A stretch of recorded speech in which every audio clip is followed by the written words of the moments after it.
So, hallo, hallo, hallo.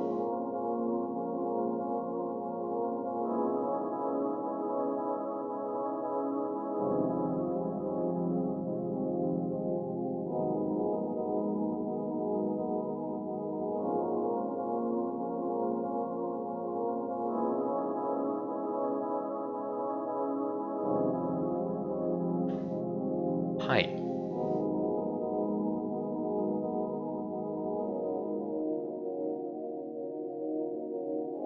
Hi, Bill.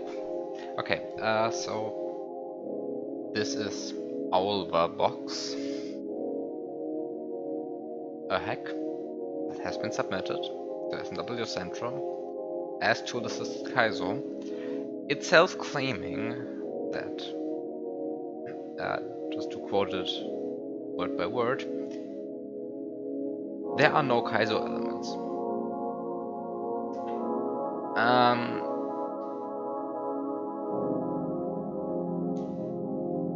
Also, I downloaded a different emulator just to play this, and had to set up OBS,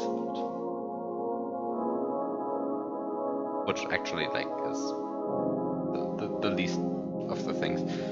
So, in the hopes that I configured this emulator correctly,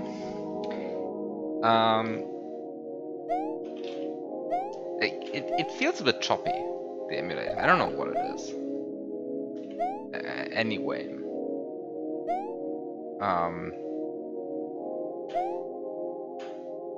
It also has no smooth rewinds, which immediately disqualifies it from being a serious emulator, of course, but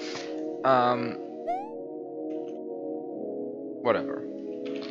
So you can set save states. And you can jump around. So I guess it's an emulator in that regard. Like, it feels choppy, I don't know. Like, does it look choppy on stream, or is it just like it feels?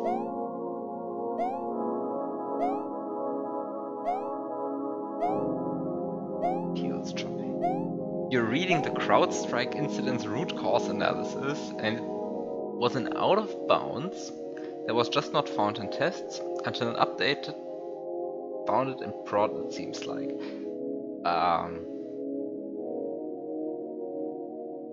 Well, I guess that happens, right?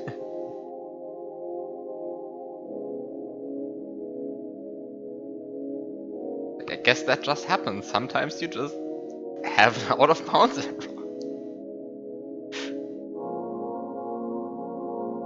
It seems like one of the assistants expected 21 arguments and was provided 20. Why the fuck would you have a function that expects 21 arguments? Like, who can count to 21? Like, seriously? Like, this seems like a bad idea.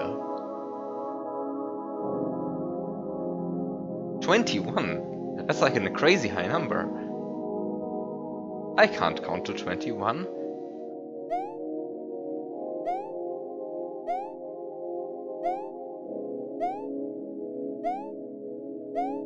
Seems,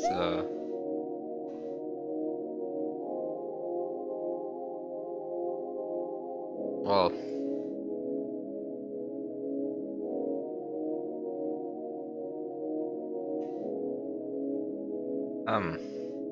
Well, anyway, sometimes you just have the most stupid error breakdown, like a bunch of billion-dollar companies. Like, it's just how it goes.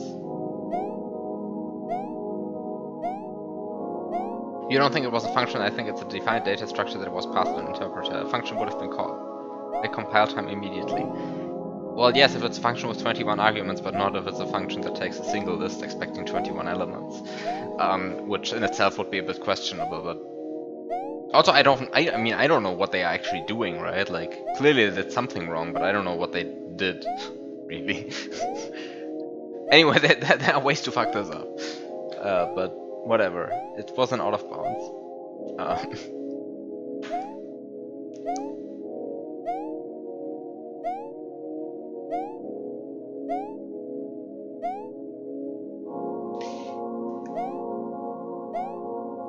Okay, so where is this going?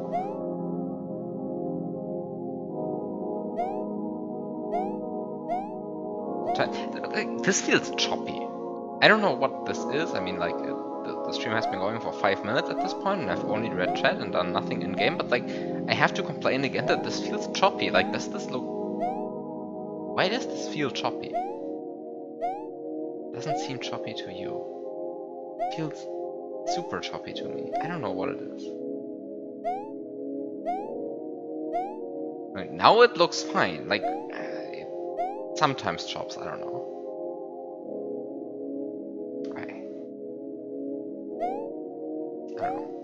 I don't know. Also, oh this heck. Yeah, oh this heck. Just heard exists. Yeah, I also don't know anything about this hack except that it exists. And that you're supposed to use Business Plus for it. So time to play it. Play the hack.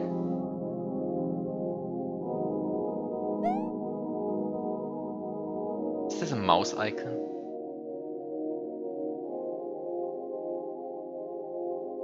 One or more doors have not been cleared. Complete the other 4 to proceed to the final room. 1 door, 2 door.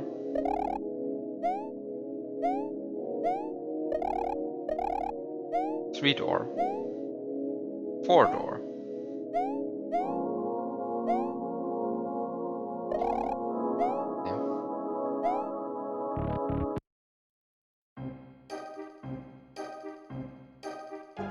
Mouse is a good start, mouse is a good end.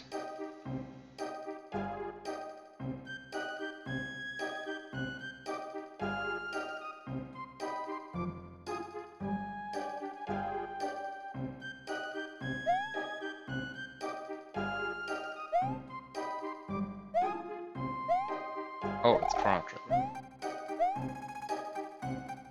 This is Chrono Trigger music, right? I'm not going crazy.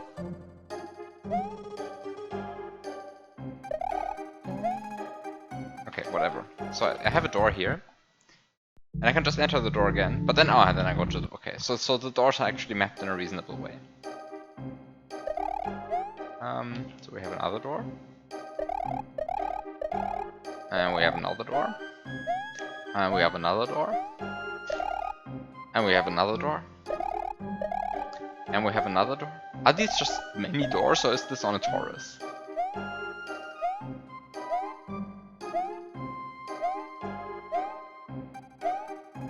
Like, where am I going with this?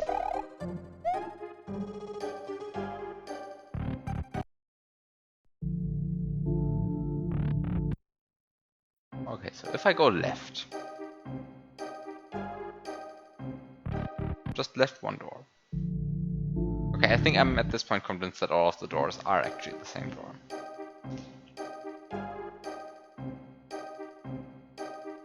Change. Why is this called change? And also, given that I am supposed to use emulator debug features to beat this, what the fuck could I be doing? Actually, there's one thing that I could be doing, and that is what I would now try. Which is... Wait, are you kidding me? Like... What are these emulator tools?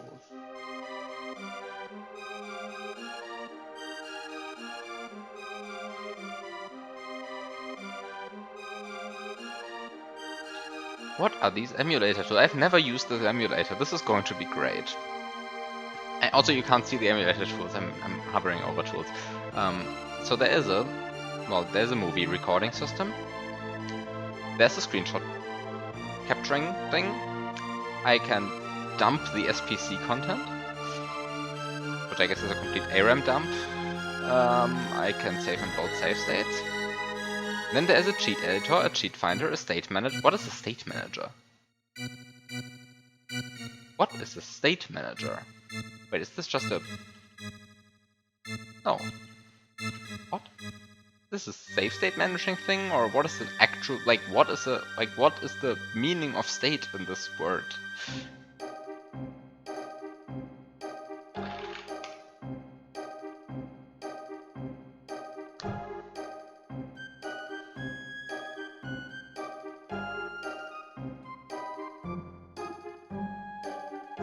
guess it is a safe state?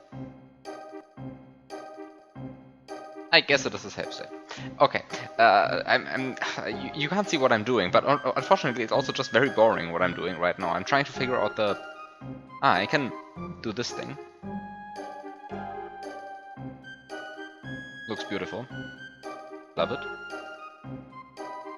Okay, so these words are on layer 3. The background is on layer 2, as you would expect. And this is in fact layer 1. I can also mangle the port by disabling individual channels, which is a great feature that BizHawk does not have, unfortunately. It's good LM version. Oh, did they do the thing of like editing the internal LM version number of the ROM?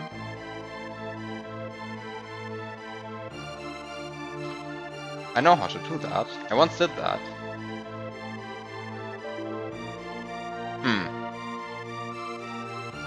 Oh, the internal ROM header was changed. So I guess I have to restore that first.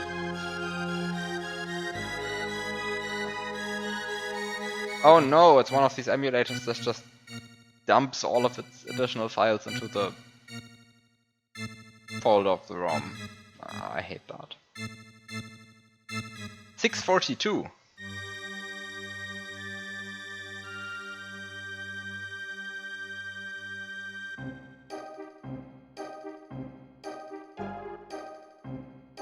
Okay, then we have a manifest view.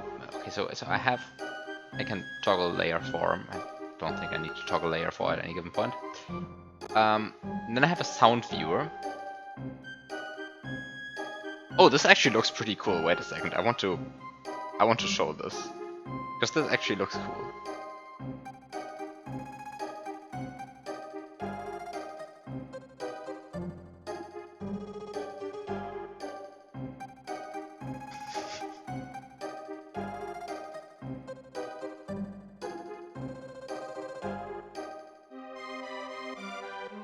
This is pretty cool.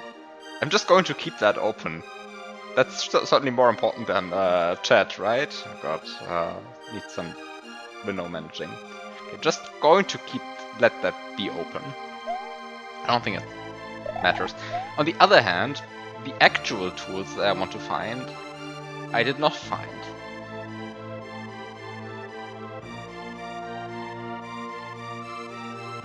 Who needs an on-screen chat if you can have 8 on-screen pianos? Exactly. Maybe to make it a bit smaller.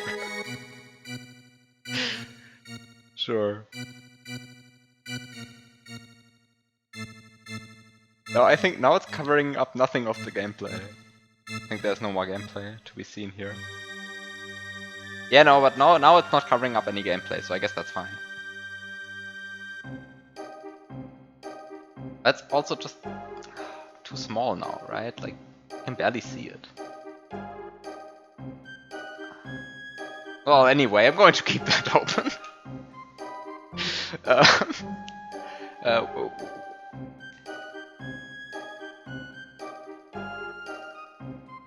So, that's the first thing. The other thing is that there's a debugger.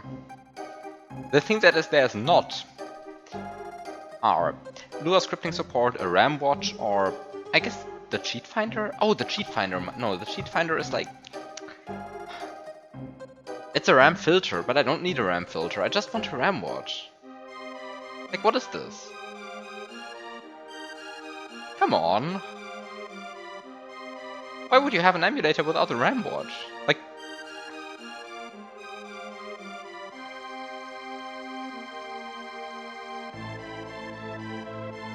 I mean, I guess like the debugger can technically do everything a RAM watch would do as well. But, like, I don't want to see the entirety of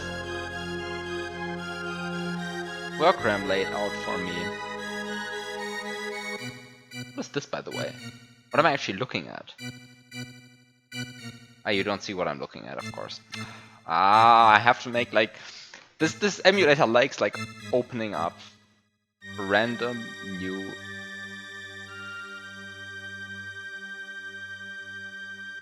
Well, of course it does that, but like...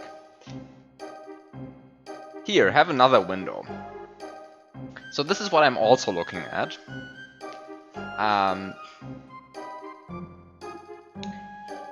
You know, this is kind of not what I wanted. Like, what is this? Actually, what is the SCPU bus?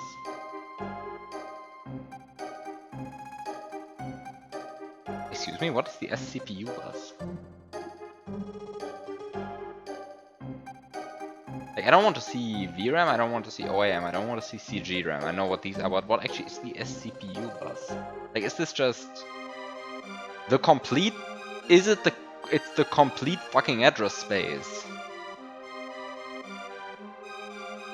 Oh no.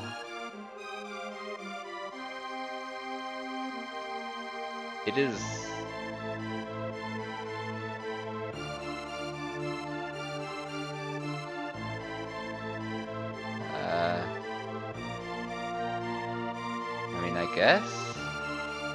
I mean, I guess this is technically a RAM watch. It's just like the least efficient RAM watch ever. But it is technically a RAM watch, I guess. There is the RAM somewhere hidden in here. Technically? Presumably?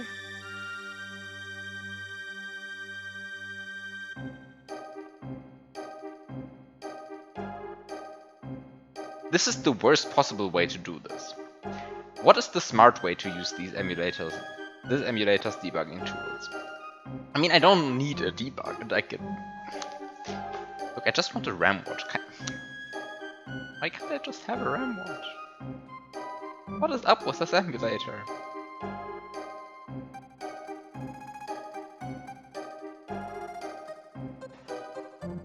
So, kind of the issue is, what I want to do is, I want to look at address 19B8 and 19B9 and 19BA and so on and so on and so on and so on. I want to look at these addresses. Because ultimately, I mean, I guess I could also just play the game, but like, I feel like playing the game doesn't actually help here, right? Like, I mean, I'm just going to like... What? Are you kidding me? When I fast forward and kills my inputs, I hate this emulator.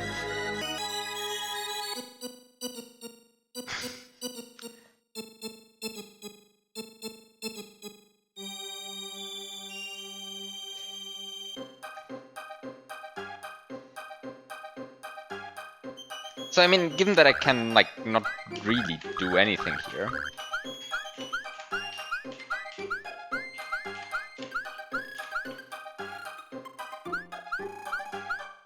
Given that I cannot really do anything here, I mean, I can enter the door.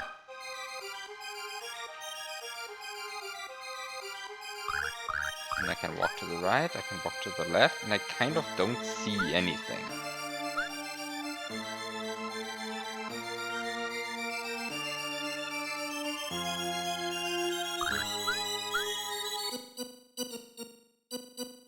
Like, nothing is changing, at least not visibly. Which presumably means something is changing invisibly, because like, I mean, okay, this could all just be a huge troll, but... But like, presumably something is changing invisibly. Actually, let's count tiles for a second. 3, 4, 5, 6, 7, 8, 9, 10, 11, 20, 12, 15. 15 it is. So we have 16, so this is 2 screens wide. Which is what I expected, kind of, but also good to realize that. So we have 2 screens here, which means that this door is presumably on screen 0 or on screen 1. And I would guess that the thing that changes here, if I loop around often enough, is that at some point it changes where the door leads. With the key issue being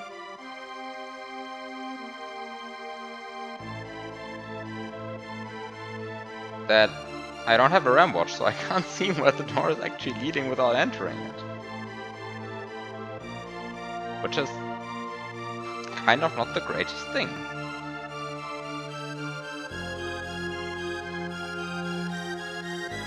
I mean, I guess I can like make a breakpoint for when the RAM address changes, but this is the most stupid and inefficient way of doing this. I cannot believe that there's not a RAM watch here. I just cannot believe it. Okay, so how do I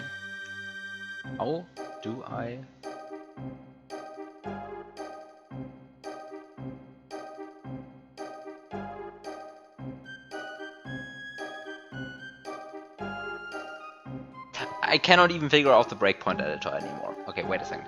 So let's just first of all show you the debugger. I mean, it's a debugger, like you are missing nothing, but so this is the debugger, right? Okay, so we have the debugger here. This is welcome to the stream where I don't understand Business Plus. This is going to be great. And so now you have the debugger, but the debugger is not actually the thing I'm messing around with, so let me... This is horrible.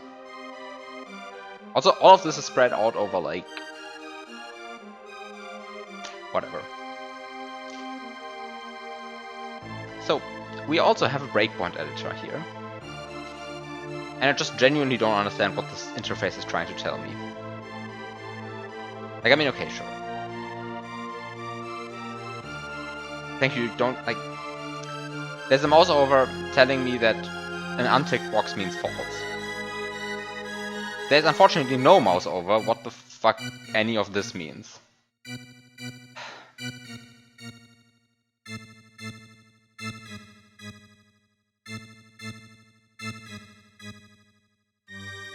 Why are there only like mouse overs for the most useless stuff in this interface? Like if you're going to have a mouse over, you don't have to tell me that an unticked box means false. Also, I mean, of course, this gives a breakpoint, yes. I mean, this stops the emulation. What? Oh. Why can't I resume emulation? Okay, wait a second. Let me rearrange this in a way that is not horrible.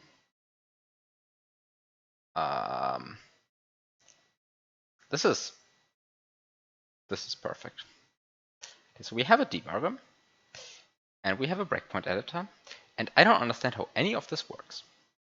Also, am I even like thinking of the correct address? Like before I try to like fiddle with addresses here, I should probably.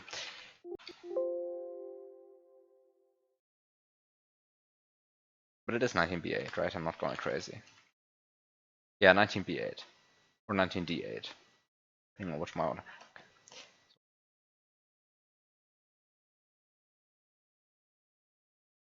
Like now it doesn't even capture the okay. So I can put a start, I can put an end. I have a data equals any. I mean, I guess I can just write this here. You beat it. You think something changed. I don't know what I'm doing. Wait, so I guess I can try to see. I mean, I just want to have a RAM watch. Why does this not work? What's the properties viewer? Oh, a bunch of how the DMA channels are laid out. Great, that's very useful information for some people, but not for me right now. Is this now a breakpoint that would like... Wait, what?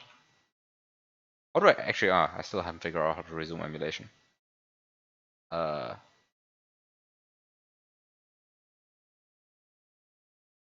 do I resume emulation? Hello?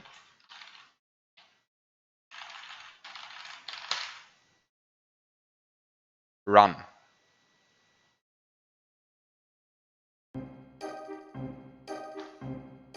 So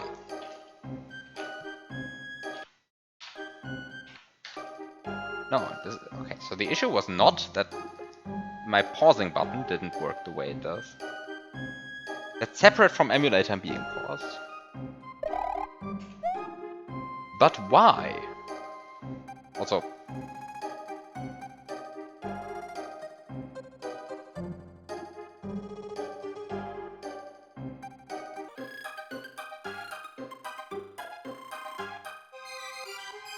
actually, wait a second.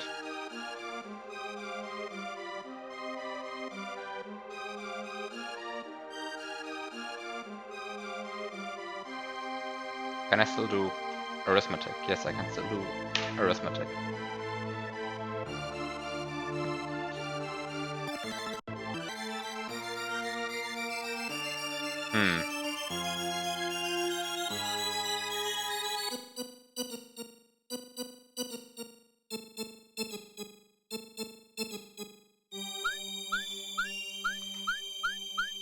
Suspicion was incorrect. After taking like ages to set this up, it turns out that my suspicion is just incorrect.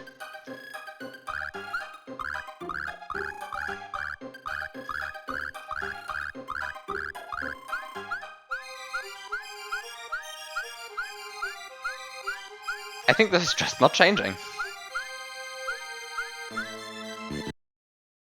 Yeah, no, okay, now the breakpoint hit. That's kind of what's to be expected.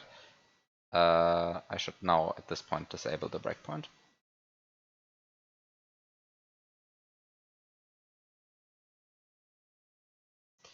And now I have to...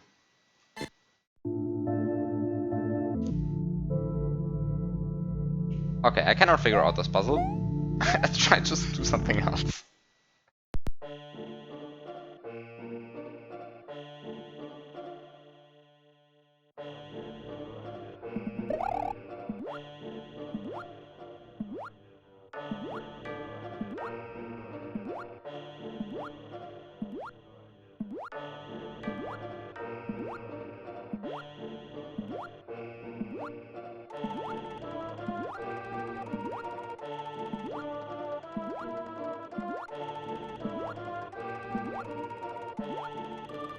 What could I possibly be doing in this room?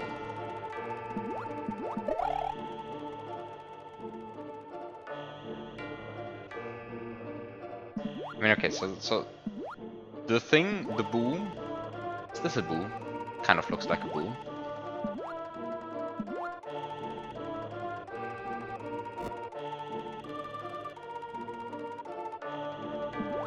The boo kind of marks the midpoint between me and the Koopa.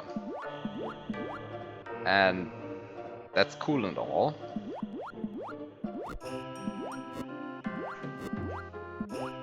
And I get sounds.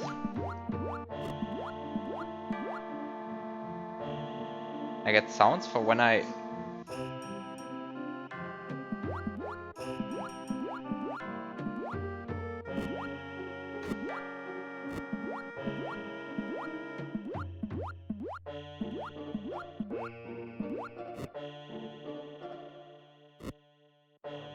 Okay, so I get a sound for when the focus point is over this thing, I guess.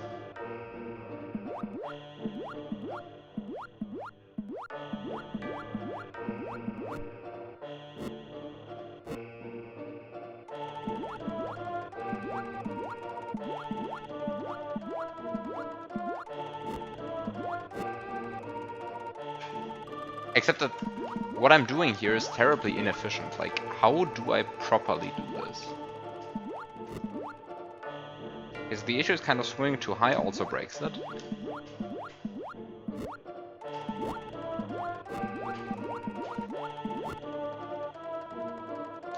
There's something showing up there if you wait long enough over this. Unfortunately, I am inept.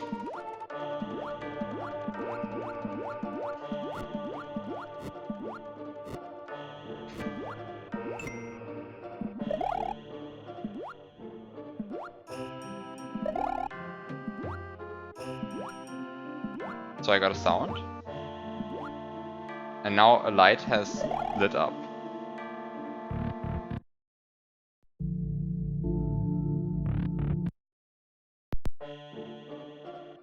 Wait, does this count as beating the puzzle, or like this barely qualifies as... Is that it? I mean, I guess this counts as beating the puzzle. I mean, like, there's a symbol here now.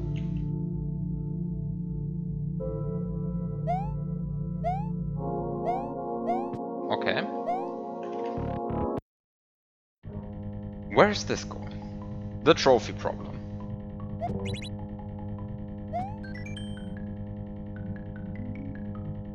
The trophies need to not repeat horizontally nor vertically.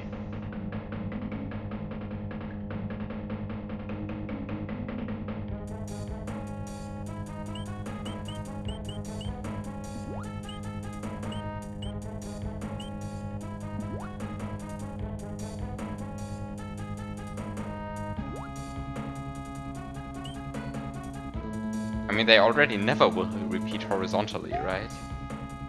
Just because this one has a moon symbol, and this one has a star symbol, and this one has a mushroom symbol on it, right? Like... it doesn't actually say anything about chain, like, differing in color. What is this? Instructions unclear. Okay, so how do you do this?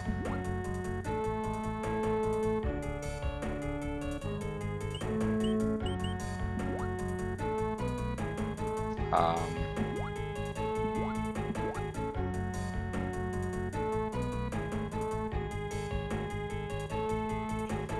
mean, this... I can reset. Okay, I can reset. How does this work? There must be some, like, intelligent way of doing this.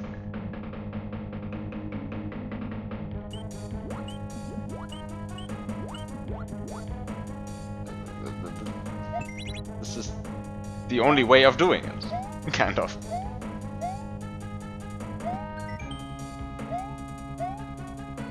Wait, is this it? Like, does this count as beating a puzzle? What is this? I feel like messing around with the debugger for like 10 minutes in the other room was like already overkill.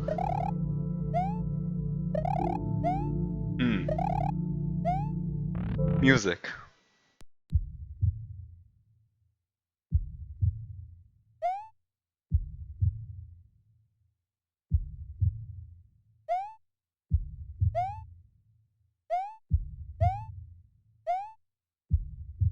Wait a second, I have an idea, unfortunately. I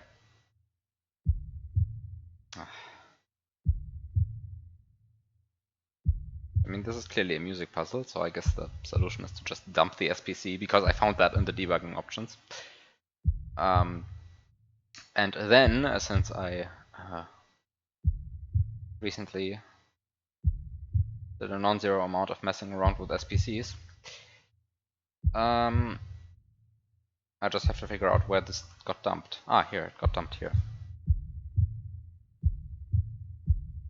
Well, now you have the same sound twice, that's pretty good. Let me just mute the emulator, because this is not what I'm going to be capturing. So, in the spirit of the stream, I'm going to going to show you even more useless data on screen. So here you have an SPC player. And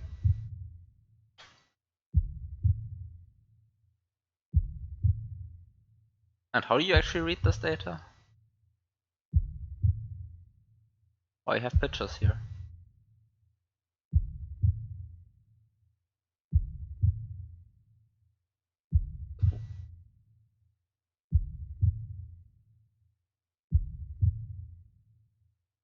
So the only channels actually doing something are channels 1 and 2. They are playing at a pitch of 0.85C.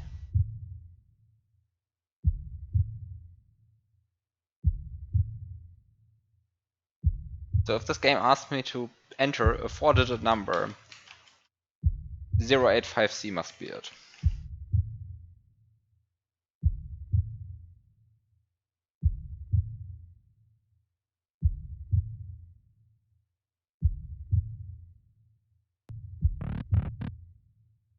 Also, I kind of forgot that I had muted the emulator. Okay, so that was easy. I just dumped the SPC and looked at it.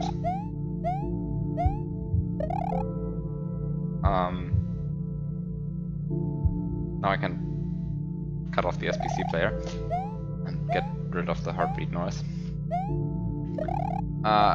Remaining is this change puzzle.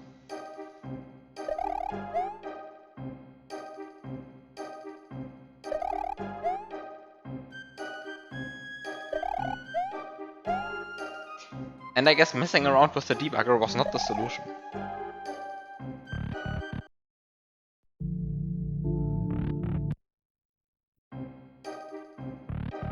So I guess clearly entering the store 256 times is the solution. Because after all, we know that something changes if you do that. High noise. Piano. Ah yeah, this emulator has this great feature of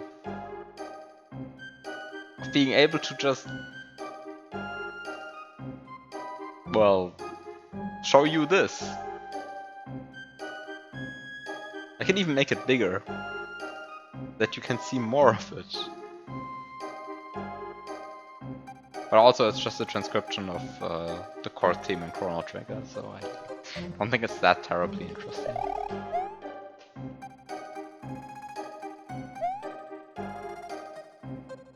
So, is this related to Level's music? Yes, this is what the SPC is playing right now.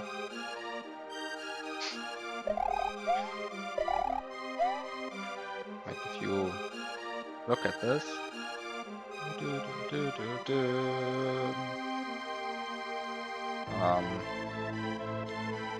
hear the lead on channel 2 and you can see how the piano moves.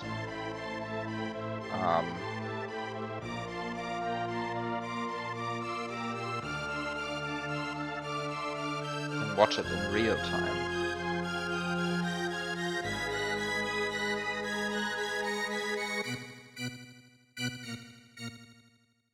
Well, okay, whatever. There it is. So this is what the piano is doing. It's showing you the level music. Unfortunately, it doesn't seem to help with actually solving the puzzle that's at hand here. And I just don't understand the puzzle that's at hand. Like, I don't even see the puzzle that's at hand here. Like, it appears to me that nothing visually changes as I walk around here, but maybe that's actually a lie. Maybe something visually changes and I'm just blind.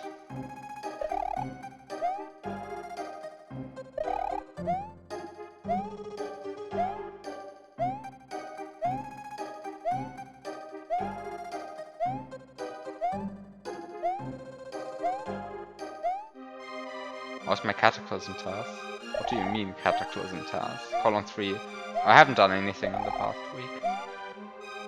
I did other things in the past week. Yeah, I mean cataclysm I already beat you, I know. Column 3 I'm going to submit that. I mean submit that. Where no, I'm not submitting that to anything. I'm going to release that at some point. But like, I kind of want to at least check your strat and optimize your strat and see how much below 4 minutes it gets me, and then choose one or the other, and then get angry that I optimized 2 strats. And yeah, I kind of don't feel like it right now. What the fuck just happened? What? This is not the emulator frame skipping, right? This is... something weird in game just happened. I'm not going crazy, right? Was this just the emulator frame skipping, or did something actually happen in game? I only, like, looked. I basically looked at chat. Since last week I made no progress. Yeah, no. I didn't do anything this week. Haven't touched colon 3 in a week.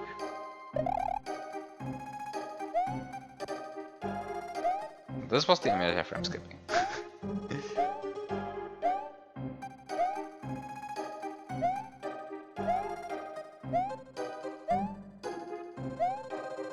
Kind of feel like the piano is not particularly helpful to the emulators.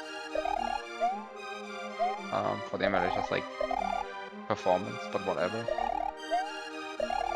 Going to leave that on. Stable enough. I guess all of the other nonsense I have in the background is also not helping, but whatever. I have debugging tools, so I'm going to use them, even if they're completely useless.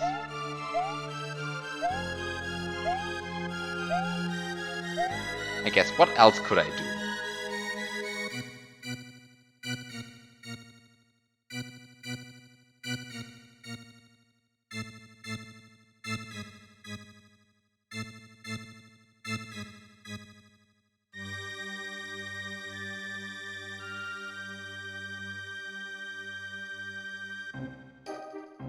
So it's nothing related to screen exits, I think.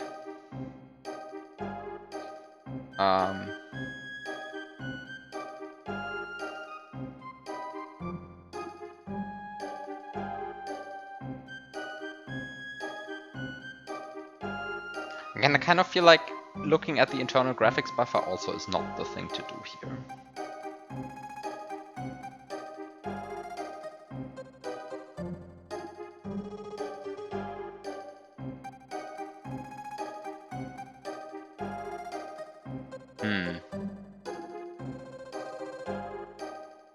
Should I just play the game again? Unfortunately, there's like not a lot I could do here.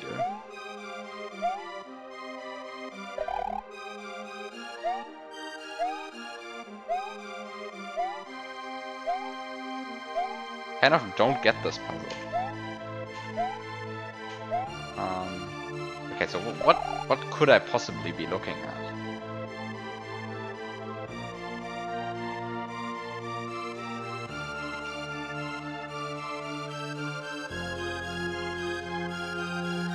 If I just wait long enough. Nothing is, like, surely nothing is going to change if I just wait long enough, right? Like, that's a bit silly.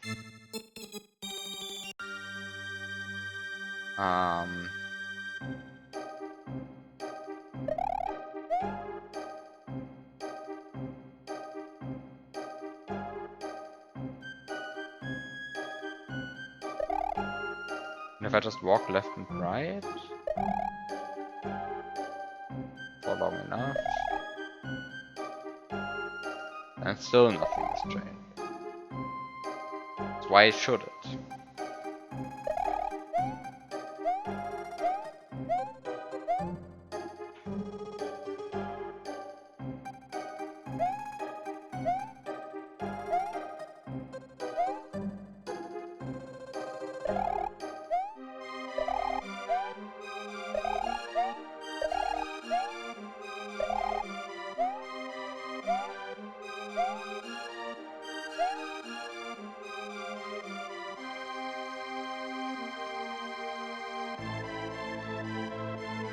What could I possibly be changing that would, like, what could possibly change that would be interesting?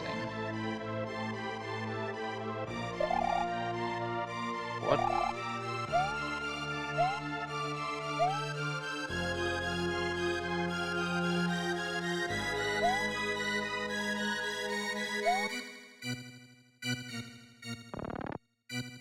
I don't see any puzzles, just doors.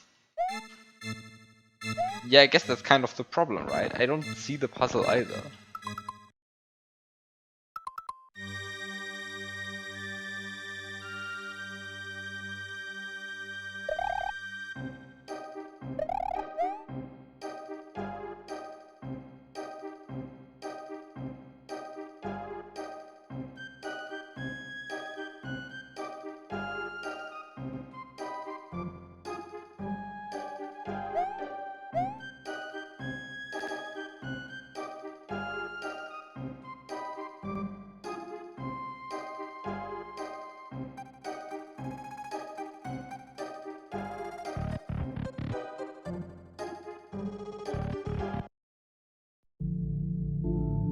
Wait a second. I just entered the door on the left side.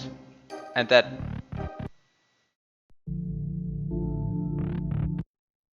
Wait a second, I just entered the door twice, right? Like, I'm not going crazy.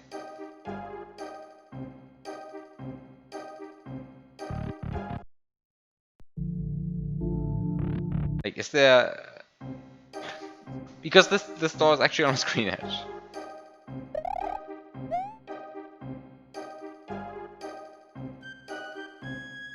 Apparently.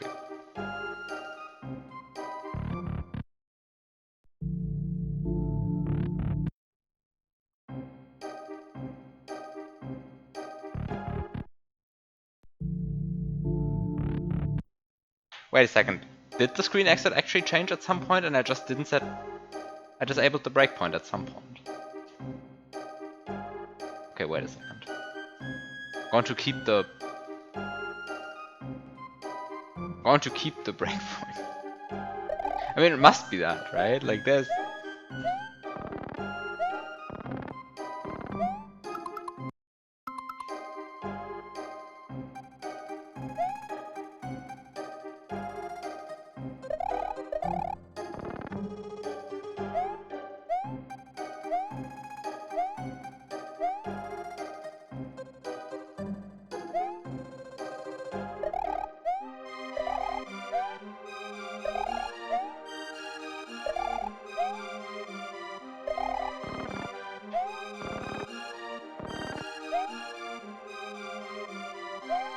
There was a warp there.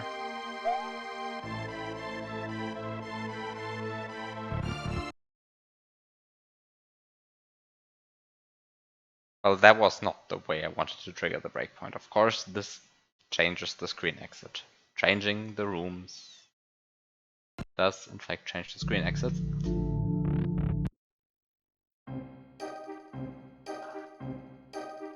The complete lack of a RAM watch makes it really hard for me to understand what's going on here right now.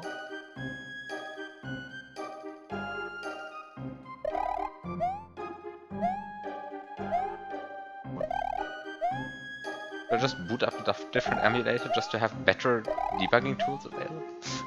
By debugging tools I actually mean like have a RAM watch available.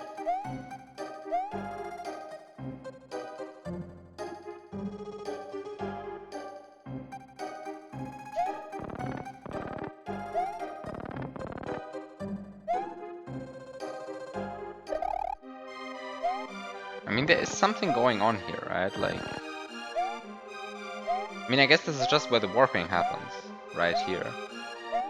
I think this is just like... I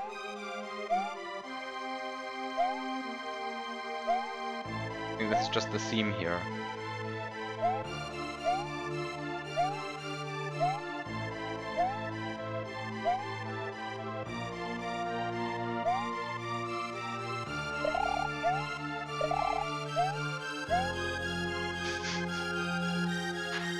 I don't get this puzzle so far. Like, I really don't. I just don't.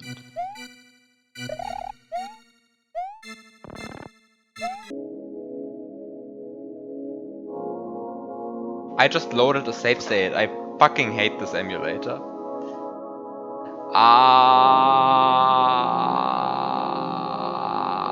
Well, I guess I have to do the other puzzles again. I specifically disabled rewinding. Because the rewinding sucks. But now I would kind of like to have rewinds. Because I lowered the save state. I don't like this emulator. I really don't. I'm like, this emulator is not friendly. I just closed the debugger. And it still pauses the emulator. Okay, time to do stuff again. I mean, luckily these puzzles are actually easy.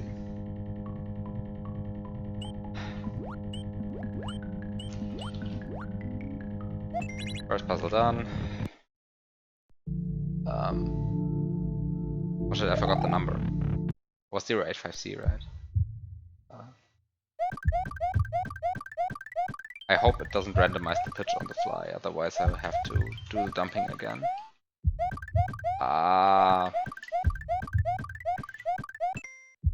Okay, no.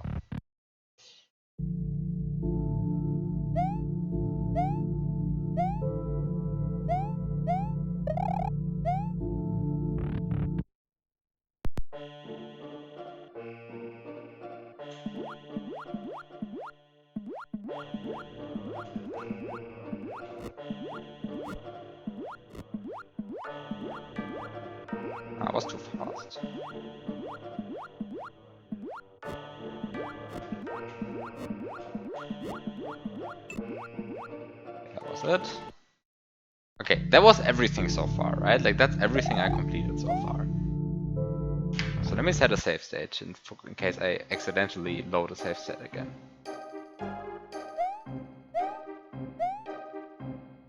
By the way, the issue, in case you were wondering, is that I normally have save loading set to right control. Unfortunately, this emulator for some reason treats left control and right control as the same button. And then when I stumbled upon left control, it just decided to load a save state. Which kind of not what I wanted.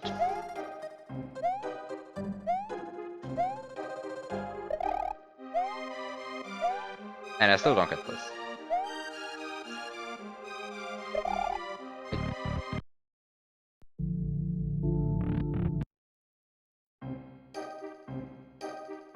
I mean, I guess I can be running like left and right all I want, but like, I don't actually see anything change.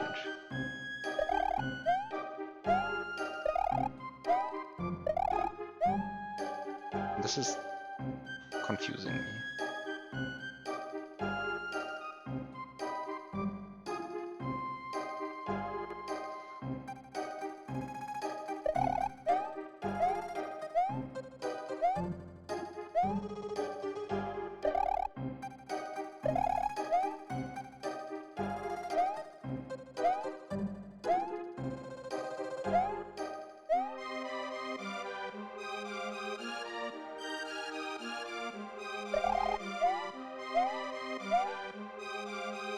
Like, I don't see anything change. Like, I really don't see anything change.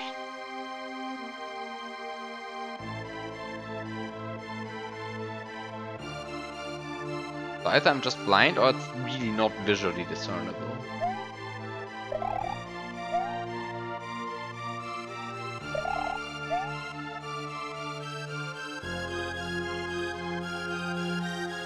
And perhaps I am just blind, who knows?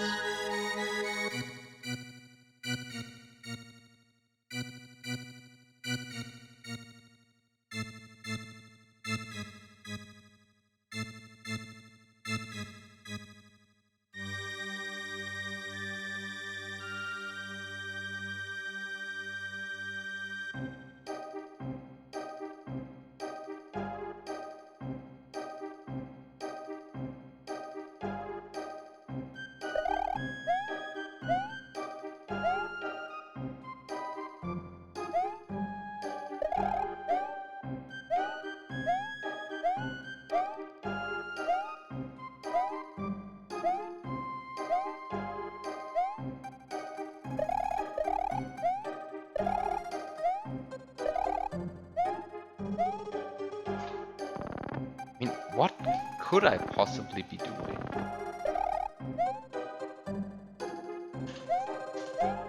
I feel like I've kind of exhausted the options. Like, what can I do? Stare at the screen?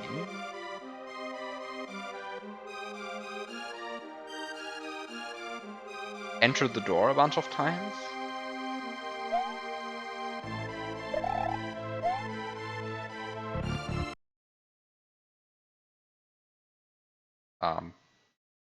Fail to use the debugger a numerous amount of times?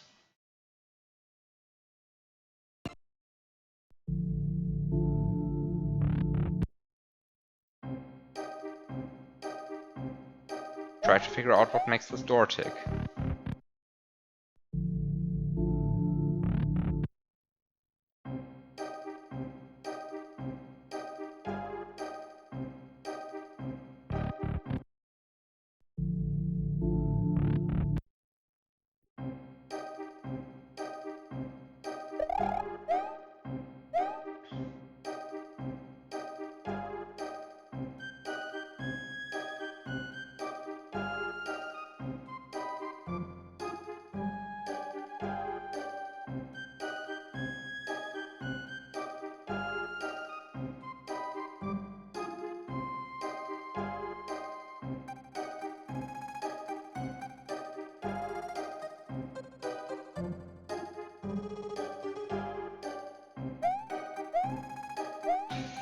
Okay, what could I be missing?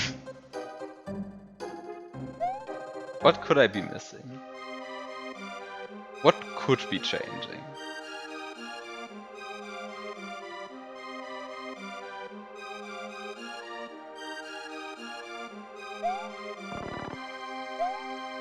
Or what could I be changing? Or how could I do anything? Like, what can I do except for press a bunch of buttons?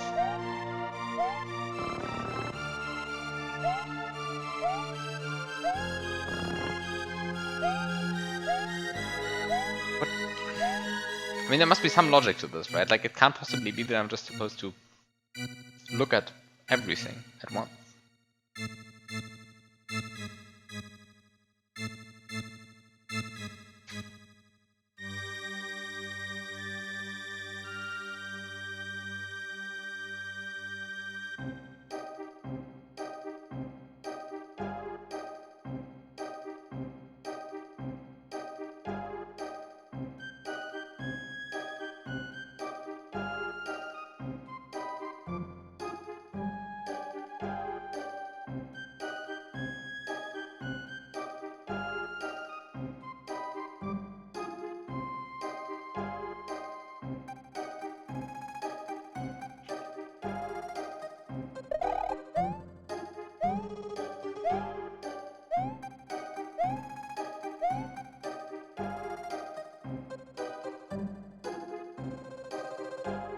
Wait a second, this stone has changed.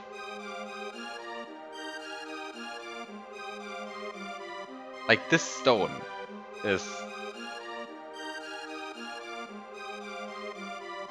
different than the other stones. Fuck, and now it's... Okay, it's the stones.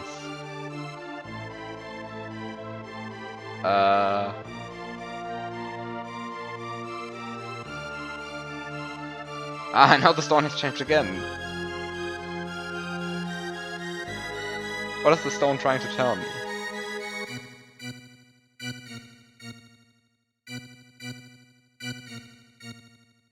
Alright?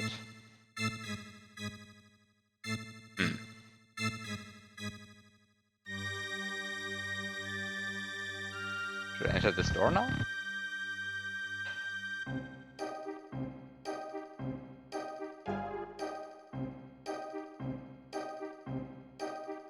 It really is a spot the difference puzzle, huh?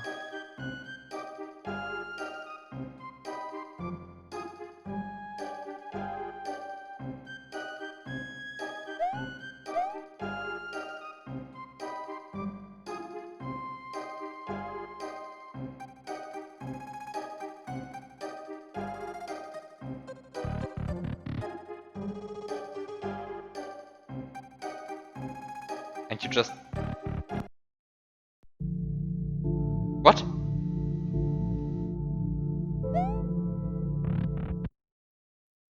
Wait, that door had the different stone. I'm confused.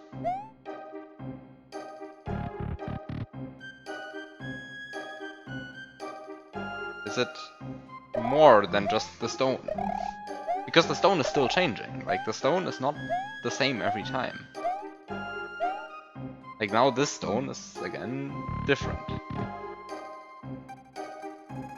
Now, once again, I have different stones. But I should be looking at this one.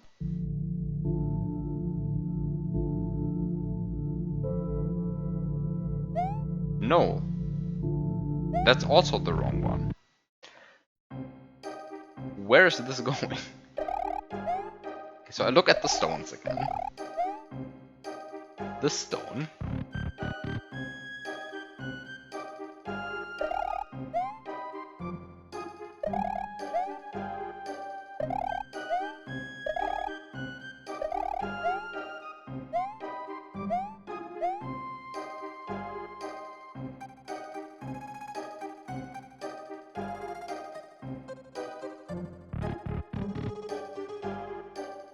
I just look at the stone.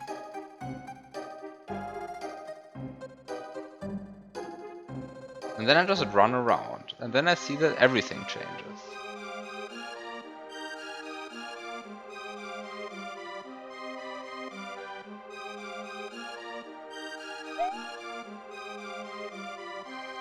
Wait a second.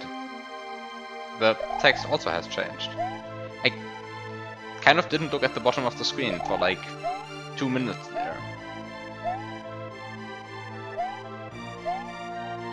Wait, which door could possibly be?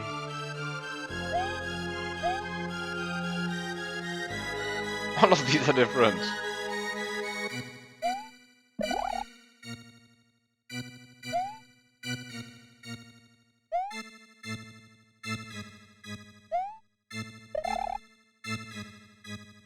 How's this actually done?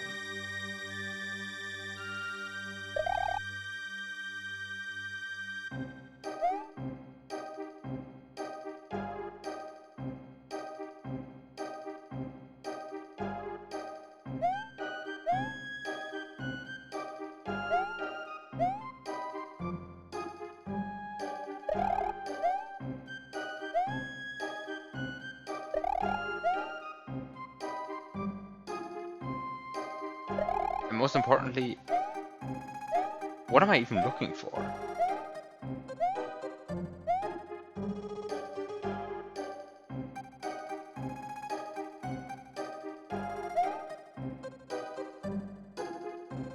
I mean, the door just keeps changing, but which one is the correct one? What was the number? 085C.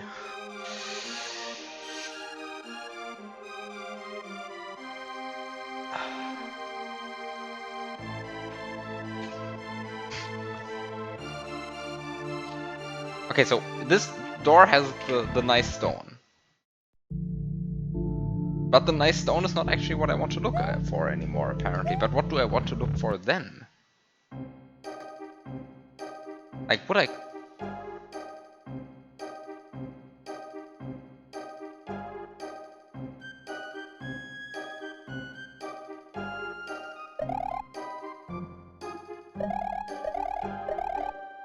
So let's...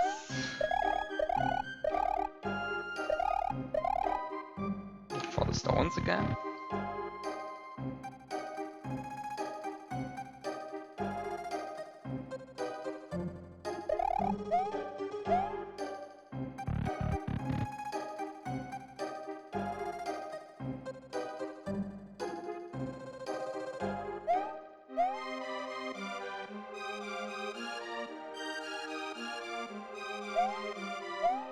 Now we have lots of doors.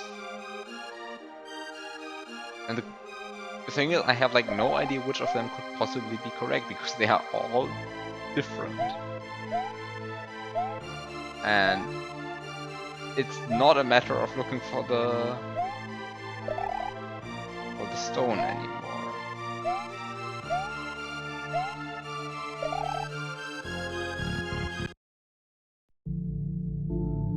But wait a second. No, I have an idea.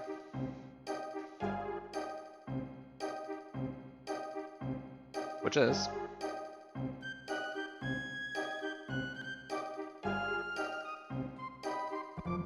I could be trying to use the cheat finder to my advantage.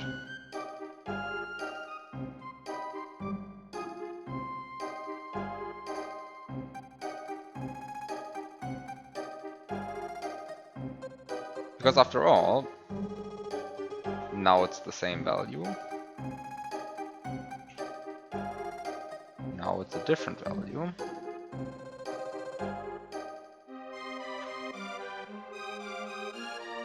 Now it has changed again.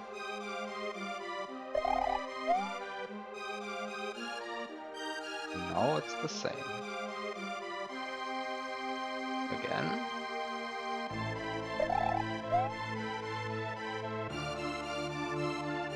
So I end up with a bunch of addresses now.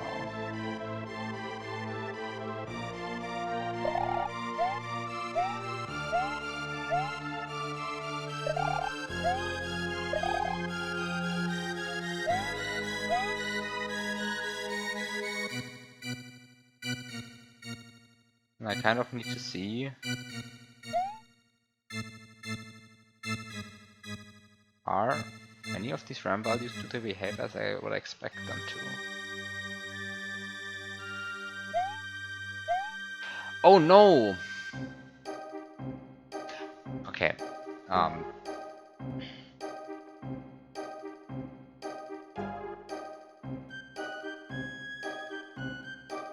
I hate this emulator. I hate it so much. I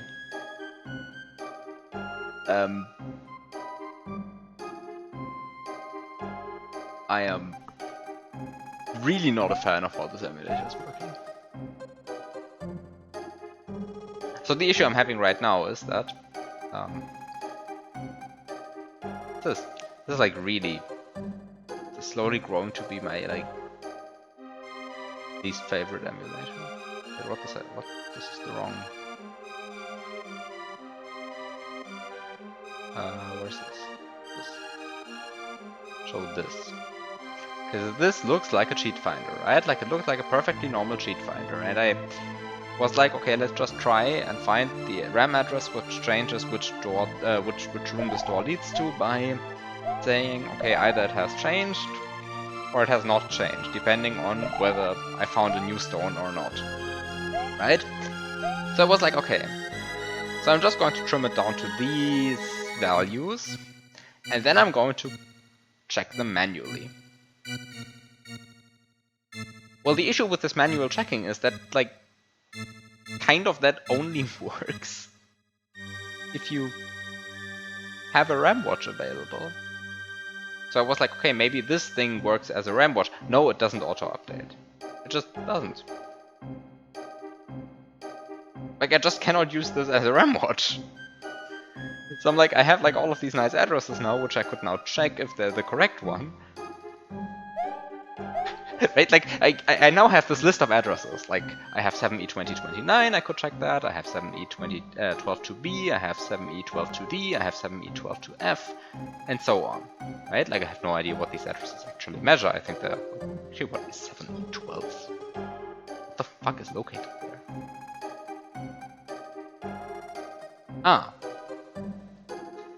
Ah, it's probably the tile pointers to the tile of the door. Because 7E12, that's in a... No, what?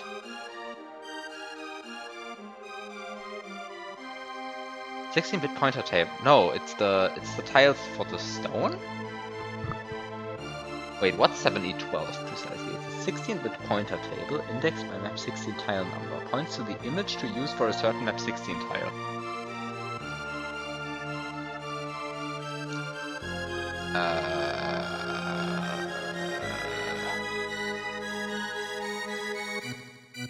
What is this table, and why have I never heard of it?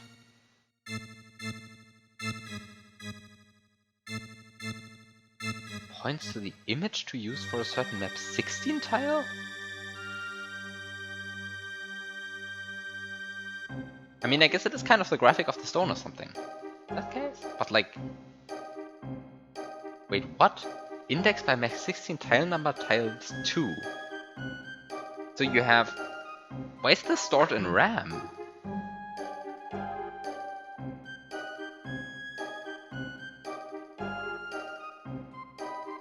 What? Anyway, so we have 12 to 9, 12 to B, 12 to D, 12 to F, 12 to 31, 12 33, which is kind of like this area of a weird pointer table of map 16 tiles that I have no idea what its purpose is. And then we have 7E1463, which is layer 1 Y position. Okay. 7E1467, layer 2 Y position. Why do these change the same way the other addresses do?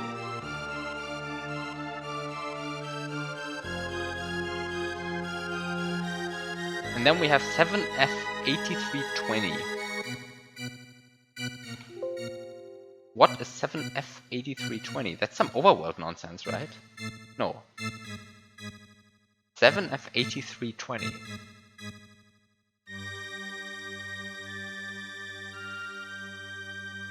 Ah. Empty in the original game. Presumably some...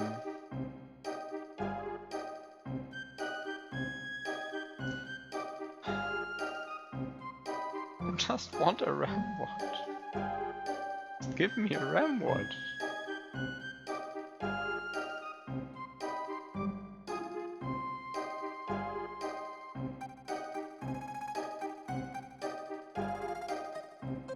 I'm just going to RAM watch this.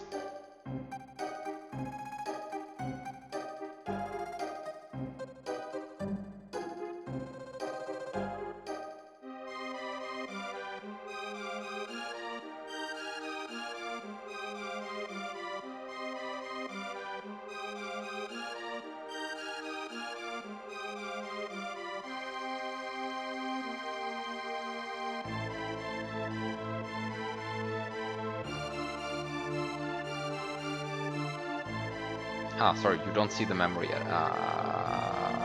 My mistake. You don't see what I'm looking at?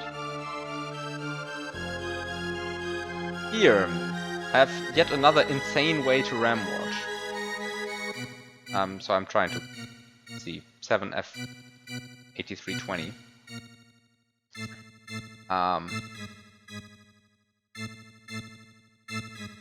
And I think the correct door appears whenever I'm standing in front of a door, and the value is 4.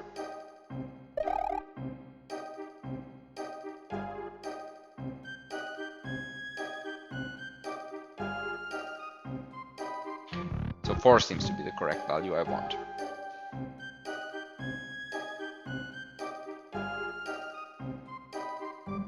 And once again, the value seems to be 4. So, based on that pattern, this contains 4. Seems pretty good to me.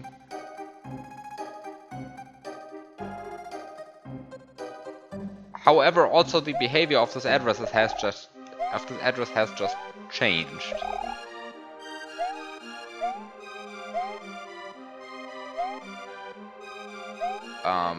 As I entered the door. So perhaps this is no longer the correct address to look at. Maybe it was never the correct address to look at.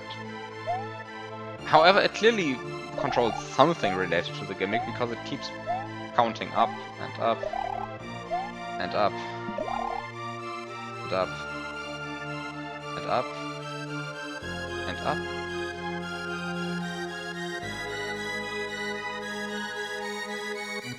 Until at some point it flips around.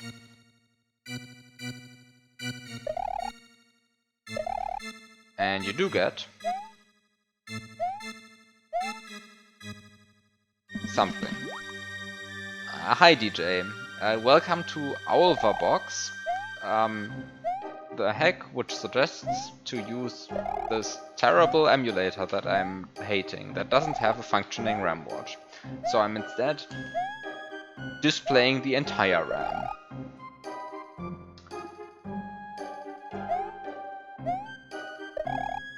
Also, it has this nice piano tool, which can show which notes the SPC is currently playing. I guess that's the only tool of this emulator that I actually like.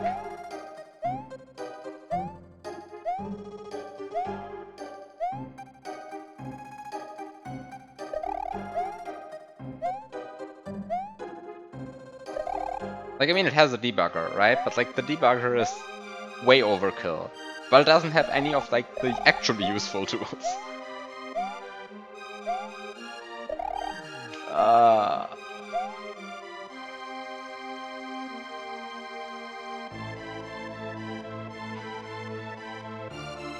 So, I mean, I guess I can, like, now enter a bunch of doors, or also try to understand what's actually going on.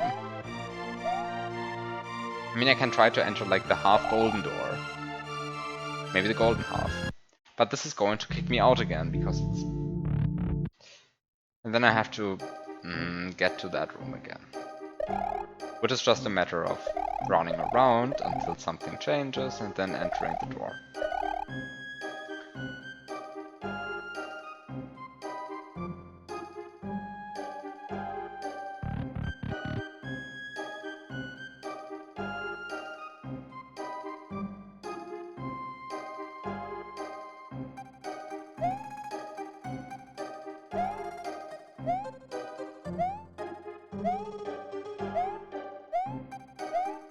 Wait, this is actually just running around until something changes. Okay. But in case I haven't answered your questions to satisfaction, DJ, please pose more of the actual questions that you have. I'll gladly answer them. I prefer that over what I'm currently doing, honestly, which is just running around aimlessly in these rooms and trying to figure out what's going on. Because, I mean, the game has, like, taught me a pattern and has just abandoned this pattern, even though it still exists, kind of.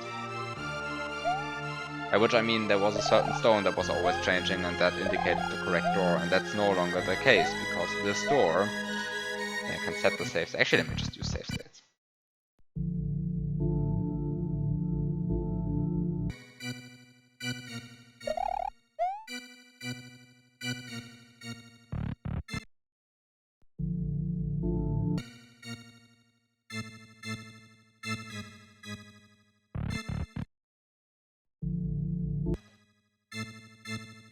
So it's time to bust out the save states and just try out every door. Because presumably the answer is not actually finding one of the doors. Presumably that's actually not what's going on.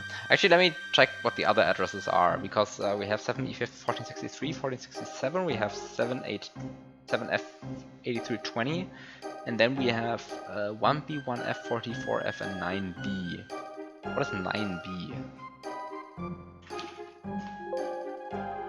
9B. Position and pixels of the collision point being currently processed at 16-bit X position.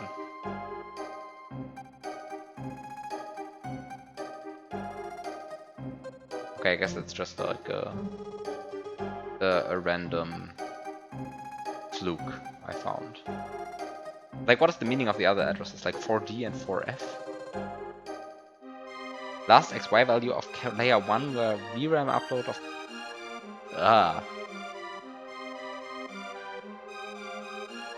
Used to determine if a VRAM update is necessary during scrolling. I kind of feel like those are also not really the addresses I should be looking at.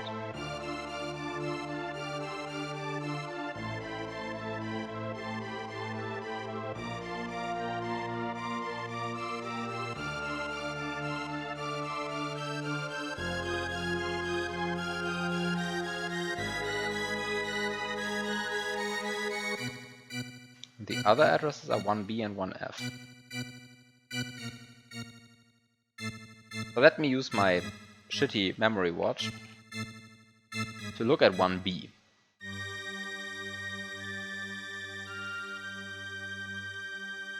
So here we have 1B. Wait, which one is 1B? Can't count. F, E, B. So this guy is B. The 18 that I'm currently hovering over. So let me just see if this 18 is ever changing.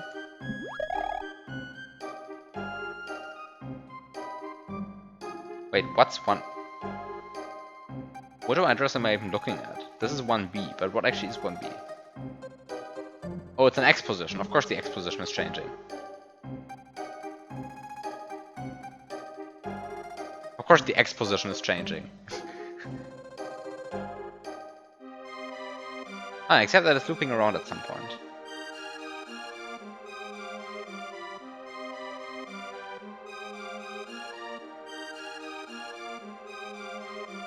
Except...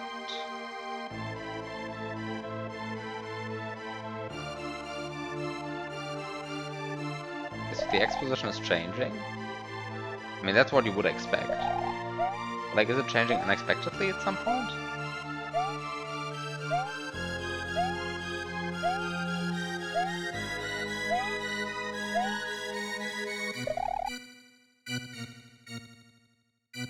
No, it's kind of changing as you would expect.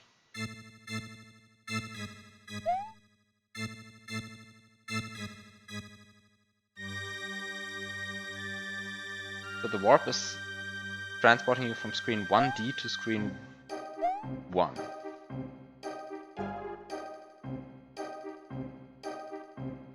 I guess I could now also be using this shitty RAM watch to actually look up the exit table.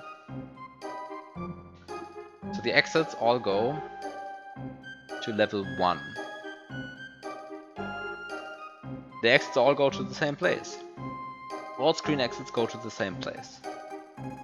So this is where the screen exits go. Whoop, whoop, whoop, whoop, whoop, whoop, whoop. And this is some extra property bytes. And I can look up what these extra property bytes mean, but I imagine it's nothing too interesting. It is the secondary exit flag and it is the LM-modified flag, both of which need to be set. So all of these to secondary entrance 1.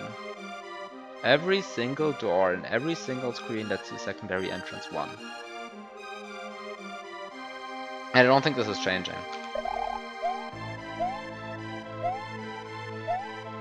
So presumably one of these doors is secretly a custom door. I mean, probably all of them are secretly custom doors.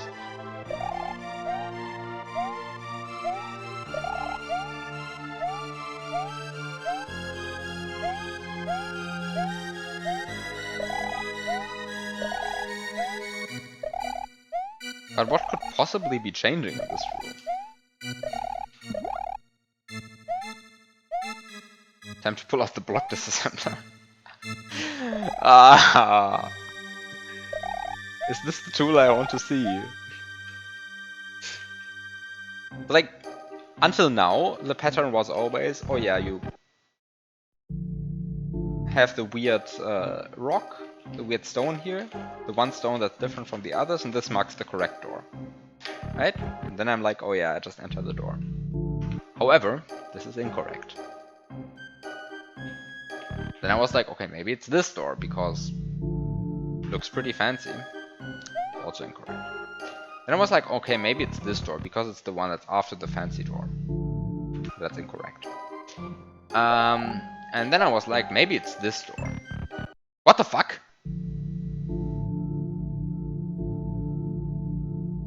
Why is this the correct door?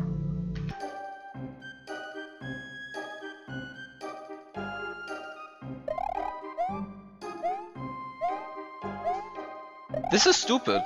Why is this the correct door? Is it just the correct door? Like, is it just one of the doors you have to enter and that's just it? Or is there like an actual...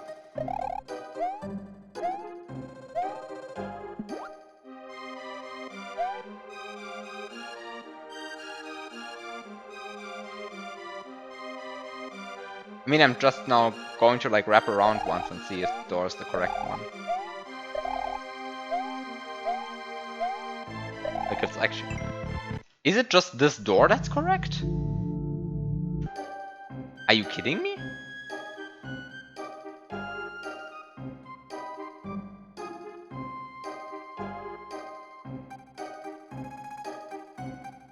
Okay, wait a second. I'm going to have to redo this puzzle just to see if this is actually the solution. That just this door is correct.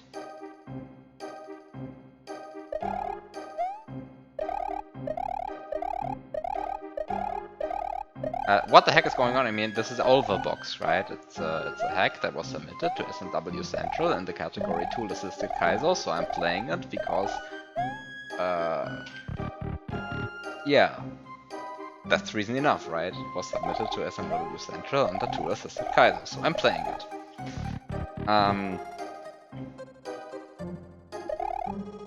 Apart from that, this is just... you might want to hide the memory viewer. Oh yeah.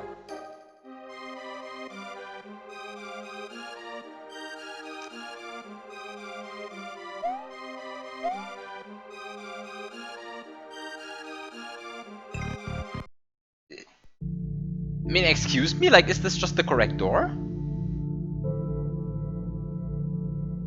What?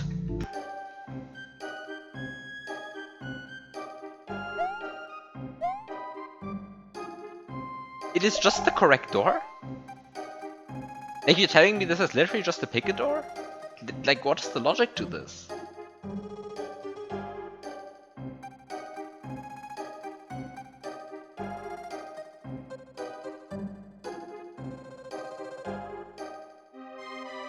Please let me hear your theory, because this seems like the lamest possible solution to a puzzle. It's just a door. No logic.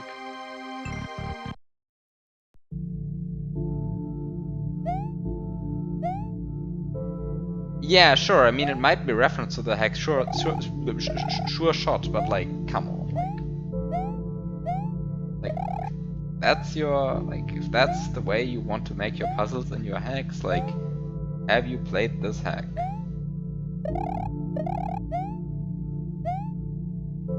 Wait, there's a PNG.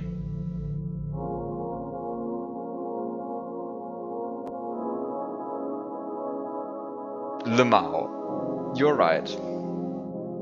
Yeah, you're right. You're right. No, this is fair. This is fair. This is fair. This is fair. This is fair. No complaints. No complaints. Actually, no complaints. This is pretty good.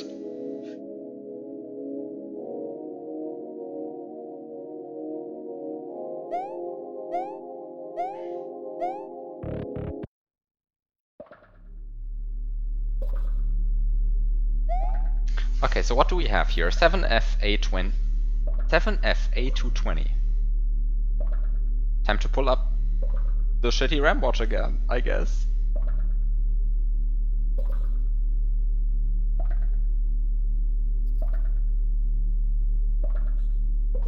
So here, enjoy the shitty RAM watch. Where can I put it? So I kind of feel like this thing has done the joke. Like, goodbye, piano. What should be relevant soon? Where do I put it?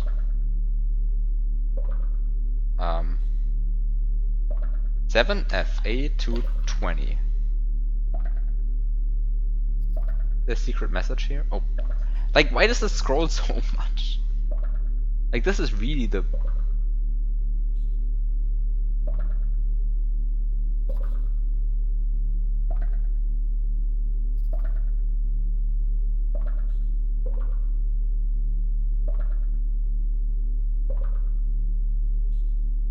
The events of the story takes place in the span of 5 days.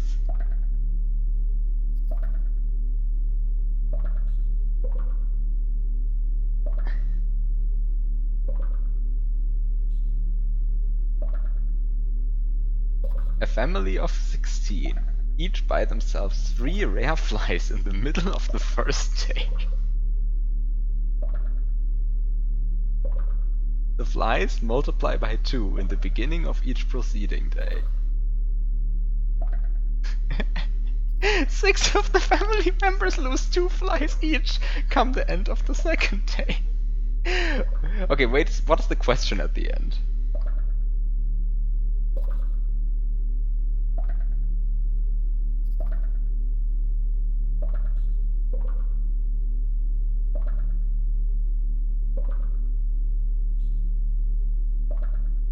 Answer 0000. I'm confused. This puzzle will require using a debugger to add 4 bytes. To edit 4 bytes. A family of 16, each by themselves 3 rare flies in the middle of the first day. So they have 48 flies. The flies multiply by 2. Okay, so the second day starts and we have 96 flies. 6 of the family members lose 2 flies each at the end of the second day. So at the end of the second day, we have 84 flies. In the middle of the third day, a friend comes over with 36 of their own flies, so we have 120. Half of the friend's flies each kill 3 from the family. Oh shit, wait a second. So we have 84 family flies and 36 friend flies. And then 36 of the friend flies, so half of them, 18 of them each killed 3 from the family, so now the family has lost 54 flies, and since they've previously had 84 flies, they now have 30 flies. 30. How many of the family's flies remain at the end of the final day? Wait a second, I forgot to... Wait, sorry. I forgot a step, which is that at the beginning of the... At the beginning of the... Fuck. Okay, again. 48, 96, at the end 84, at the third day begins, then they have 168. And then he comes over 36 of them, half of the friends, each go 3 from the family, so they get minus 54, so we have 168 minus 54 is 114, and then you have 228, and then you have 456. And now I should put the answer in 0, 0, 0, 0? Like, I don't get this. Oh, wait a second. I'm supposed to be editing these bytes here. So... 4... Oh! What? How does this work? Wait a second, how does this work?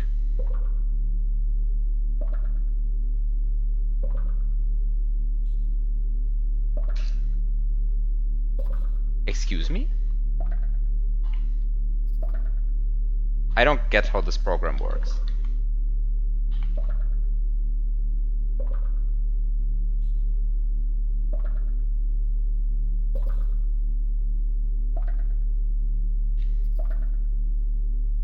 Yeah, but like you should be just able to write in the text part of it, but not I'm not in the text part of it. I'm like in the hex part of it. Like, can I just type in hex numbers? What is this?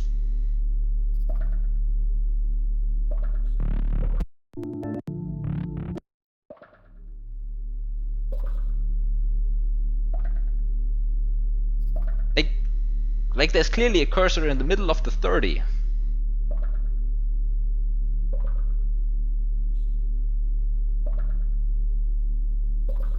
Like there's clearly a cursor in the middle of the 30, and now I'm writing a 4, and now it's like typing here.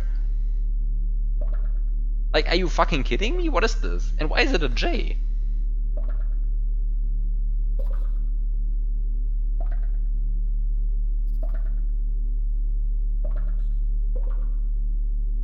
Oh, the issue is that this is completely disjoint from where the actual... Like, the cursor is just misaligned. Oh. The cursor is just misaligned by 2.5 of these visual bytes. Who the fuck coded this? This sucks. Yeah, because 4A is ASCII J. The issue is that the cursor is misaligned. Why is the cursor misaligned? Oh, because I had it scrolled over, and the cursor doesn't scroll with it. This is so stupid. Who the fuck coded this? This is atrociously bad. Okay, so 3, 4. Ah, no, that was the wrong address. Oops. Oops. Okay, I can't type. Now this is my fault.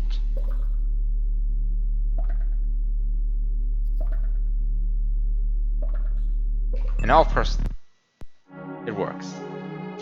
Because I had solved the puzzle correctly. It just turns out...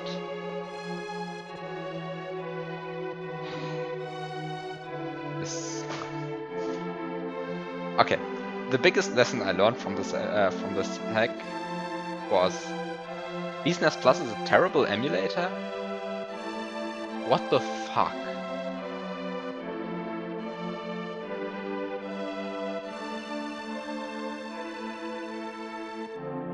Like, out of all of the emulators out there,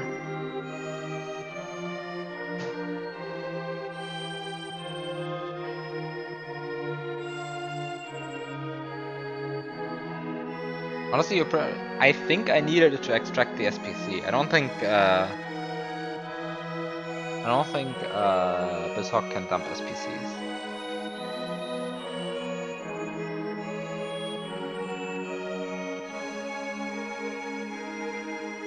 You know, for the 085C puzzle.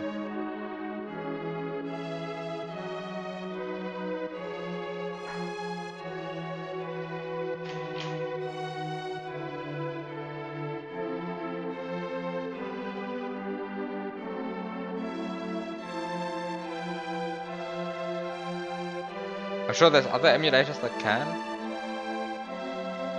Can't Sense9X even do that? Dump the SPC? Not sure. I don't have any version of Sense9X here. What?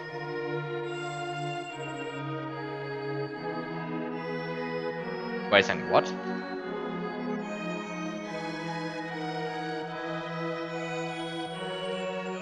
Oh.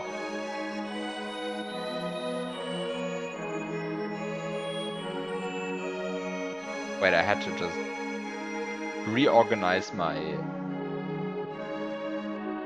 emulator folder for a second. Of course, I have 4 different versions of SNES9X lying around here.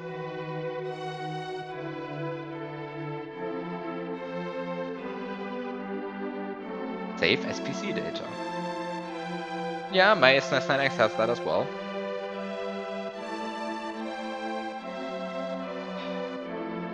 Yeah, clearly mine has that as well.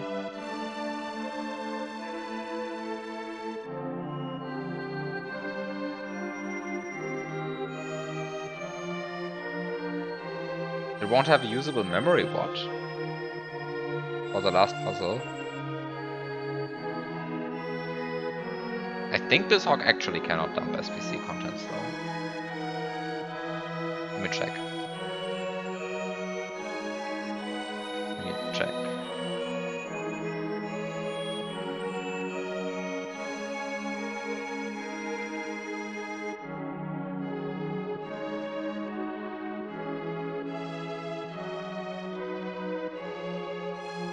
Just open a random ROM that I have lying around.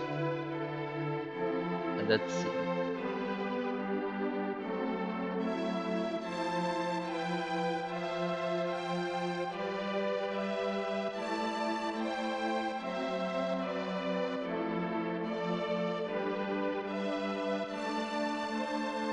No, we just have the graphics debugger, which is pretty cool, but not an SPC dump.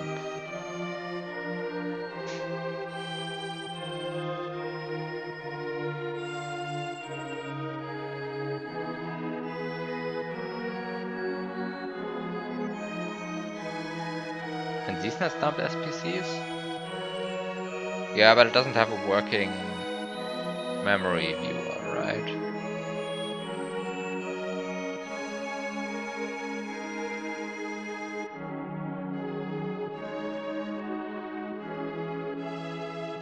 Let's see if ZSNES can dump SPCs.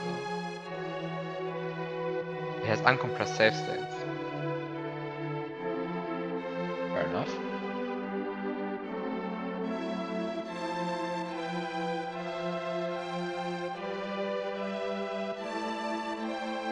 I don't know why since I last opened ZSNES, but okay.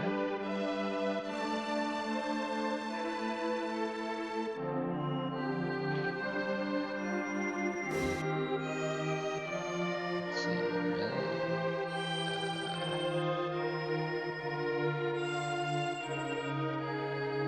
Where's this going?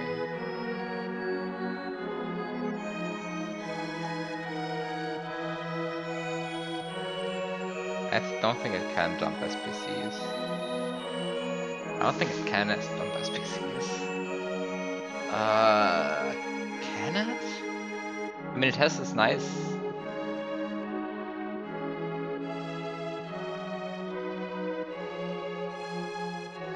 Hi, Daiso. Hope you like.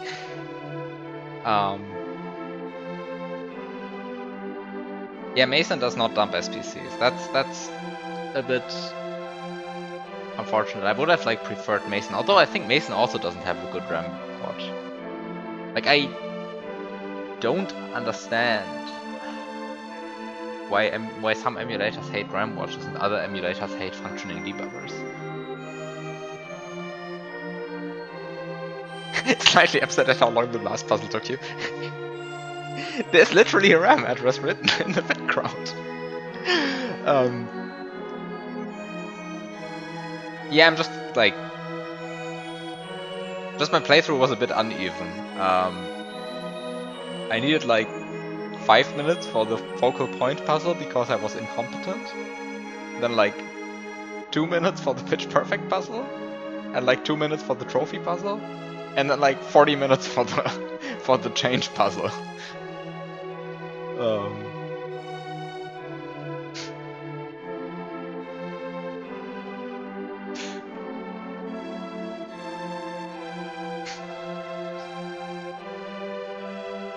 But in any case,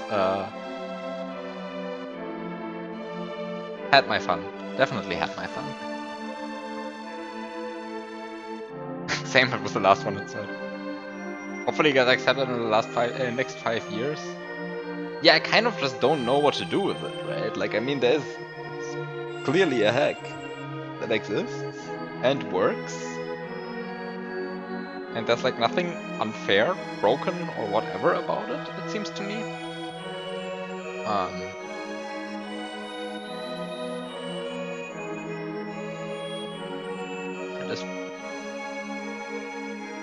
But it is like kind of weird. I mean, it's also, I think, as far as I can tell, just the first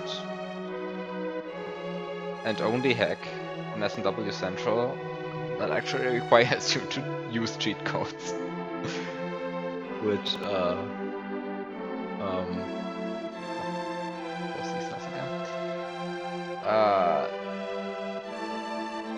I guess not technically, I mean, like, yeah, just right into the RAM directly, right? Like, cheat codes do.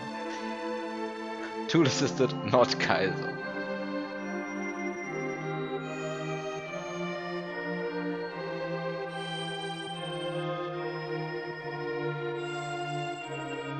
So yeah, I mean, like from like a quality.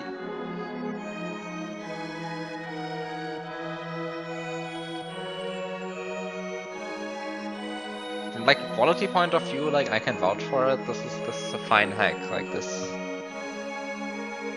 works, playable. There are actual puzzles.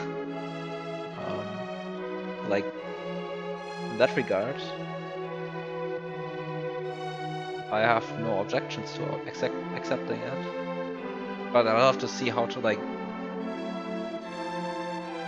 what to do there. There's a massive debate about accepting. Wait, where is this debate? I haven't even seen the debate. Why is there debate where I don't see it? I should be able to see these debates. It was in a private server. Ah.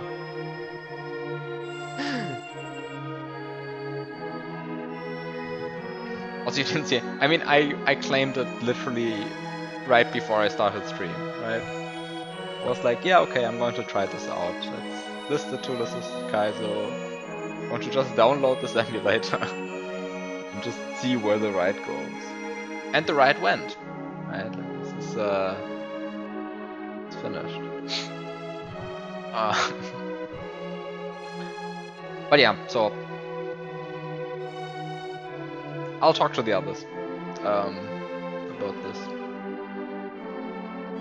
and see where there is a place for this hack. Because, like, I mean, kind of tool assisted Kaizo is like really not the best label for it, but I kind of see why you chose it, right? I mean, it does appeal to a bunch of people with like certain specialized technical knowledge.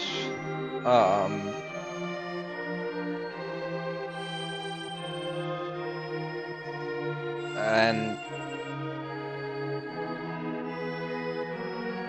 like kind of people who know their way around certain emulator tools. But yeah, I mean, category aside, there is no reason to reject it. There's like nothing wrong with the hack in any way. Um, so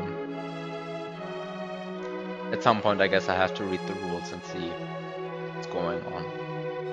But like, the rules are just a bunch of words, and I can always choose to ignore them. I just have to find out which label to put on this hack, because like,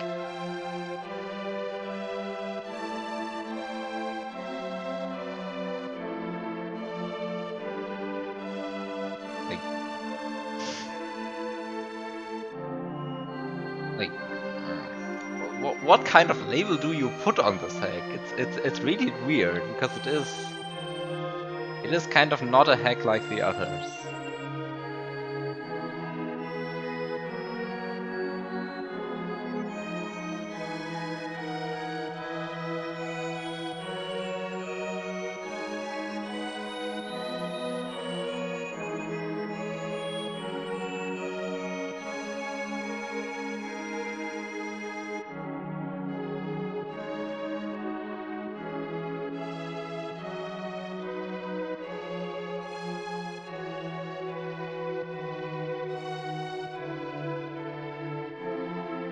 You can definitely do that part on BizHawk.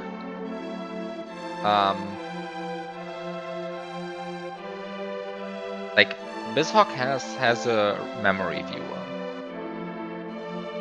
The only problem with BizHawk is that I think it doesn't have a way of dumping the SPC. It has, however, it has a RAM watch for audio RAM. So if you know the audio RAM map, then that might actually be good enough, because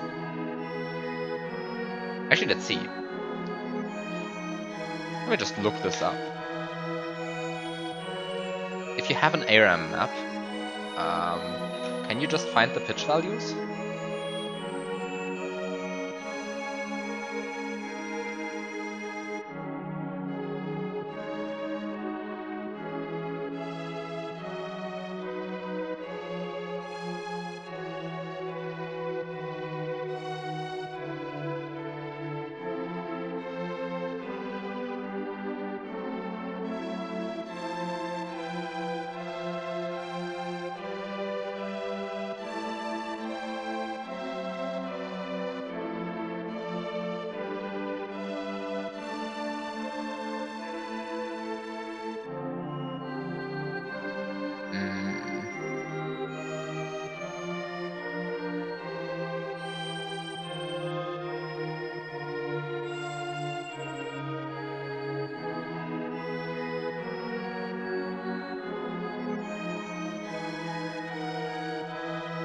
Might be that pitch is not... No, wait. Pitch should be stored in SPC ARAM at some point, right? That should be a stored quantity somewhere. But where?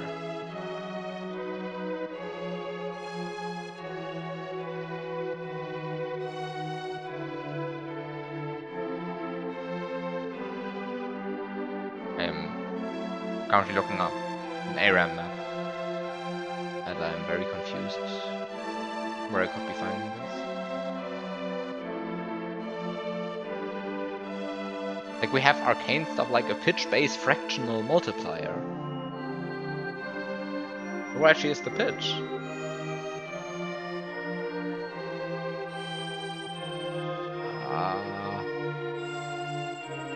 Okay. Whatever. I can figure this out at some point.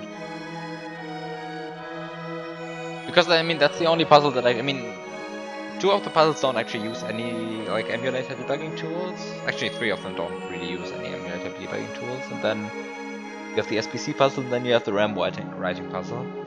And the SPC puzzle can be certainly, it can always be done if you dump the if you are able to dump the SPC, which means dumping the entire ARAM. But since you can just RAM watch the ARAM in any case on most of them, or like on a lot of other emulators as well,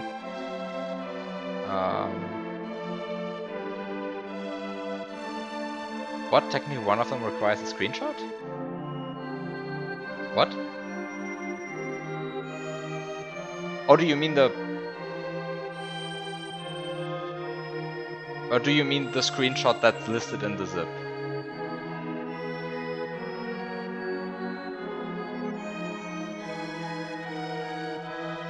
Yeah, okay. I kind of just completely forgot about that screenshot, I have to be honest. I just tried and errored my way through that puzzle.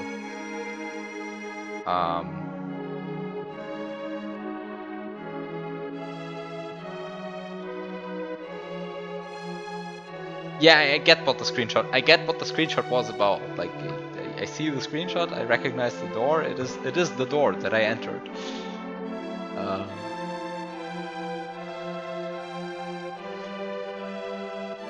Yeah, it's kind of an issue because like 15 doors is kind of the size where you can still feasibly brute force, but where it's like really not fun anymore to brute force.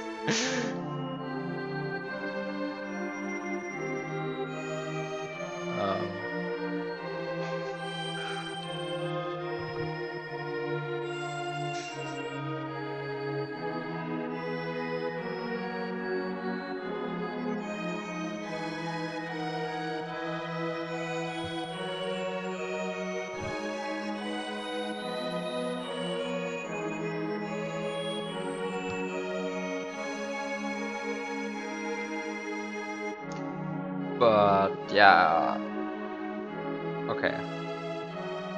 So the screenshot was the unique way of solving that puzzle, the unique intended way of solving that puzzle.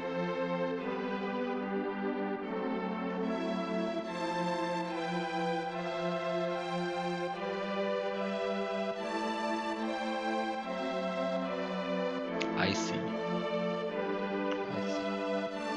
Okay.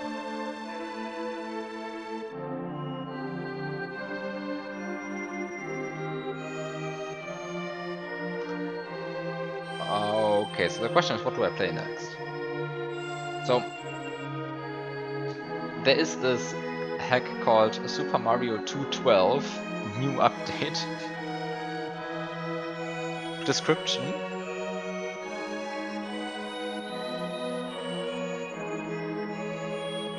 Super Mario 212 is a hack. It was made by me and it is super difficult and has 6 phases and one is to waste your time. Fun fact, all stages are named after places in Japan. Inspired in Kaizo Mario World Series. That sounds like a fun hack to play. Super Mario 212.1 recommended.bps. Super Mario 213.21 classic.bps. What is going on? Okay, I'm playing the recommended edition. Time to play the recommended edition.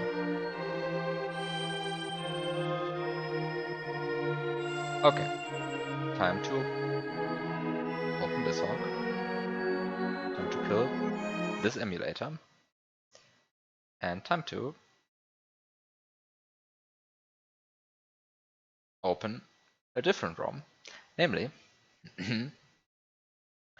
Super Mario 212.1 recommended.smc.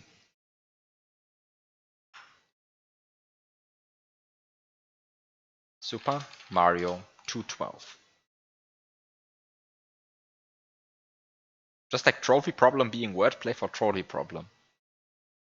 Oh wow. Oh wow. I totally didn't get that. Okay, so here we have Super Mario 212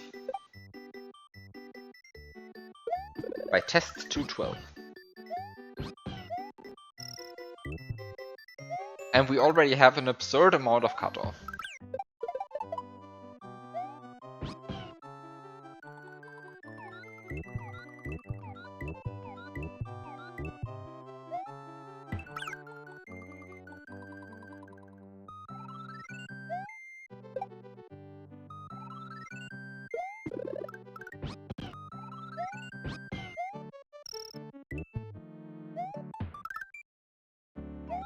Um,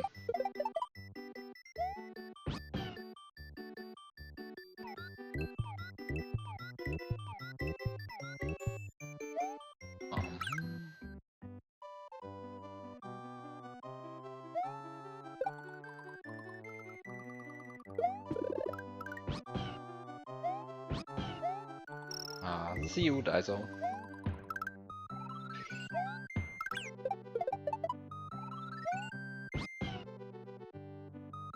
Okay. So again, let's just... Should I just play it, or should I just open Lunar Magic? Welcome. This is Kaizo Land. In this strange land, we find that Princess Toadstool is missing again. Looks like Bowser is at it again. I really hate the two agains, but like, I mean, they're vanilla, right? I mean, who thought this was a good idea?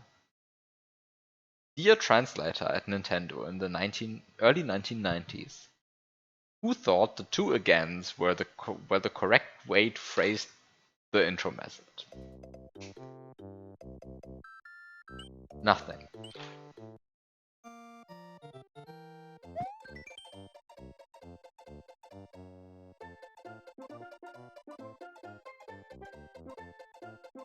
Also, hi Mischievous Mark. I never said hi, I think. Yeah, I'm a bit confused by this message box. Just going to ignore it. Yokohama. Oh, it's really one of these.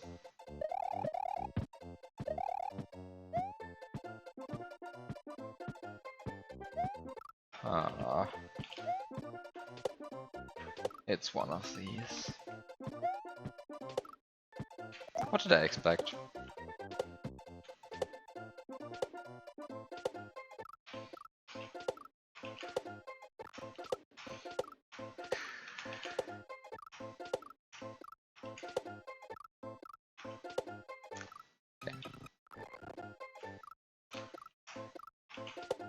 It is one of these. 212 is a reference to 2012. Ah, I see.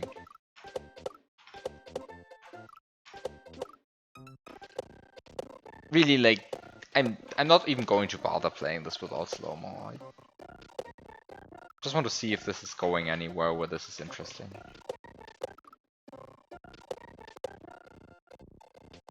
Or if this is really just...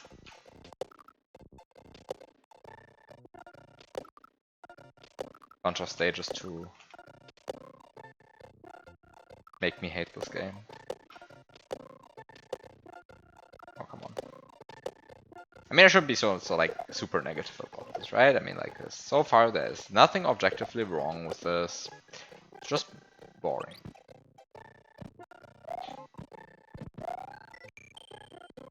You must save dead so many times. This is just the beginning of the first stage. Not the biggest fan of all of this cutoff. By which I mean, why is there so much cutoff? Please, come on.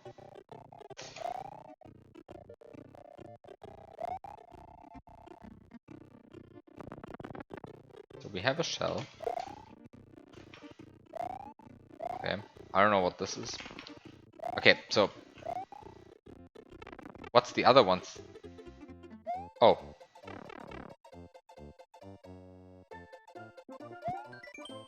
Take the yellow turtle shell to Red Koopa Beach to turn into a yellow Koopa, then make it hit and make it flip and the crazy shell and throw it up.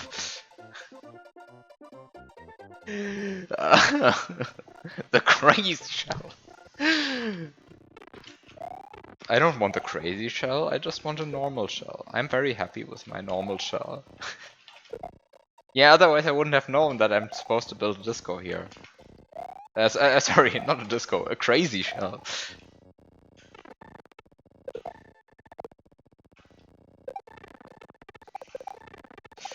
The crazy shell. So where's it actually going? I mean, like, do I actually need the crazy shell? I kind of feel like I have a mushroom. Wow, exciting jumps. Exciting jumps. Exciting jumps.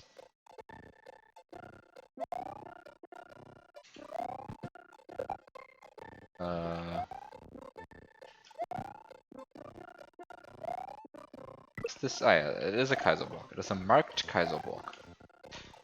How friendly.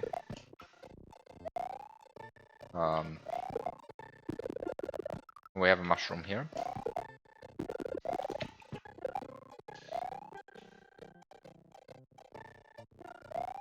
I mean, I guess if you have a shell, then this is just an obstacle, right? It's just an obstacle. Just go here and you just... There's nothing special about this, it's just a jump. You even get to keep the shell, which you can use to make another crazy shell. Also, what is happening to the camera? Nothing. Nothing is happening to the camera. The crazy shell. Oh, it's time for mushroom juggling! Yay! Mushroom juggling!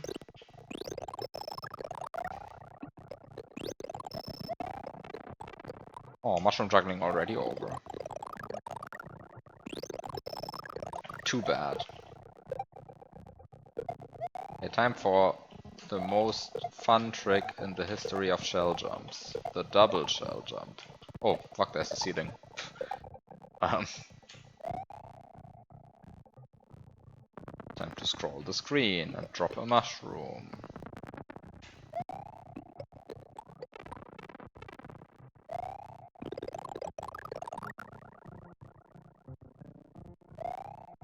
Wow, what an amazing... Oh. Wait, what's going on?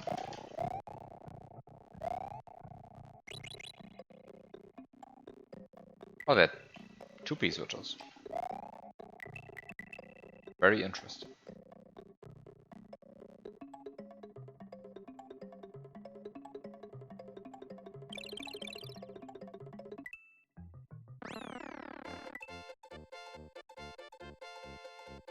I kind of feel like this was not the intended way of solving this.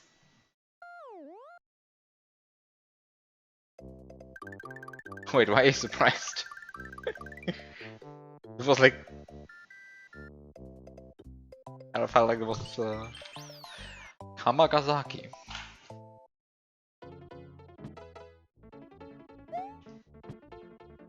This is my favorite music for a 50-second Switch Palace.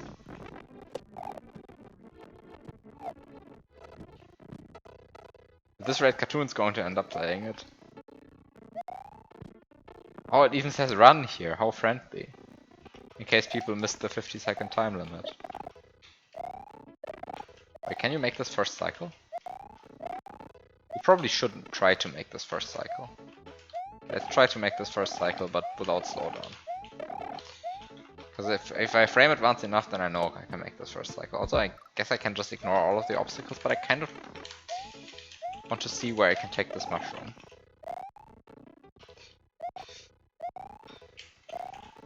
Okay. Honestly, I don't care about beating this without slowdown. Actually, wait a second. Can you just spin jump from here? Okay, maybe you just do it. You just do it second cycle. Like, who cares?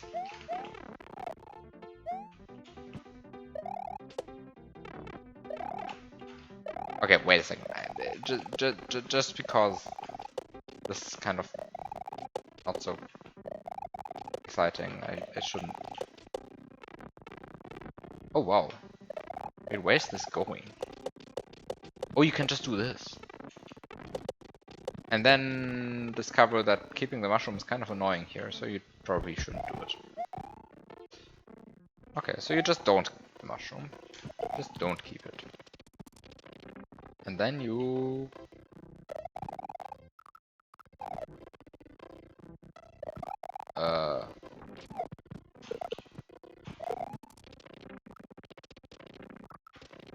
And then you...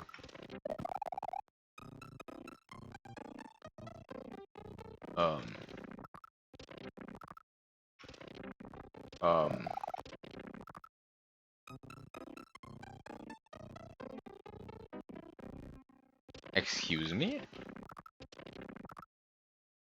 And then you go back and get the mushroom again. See.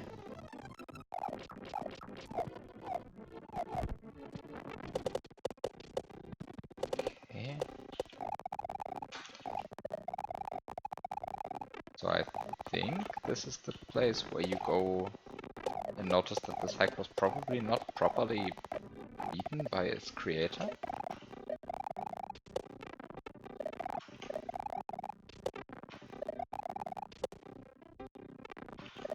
But then you realize that...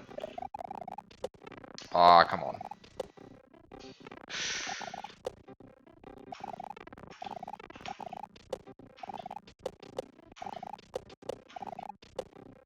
I mean, of course, this is just complete conjecture. It might just be that I'm just bad at this game and there's a very good explanation for why there is... Oh shit.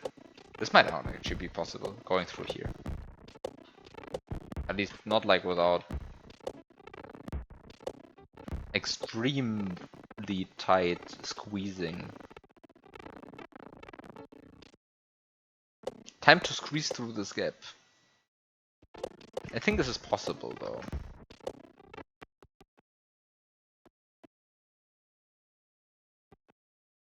Ah.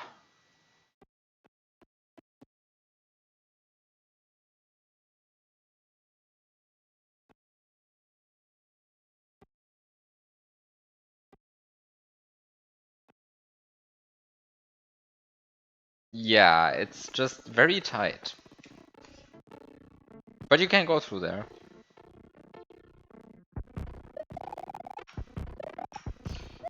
This is, there's probably a better way of doing this. But like, I kind of don't see it, honestly. Wait, it's like, maybe you can just... Can you just trigger this platform? Can you just, like, if you jump into this wall hard enough, just trigger the platform? I think you can't, right? Like, you have to stand on top of these. You can't trigger them from below. It's just not how they work. So, I don't know. I actually don't see how to get past this obstacle without this weird... Oh!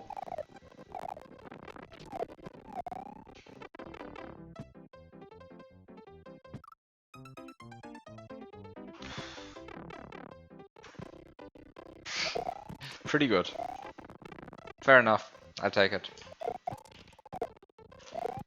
Time to beat the hack the intended way, since clearly this was a well thought out hack. You just need to scroll the screen. Perfectly fine obstacle.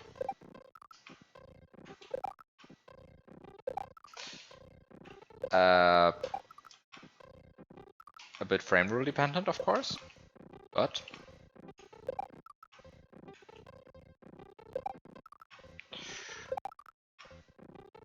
who said the jump wasn't allowed to be frame rule dependent?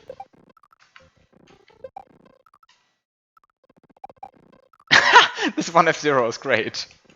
I love the 1F0 graphic.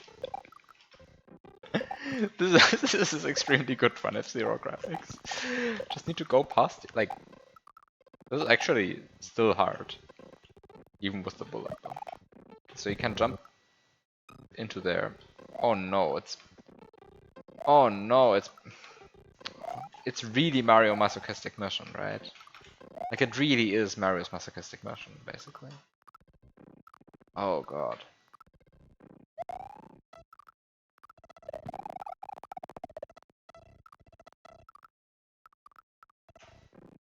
Oh no.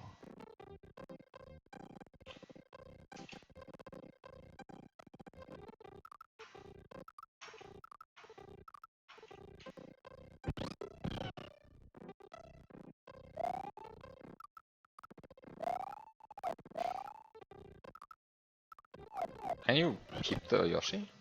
Oh, wait a second, the platform is just going to stay on the 1F0. No, it's not going to. Not how these platforms work. It's like, this platform is going to stay on the 1F0. No. Stupid. This is not how these platforms work. They don't interact with anything. Not one of these custom platforms that would do that.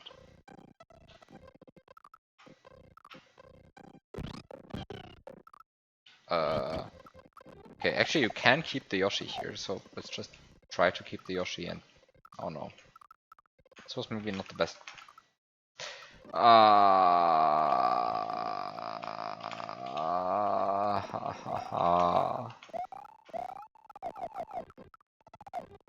I actually managed to lose progress, despite having rewinds at my disposal. Smooth rewinds even. This is pretty good. Hasn't happened in a while. That I had to go 3 jumps back because I messed up rewinding 3 times in a row. I'm not a big fan of the off-screen ceilings here, but whatever.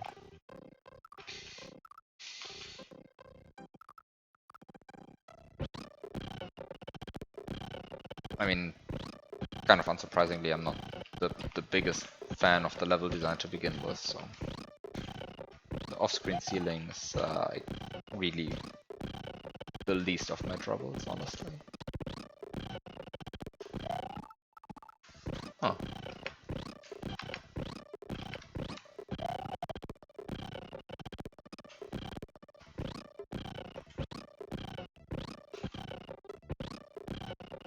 Oh. I'm really having trouble, like, landing on this platform.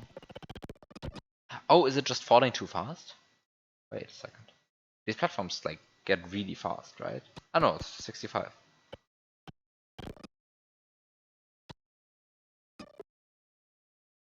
Oh, where do you take the Yoshi after?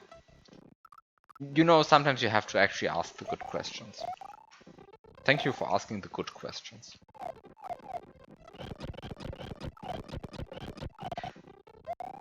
Sometimes you should just look at the screen.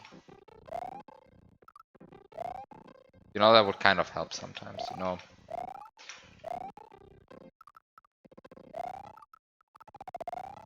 Okay, also, there's a time limit, so I kind of need to hurry slightly. What the fuck is this jump? Why am I missing this so many times?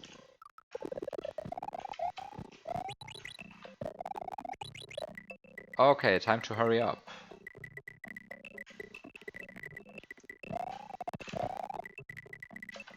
Oh no, I need to... Oh no.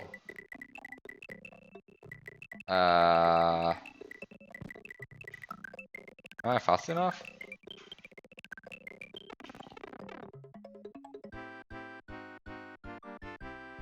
4, 3, 2, 1.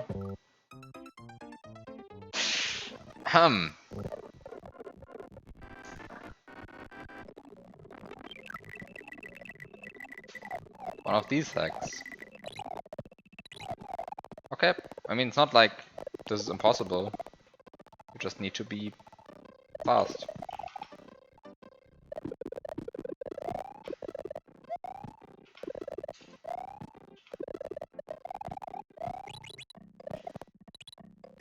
I really wish I knew what was going on off screen though.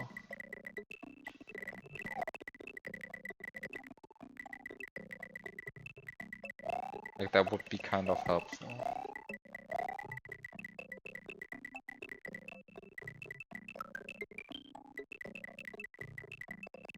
Oh, I'm actually too slow still. Oh, I have to optimize my movement a bit.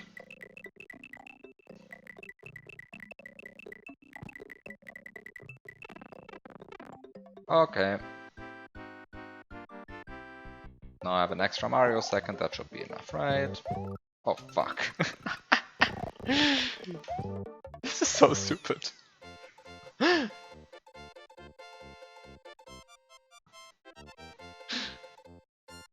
a second, what actually happens if you...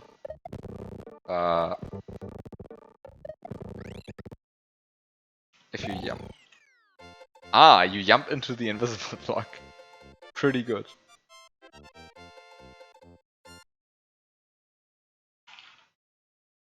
It's invisible, but I swear it's there.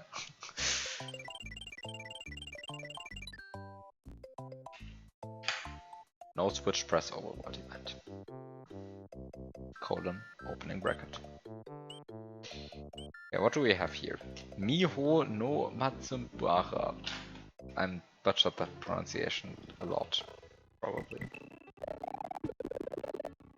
It's an auto-scroller! Hooray!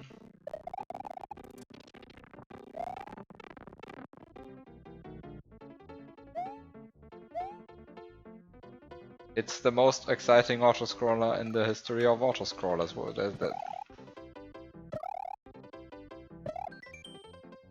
This is the easiest level on the game. Don't die. Yes, actual custom map 16.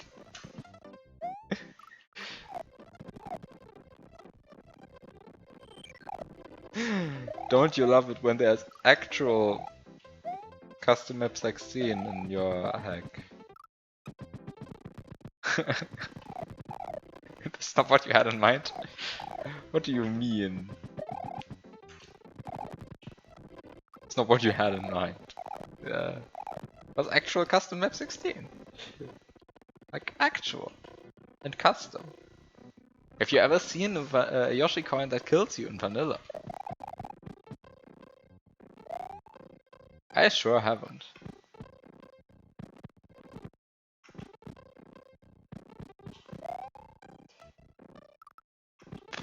I just got frame ruled. This is such a bad case of frame ruled. Perfect. Just have to love it. Like, woof, you go this much in, and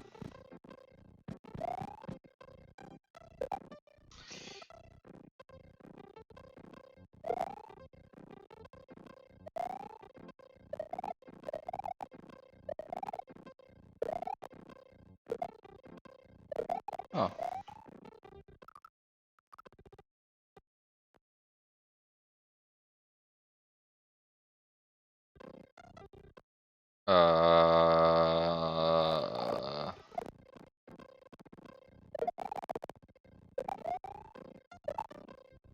Okay, so you can keep the shell. And then we see here that this is just a Yoshi's Island 2 edit. And then we suffer from the inability to jump.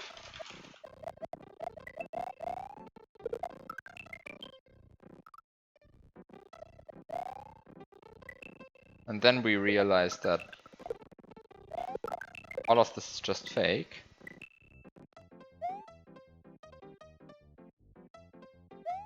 And it's a Yoshi's Island 2 edit, still.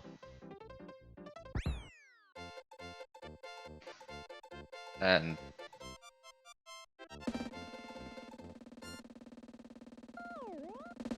what a level. Under Takasaki.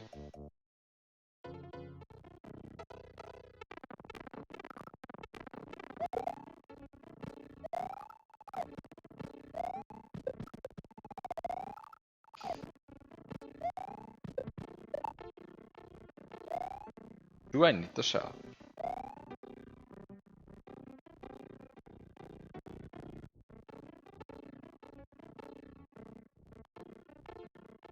Did you know that these tiles are completely solid in vanilla? And they are not semi-solid?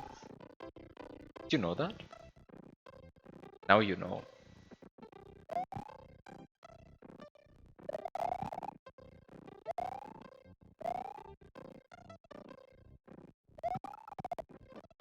Wait a second. Am I supposed to have a disco? I'm supposed to have a disco. Sorry, a crazy shell here.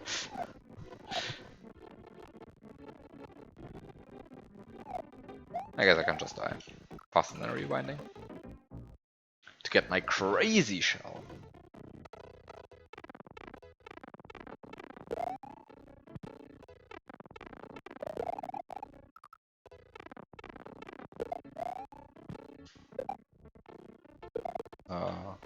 So how do I get my crazy shell?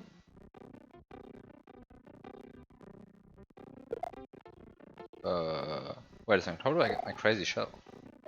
From here. Oh, actually I do. Do I see it? This is like a puzzle? A scrolling puzzle? Where you put this guy off the ledge.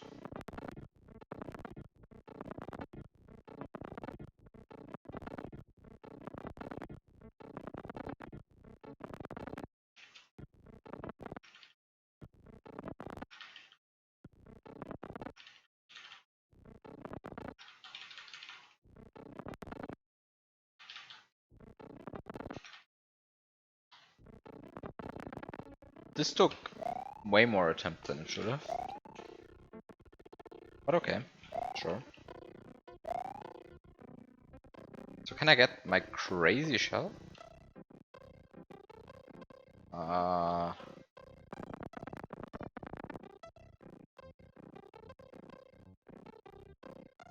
Yes, you can get your crazy shell this way. I just need to...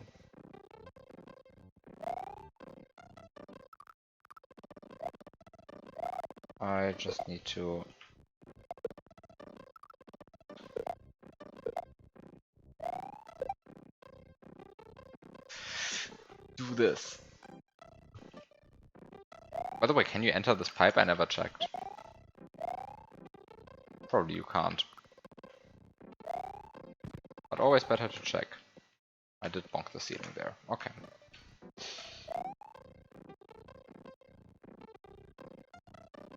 So time to get a crazy shell. What's the timing on this? Ah, this is not the timing on that in any case.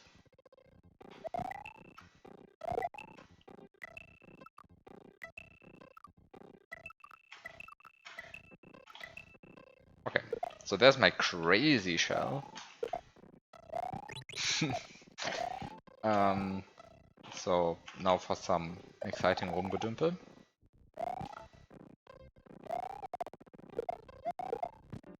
And then I can finally be excited by some obstacles with a crazy shell. I really like this word, in case you couldn't tell. Like, it's the fact that this message box called it the crazy shell, it's kind of nice. It's, I love these 1F0s, they're beautiful. Also, what's going on with this P-switch? Why do I have this P-switch?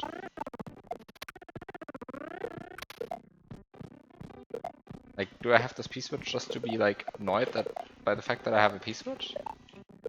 Or is there, like, an actual thing going on with the P-switch? I'm a bit confused. Like, where was I meant to go with the P-switch? Also, oh, all of this is a big death block. And also, where am I? Oh,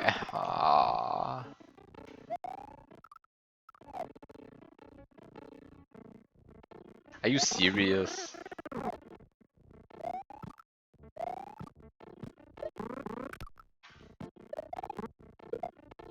Oh, okay. It's not that bad. You can actually scroll the screen up here.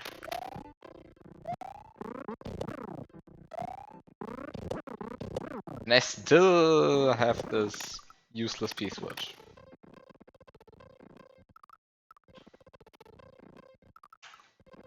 Wait a second, what? Wait, didn't this used to be a death block? Ah, inconsistent tile usage?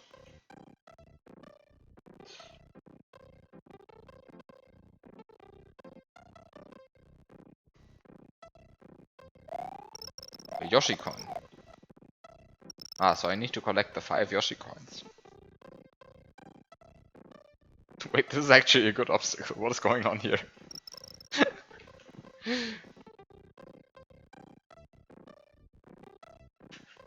Okay, it's not so super exciting. You just need to stand on the edge of the skull box. Okay, so you can jump up to the vine, I guess? You can just jump up there, right? You can just jump up. You can just jump up there. Looks like you can just jump up there, and you actually can. And you get a moon for it. And then you realize that you still have your P-switch. Wait, what? You still have your P-switch, so you get a free mushroom at the end.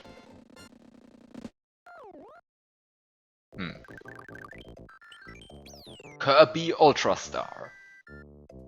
Did you know that Kirby Ultra Star is named after a place in Japan? I just want to point that out.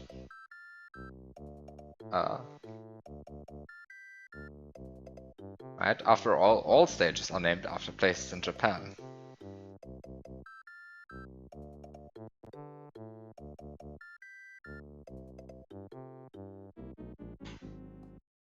All of them. Including this one. It's an Ultra Star level. It's an Ultra Star level. It's an Ultra Star level. Extremely exciting, with the extra challenge of keeping a mushroom. Oh god. Isn't it the 5th already?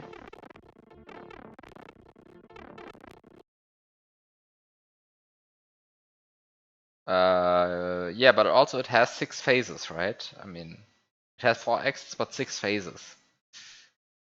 Clearly says so in the hack description.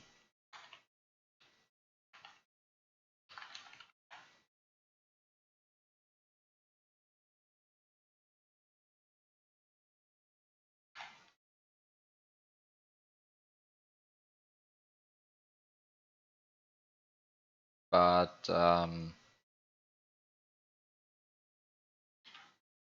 also I only have 3 events triggered right now. Not sure what happened, but it's only 3 events triggered.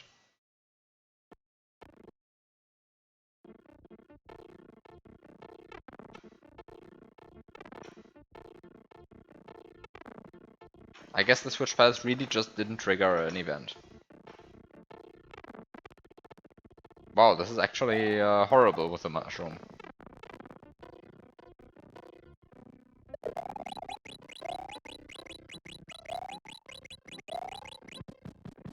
Oh.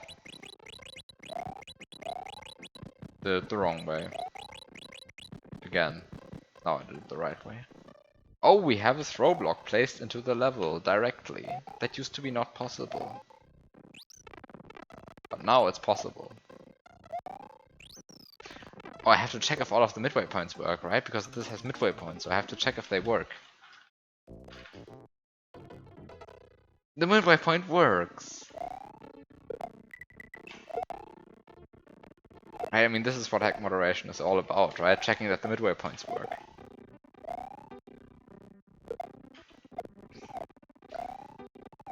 Kind of forget that this thing moderators are supposed to do. I never did it. But yeah, the midway points are supposed to work. Yay. Wait, this is actually...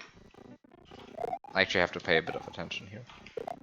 Not just like juggle completely stupidly. Okay, time to fix the juggling pattern. I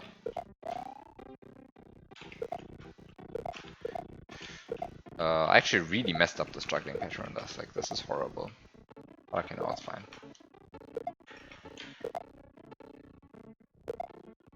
No, it's fine. Set.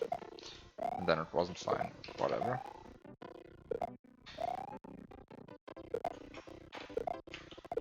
This is really like the situation that you don't want to be in. But whatever. By the way, this obstacle is very boring right now. Like, there's nothing happening here. Like, it's mostly a self-troll going on here. Me not like being in not me being in juggling mode, I guess.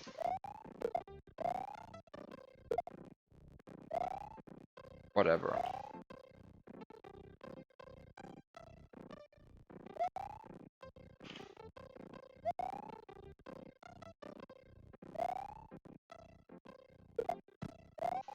Okay.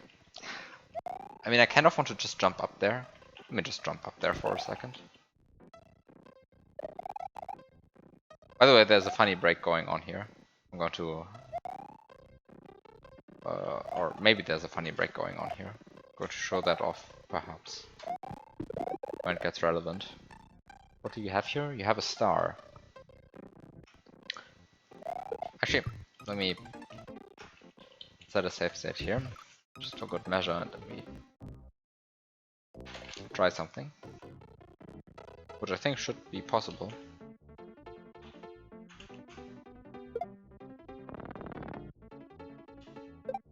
Well, maybe it's not actually possible because you can't scroll the screen far enough. Yeah, I might not be able to scroll the screen far enough. Probably you are. Was that an infinite turn block, throw block? Yeah, it's just placed in the level. Exactly. It's just.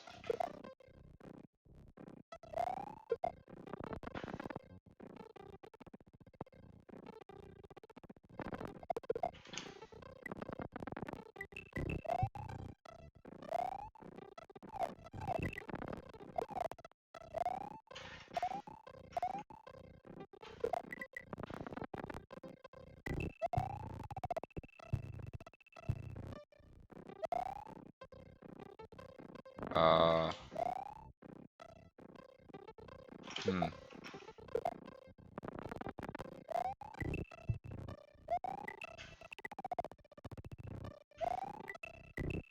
Oh no, I placed the Yoshi where the throw block was placed. I thought it was placed on the leftmost tile. Actually, that's not true.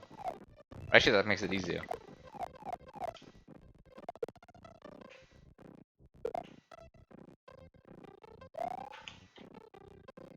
Right, so what you can do, and probably shouldn't do, but what you can do, this.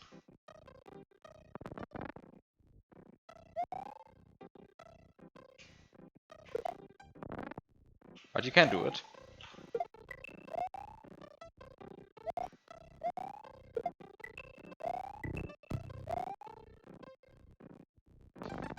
Thank you for banning that.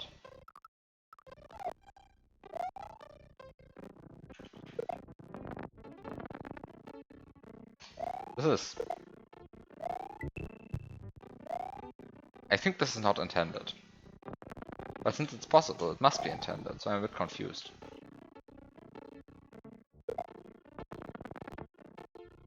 I don't understand this.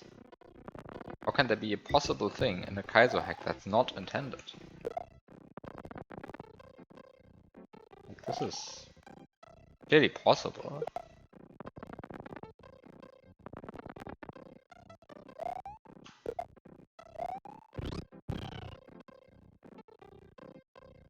Oh, I didn't read that. That's very interesting.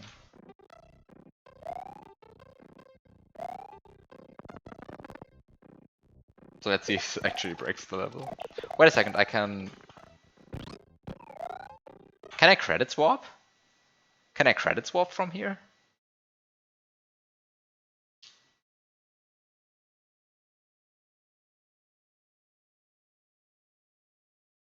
Is this credit swappable? I mean, I now have Yoshi in a room with a bunch of like of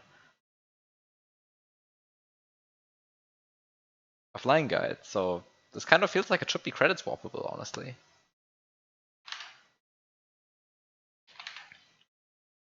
Now, of course, it's a purely hypothetical question. I'm not going to actually do that.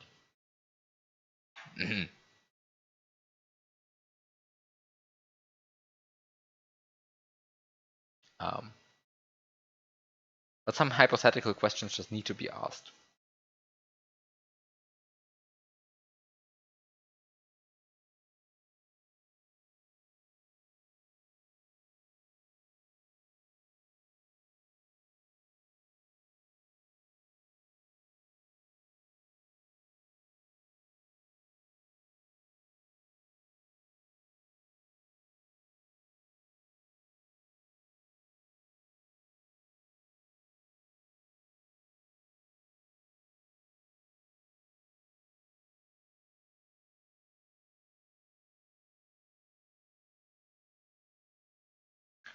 Yes, this is credit swappable.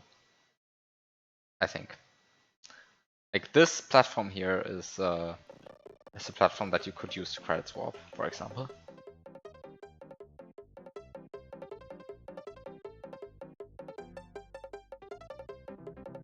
So if somebody wants to make an optimized task of this, consider this.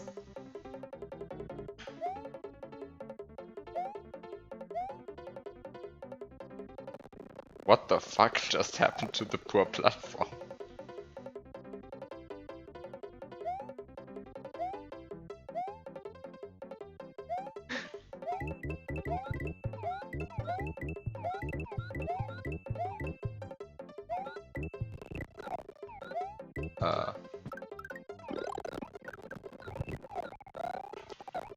Wait a second, maybe I should hurry up a bit with this instead of looking at the funny platform.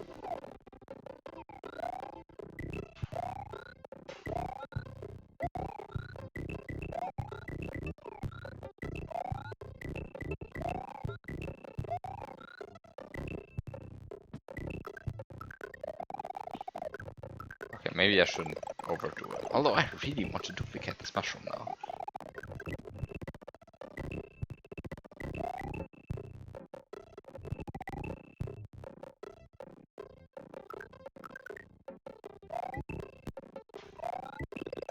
Or did I just soft lock there?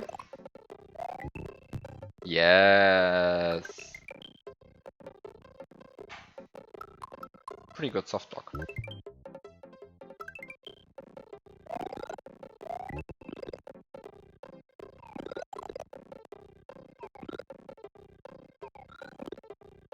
Yeah, it's a very good life farm. I like the life farm.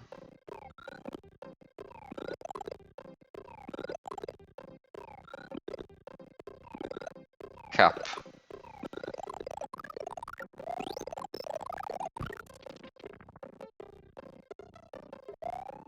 Okay, wait a second. Hurrying up there was completely unnecessary. You have like tons of time here. Then he wants you to get rid of your mushroom that you just painstakingly earned. Good thing I got 2 of them. Oh no, I think I'm losing them. Oh, this is possible, right? You start from a lower position than usual. Yeah, that's possible. You start from a lower position than usual. You can like, even do a bunch of jump control here. And then you go below the level.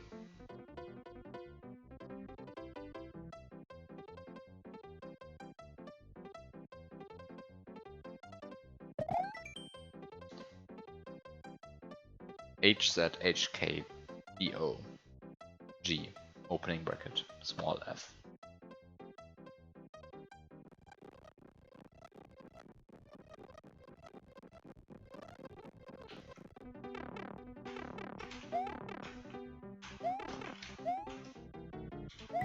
Oh.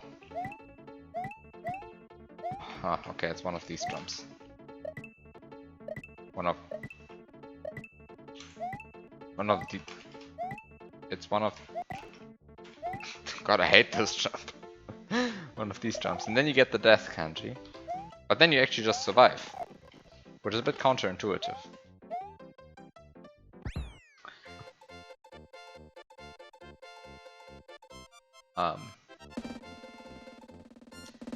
Yeah,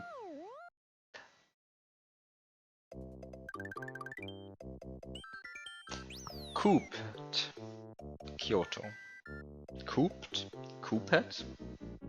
What is the intended pronunciation here? We will likely never know.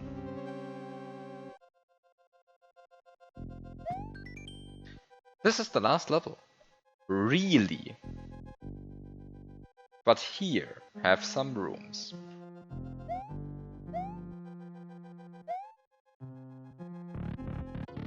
You just killed your chat. F. Oh! It's this! I've been, like... I really like this glitch. I don't know how to reproduce it, unfortunately. I have no idea what causes this.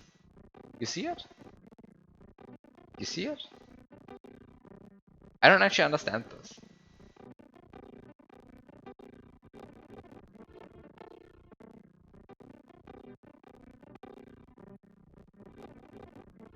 Does anyone here understand this glitch here?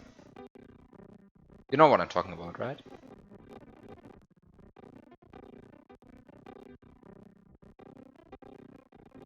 See it?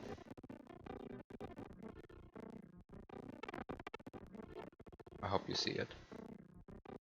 Like the issue is that these munchers here are blocking this bend in the line guide, which is a perfectly well connected line guide as far as I can tell.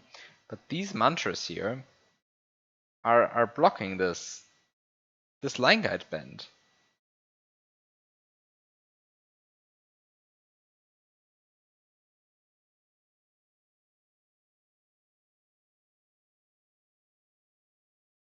And that's an interaction I just don't understand.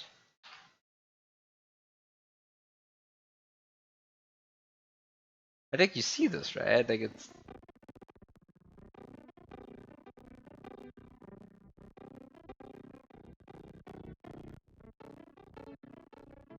And I'm pretty sure it's really this mantra that's causing it, right? Like...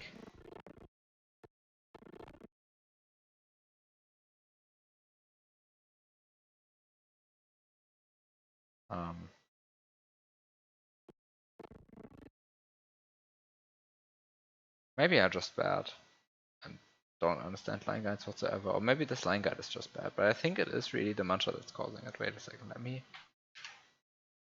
I hope that I'm punching the correct gram address. Yes, I'm punching the correct gram address.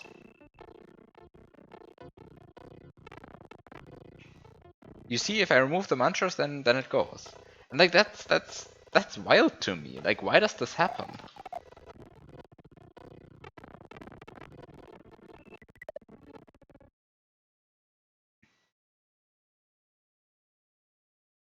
Isn't it just the line guide not properly checking map 16 ranges?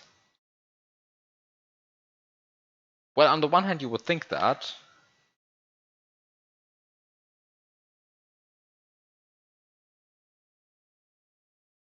On the other hand, this is just a vanilla mantra, and I don't think tile 2F would cause this. Maybe it would cause it?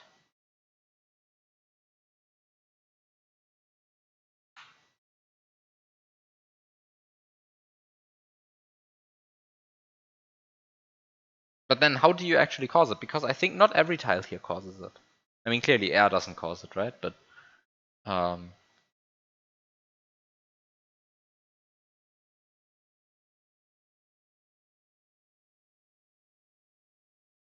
don't actually know which tiles here cause this turning around effect. Does it happen with a P-switch on? That's a good question.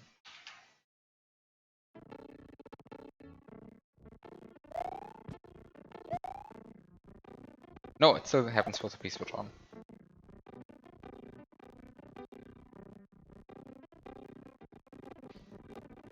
Still happens with a P-switch on. But also, apart from that, how is this actually intended? Like, oh, this is actually a possible jump. Cool. That's pretty cool. That's actually a possible jump.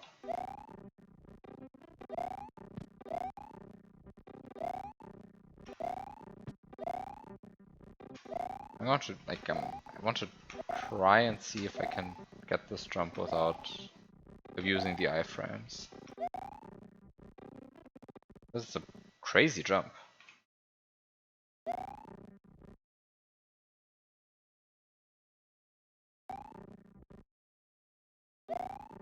Crazy jump.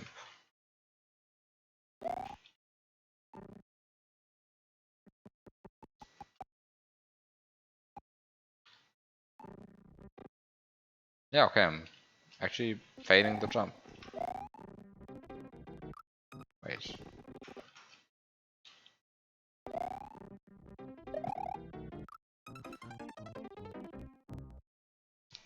Try this again.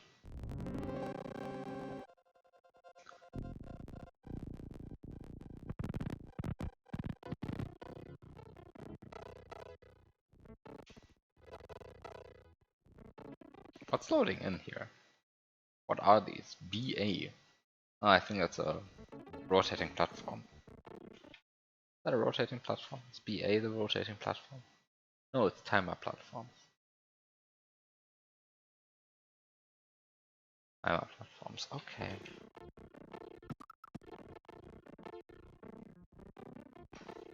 This is a wild jump though. Like,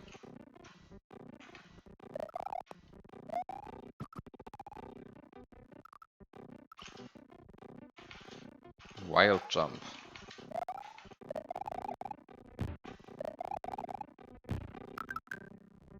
Wait, maybe you're just supposed to kill the shell. Maybe that's the intended setup. Maybe this jump is not actually so wild, and this is just what you're supposed to do, but I kind of want to also get the shell. Because it's possible. I know it's possible to also get the shell. Ah, but I don't want to do this fuddling around at the edge, I just want to get the shell immediately.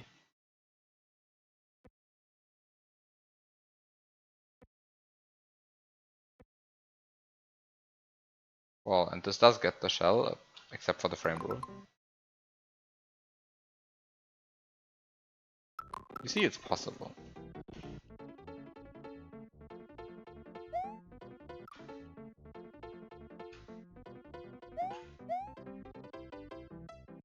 Uh,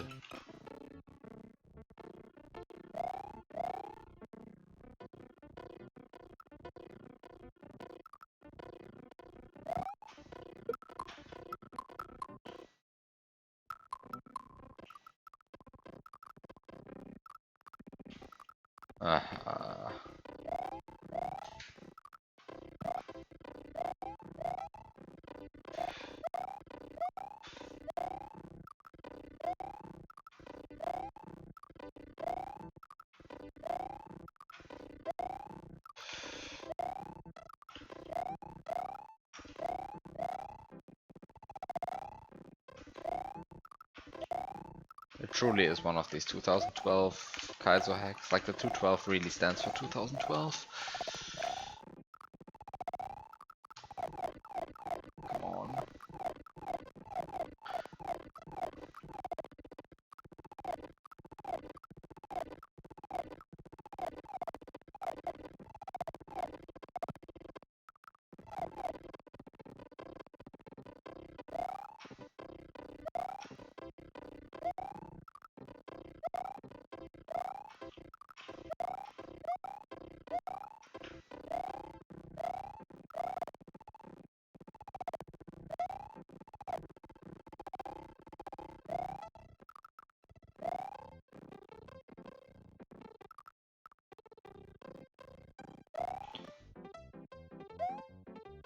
Oh, there's a Rex there. Oh, it's two Rexes. Wow, getting the shell was actually completely unnecessary. Oh, come on. Stop being bad. Okay, I guess I'm bad. There you go. Wow, that took ages.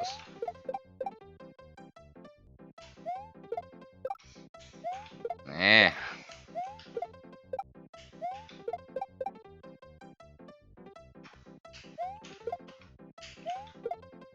Eh.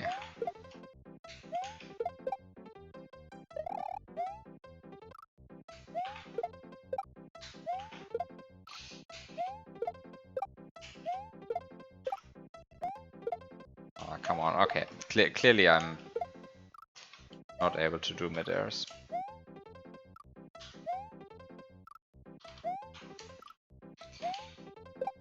Also, the second Rex is also completely unnecessary even if you don't have the shell. Okay, so what do you get here? You get a Yoshi. And then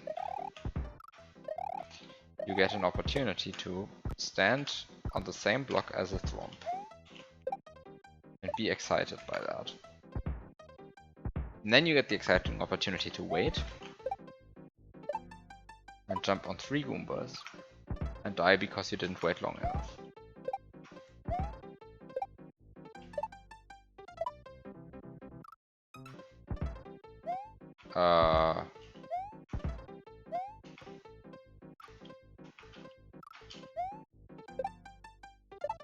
Then you just do maxed height jumps and then you manage.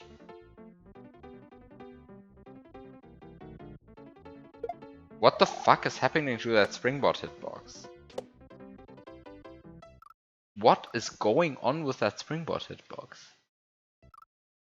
Like it's just phasing through the ground slowly, it seems. I think it's just because of lag frames. I think it's just a display glitch of the Lua script, because it like takes a half rendered frame and then applies the usual game logic to it.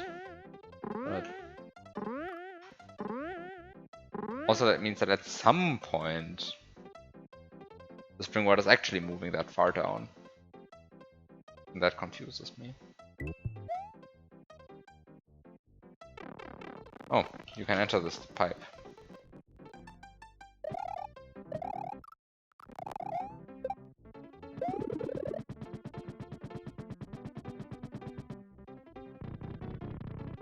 Sky tree.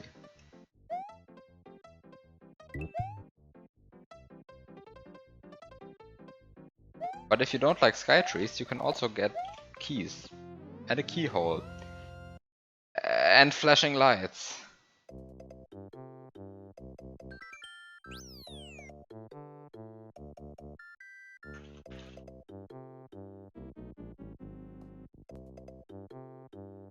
That was flashing lights. I think that's not the internet level exit, but let's see. So here we have Lunar Magic. We have the Rex room, and then we have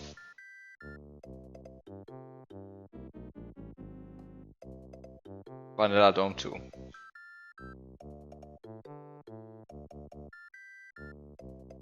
Yeah, no, it gave me 5 exits actually. I mean, this was a level ending with 5 exits. Now I have 5 events that I ram-watched the event counter. So, yeah. So you can also get a normal exit here by just getting the key, getting the keyhole, or rather, not getting the keyhole, and just key surfing over here. And then you get a normal exit. On the other hand, you can also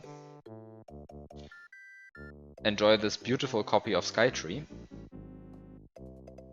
which I think is not a copy. I think it's an actual, like, legitimate reimagination of Skytree. Actually, I don't know how the actual Skytree looks, so it looks very similar, right? Like, I mean, it is. Like, if you told me this was Kaizo 3's Skytree, I would be like, maybe? I think it's not it. But the actual Kaizo, do I have an actual Kaizo 3 ROM here? I have Kaizo 3 lying around here. So this is the Kaizo 3 Skytree.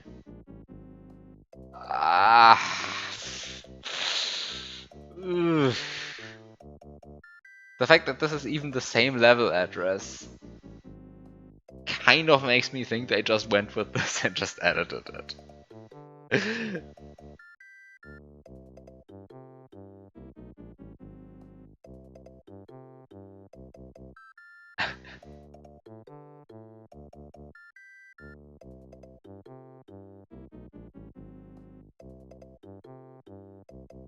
Except that they're different screens, so I guess both people just chose to use gnarly. I mean, this is gnarly, right?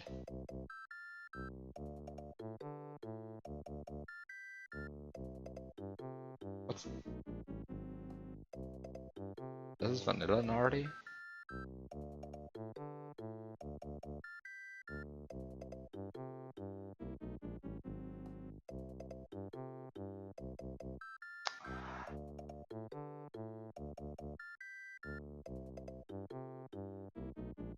Yeah, I kind of wouldn't be surprised if this was just an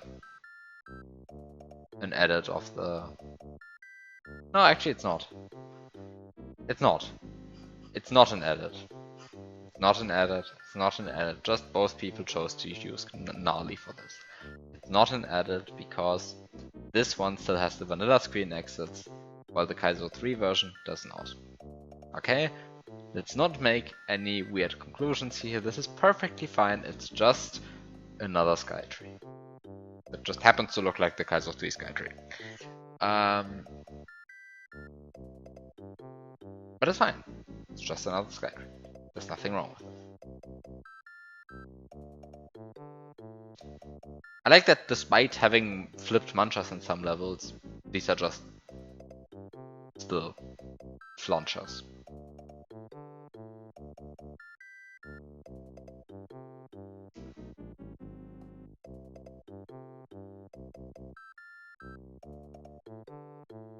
Okay, at some point you gotta realize that you're basically just copying Kaizo 1.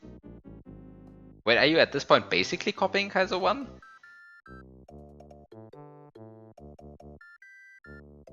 Like, this is...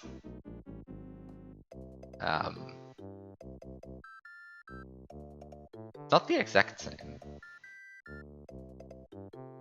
There are less cement blocks here, for example, than in the actual Kaizo 1. And the method and the midway point was removed.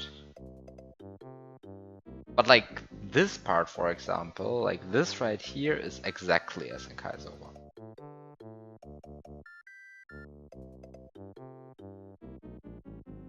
Like, this is just Kaizo 1.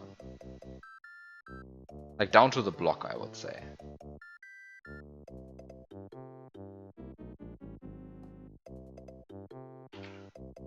Let me get a Kaizo 1 ROM.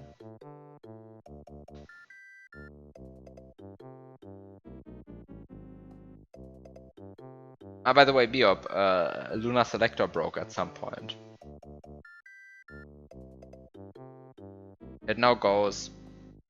It fails to download... fails to download unknown LM versions now. I don't know what's going on.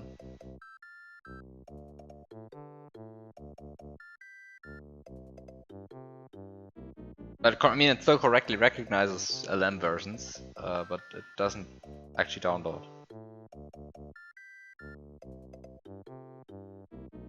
Like it says...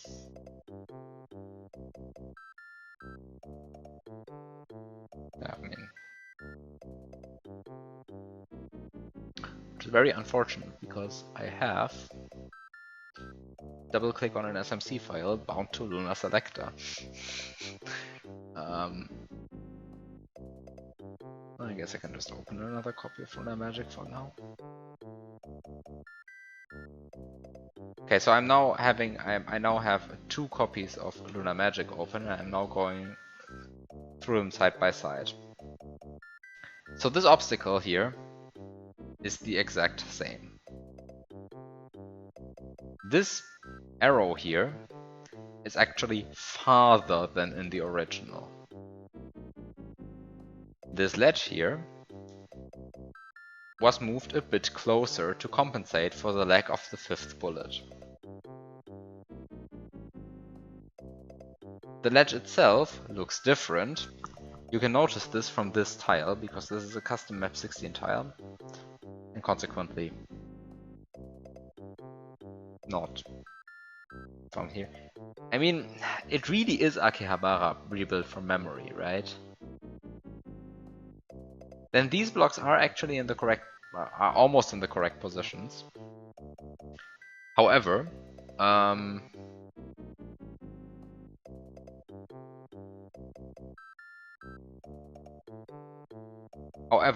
there are a bunch of bombs missing.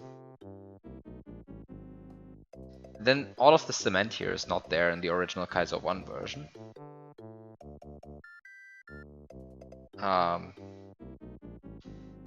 And of course, the reverse mancha is also not there in the Kaizo 1 version. But like, this part is like eerily close.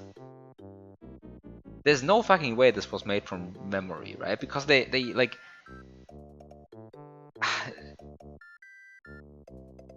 no fucking way this was remade from memory. It's too good for that.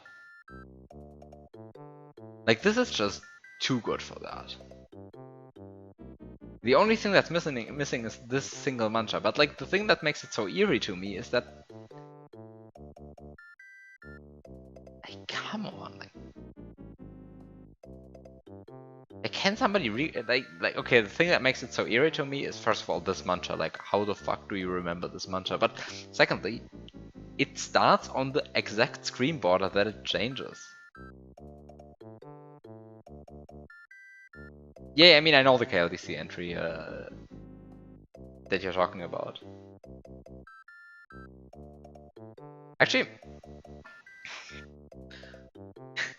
maybe for this is just a troll submission by. Wait, who made the KLDC entry?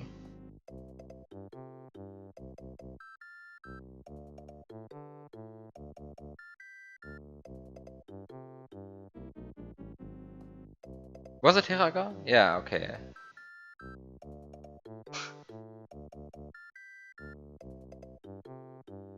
Yeah, I think it was Hiraga. If you also remember that, then yes.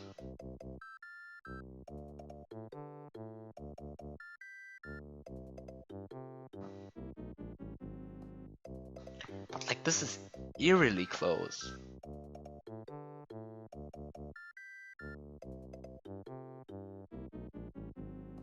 Like, either this person like looked up the level a bunch while building it, but like, what the fuck?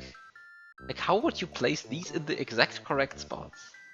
Like, it's not even that they're relative to each other in the correct slots, in the correct spots. It's like they're on the same screen. Like in this gap here. Like, it's the perfect size. No, it's not. Ah, it's not the perfect size. Ah, it's not the perfect size. I'm stupid. This gap is actually 2 blocks too wide here. Huh. Everything else is good again, but actually this gap is 2 blocks too wide. Okay, whatever. You just made LM selector download LM and it worked, so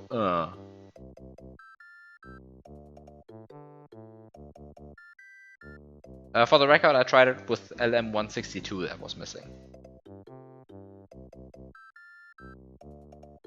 It does not give me an error. Just says attempting to download LM 1.62.exe and then it just closes.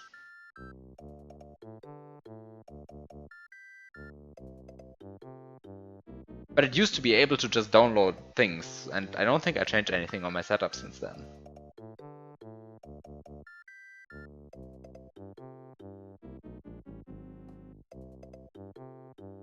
Did you try running it from the console?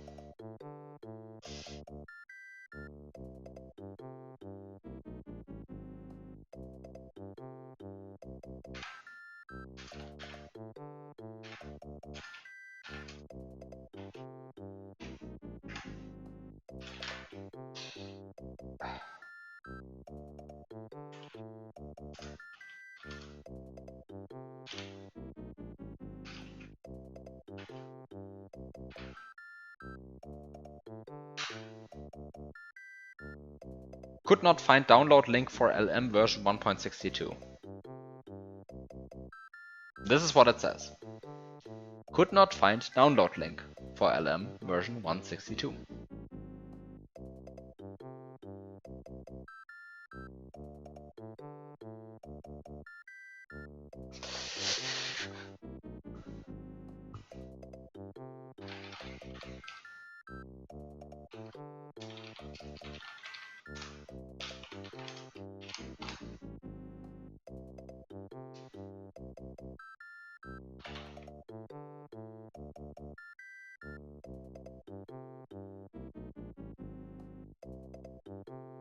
That be because there is none?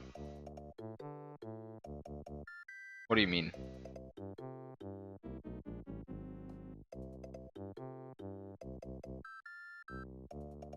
$162.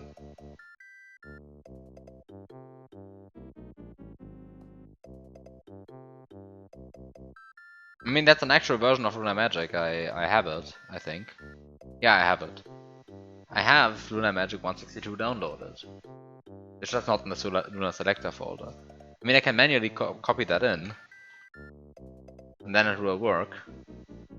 But that is an actual version of Lunar Magic that does actually exist.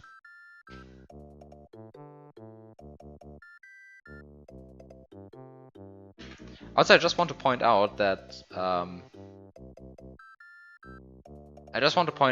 the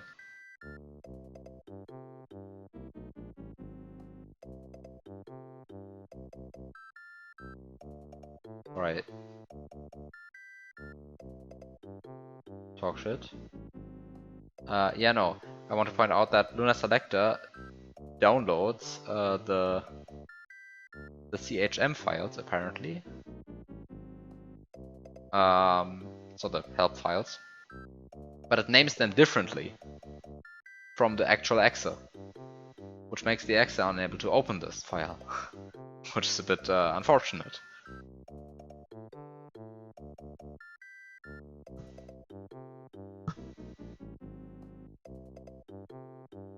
It's how, I think this is how it works, yes.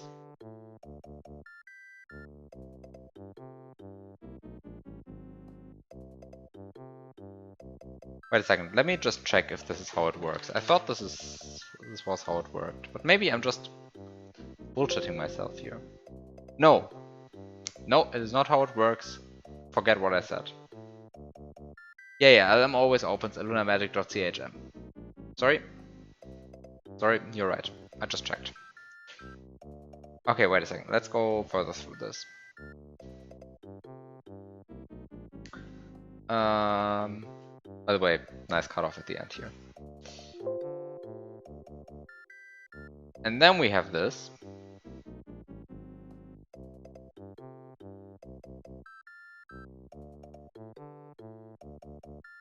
You did think about downloading them all into their own folders so that it works.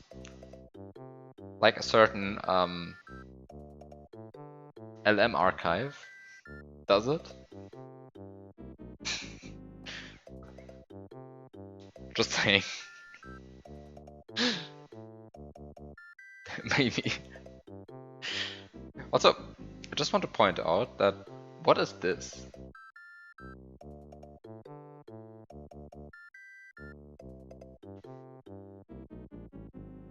These are recognized as line guides.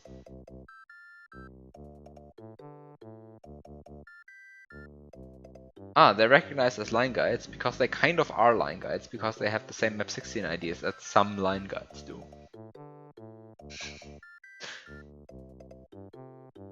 Perfect. And then we have an underwater big boom.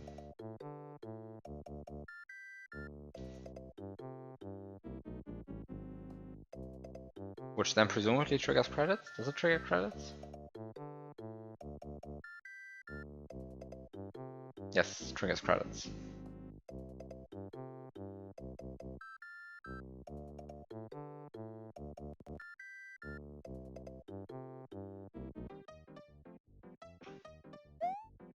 Okay, time to play the Sky Tree, and then Akihabara remade from memory, and then Suffer.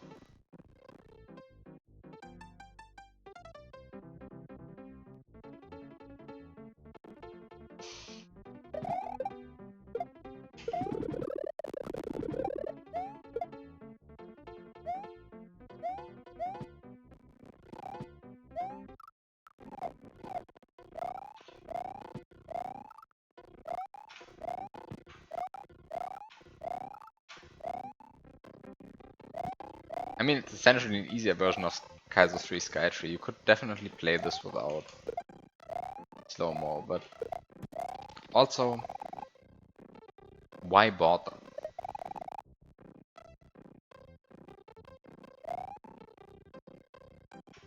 I mean, to be fair, actually, the Sky Tree is probably not actually bad. Like,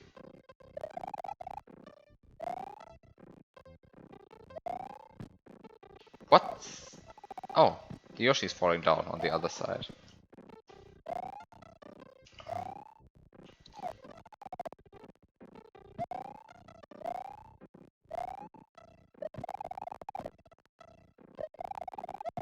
Oh, it's just the troll turn block. Great.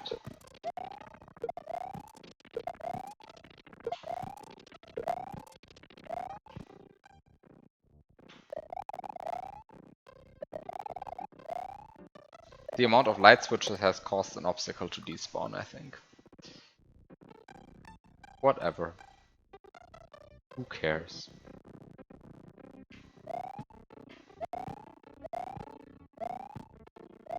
This is definitely playable even without save states, like this room at least.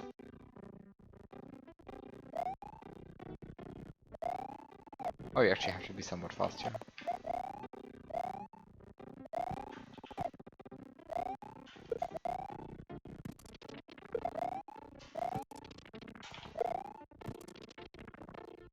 think there's a point to be made about sending this to Cartoon. This might be actually RTA viable, even if very, very stupid, because you have to play the Sky Tree and then also Kaizo 1 remade from memory and also this shitty cave. But I think this is not actually impossible. I think this is actually beatable still. I mean, it's stupid. But I also don't see anything that's like inherently inconsistent in here. I mean, this is just Kaizo 1, right? It's just the first level of Kaizo 1. Ah, actually it's a bit harder, because you are missing a bullet. You can even wait at the start. Yeah, that's true.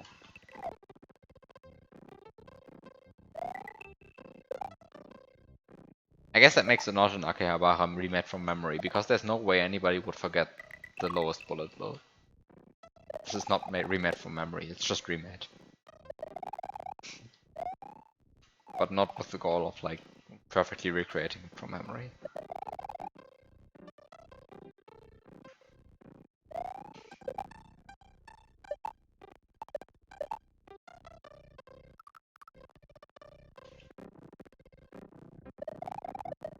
But actually it might not be RTA viable regardless, because I think the Switch Palace is pretty hard. But maybe it's not, maybe I just misclassified that as hard in my head, because I tried to keep the mushroom at the beginning, which was kind of a bad idea. Oops, what am I doing? I should actually look at the screen at some point. Also, I mean, this is Kaizo 1, you can definitely play this without slowdown.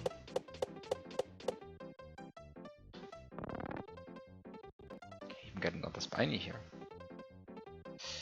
How friendly.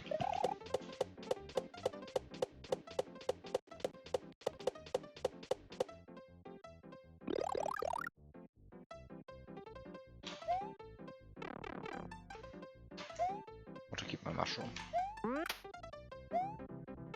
Actually, keeping the mushroom past the chuck is a bit annoying. Ugh. Kind of forgot about that being so far out. Next one is... Ooh, this one is actually tough to hit. Kind of forgot that.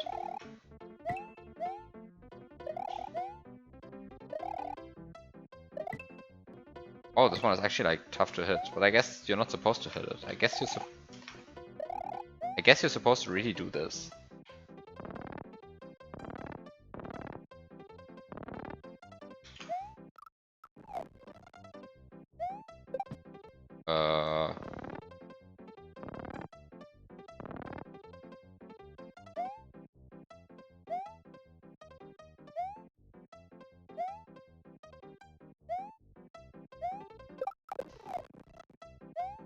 Well, it's actually a bit awkward because of how I scrolled the screen there. Okay, whatever. Time to duplicate a block.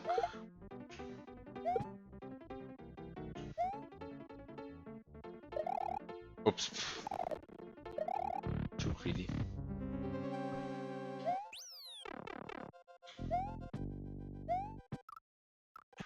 Oh. This is stupid. Okay, does the midway point work?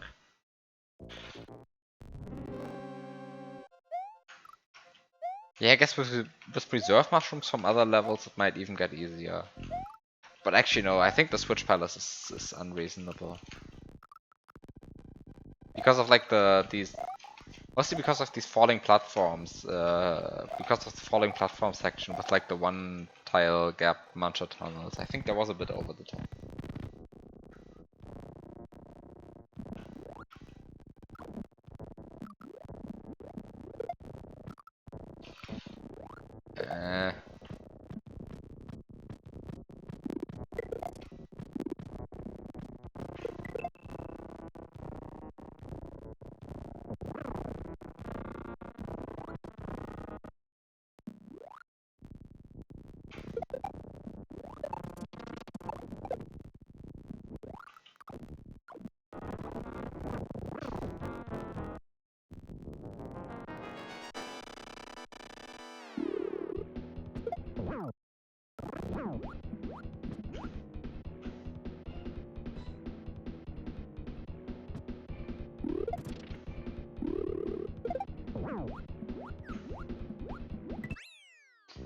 And now you get credits.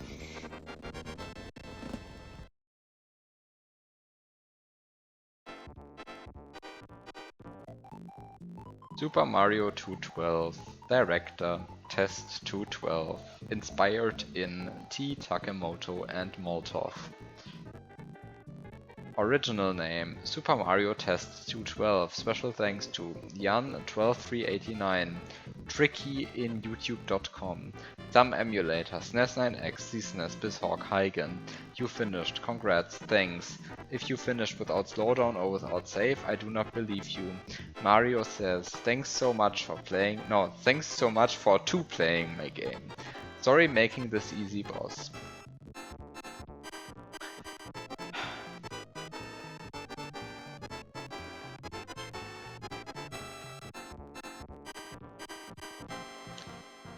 I mean, I can recognize that there was a non-zero amount of effort put into this.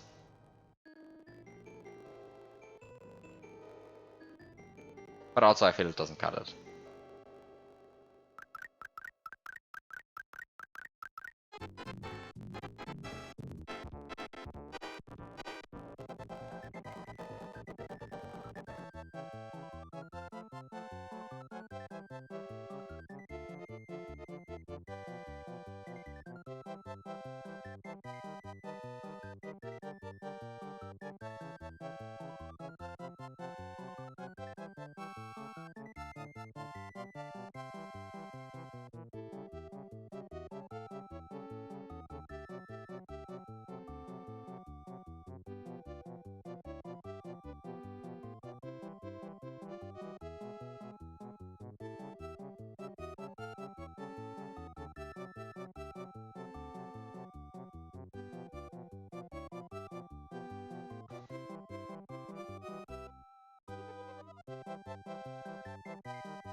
Okay, so yeah, I mean, I guess these are just vanilla credits. I don't think there's anything happening here anymore. I mean, these are very rarely edited.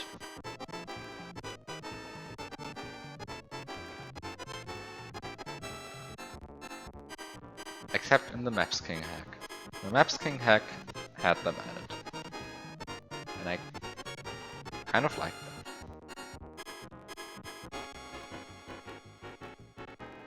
Also, I was just a bit mesmerized by the by the game mode changing. Now we are finally in game mode 29. But also I find it like impressive that there are actually 4 different game modes which are just essentially dedicated to showing this the end screen. Like you have game mode 26, which is just like this, I don't know what it is. Then you have 27, which is like loading a bunch of stuff. Then you have 28, which is the fade in onto the end screen. And then you have 29, which is the actual end state of the game. Also, what does game mode 29 actually do? Now I want to look up what game mode 29 actually does. Does game mode 29 just go... Yeah, okay, game mode 29 just goes into a return. Like it just says, okay, yeah, the game mode is just an RTL. That's the entire game. Game mode. No, it's an RTS, sorry. Game mode 29 is just an RTS. That's it.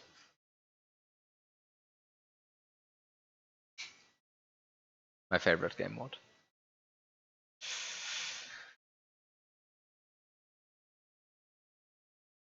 Yeah, okay, so this was a hack.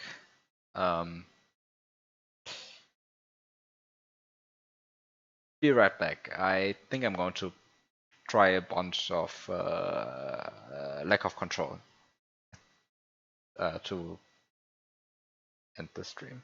Because, yeah, that was the 2 hacks that were in waiting, which are classified tool-assisted Kaizo, and which are not already in moderation limbo since forever. Honestly, I don't know what's going on with Mario Must Die 3. But apparently not so much. But whatever. Be right back.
Okay, back. Hi Red777. And also, yeah, it's being moderated. But I don't know which state of being moderated it's actually in. But also, well, it's being moderated.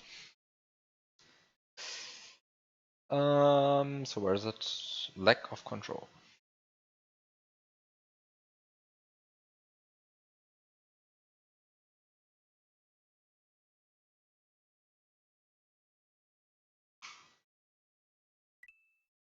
No Lua script needed. No RAM watch needed. No control needed. Lack of control. Credits. Oh. I really have no control here.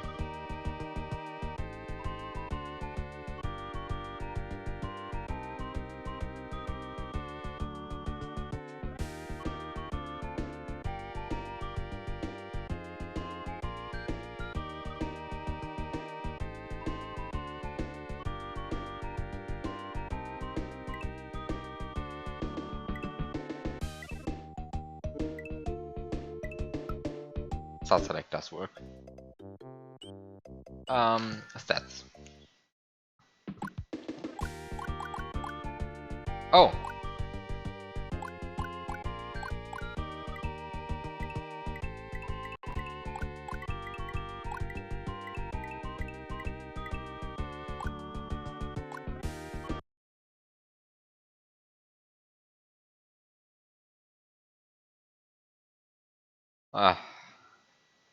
SMH, assuming that S&W runs at 60 FPS.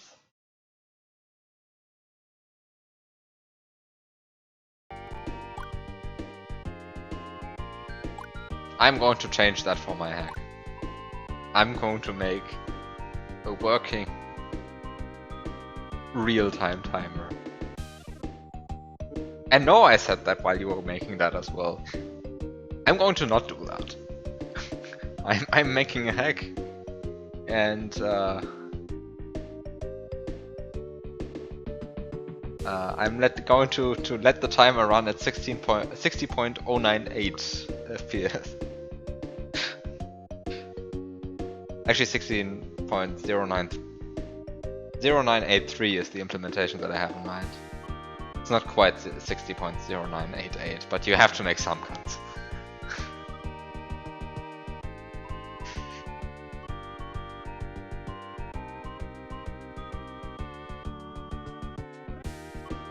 How do you intend to reasonably do that? Actually, it's not so terrible. I mean, so there are two issues at stake here, kind of, right? Like, one of them is to like display the milliseconds, and one of them is to just make sure that the second ticks up every reasonable amount of time. And I'm not going to try to solve the milliseconds issue. The thing is just, if you make every 10th second 1 frame longer, then this is essentially having a timer run at 60.1 FPS, right? So having a tick up every 60.1 frames. And then if also every 10th minute you disregard that check, then you end up at 60.0983. Which is pretty close. That's like 4th digit error. So that's the implementation I'm going for. That the seconds roll over every 60 frames, except when the timer ends in a 9, except when the minute counter also ends up in a 9, then it's also 60 frames again. So it's 60 frames most of the time, but when the seconds end in 9, it's a 61. And when the seconds end in 9, but the minute also ends, but it's also the thing ends in 9:59, then it's 60 frames again. And this cancels out to this. This is the implementation I have in mind, and this should work. And this should be like not terribly expensive to implement, because I mean you gotta implement this during NMI, right? And that's kind of, you don't want to do like bullshit during NMI, because I also want to count lag frames. Because why not? Right. So you have to insert this during NMI, and then you kind of don't want to do bullshit during NMI, but I think this is cheap enough bullshit to do it during NMI. So.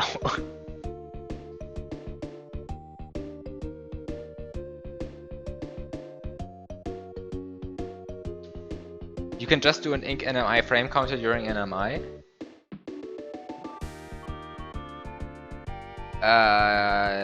Yeah, I guess if that's a 16-bit address, that's fine. If it's an 8-bit address, that's cutting it a bit close, right? Because like, I guess it's also not cutting it close. I mean, I guess it doesn't really matter. Yeah, I don't think you have any 256 frame continuous lag spikes. I mean, sometimes you have them, but like, I'm not going to have them.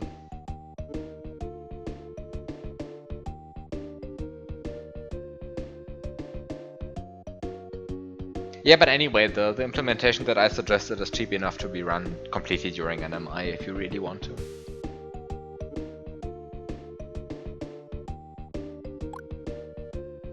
Like, you can do that in like, that's cheap. And if I end up with like a single black line at the top because of it, then I'm going to consider the inc NMI frame counter.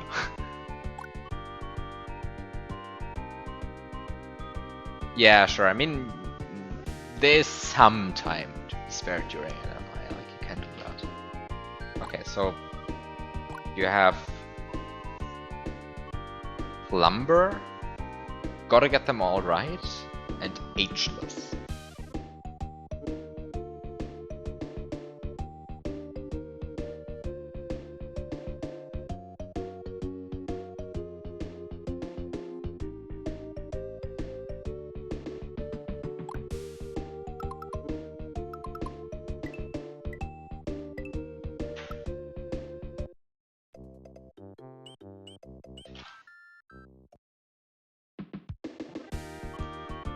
Oh, this is where I stopped last time. Trying to enter the...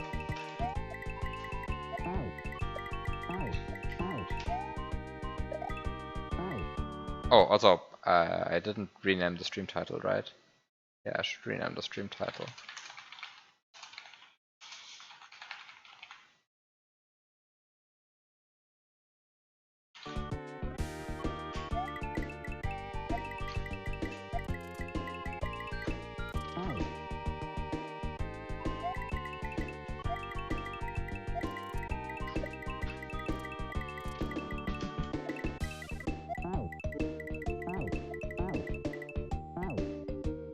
I mean, I messed up anyway, so I don't know what I was still going for there. Yeah, I got one of the 2 jumps, but I messed the other one up. It's actually not so easy to hit that. Yeah, it's fine.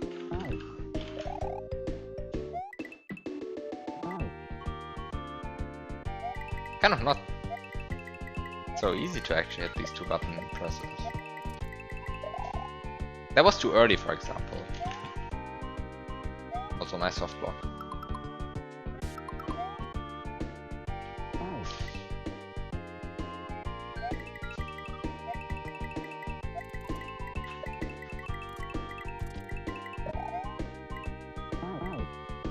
And I guess there's a reason why there's a soft block prevention on this.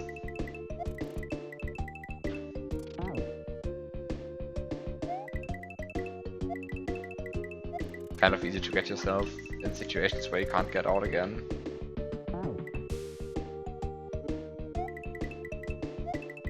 If you can't press right. Fuck! That was actually correct! Those were the actual correct inputs, I think, right? Also, what's going on? Frame skips. Frame skips are going on. Also, I messed up the jumps, like... Oh no, that was not good enough. I guess I messed up something.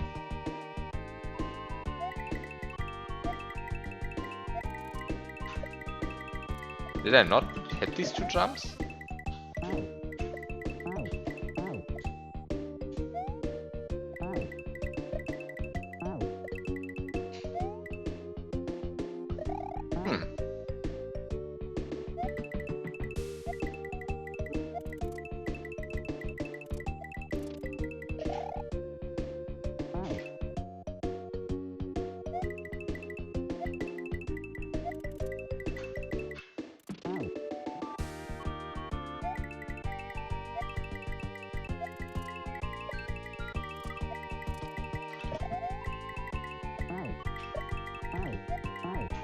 Fuck, no, no, no, no, no, no. Should, like, actually pay a bit of attention during that part of the fight. I mean, it's free if you pay attention, but if you don't pay the attention, then it's kind of just gambling.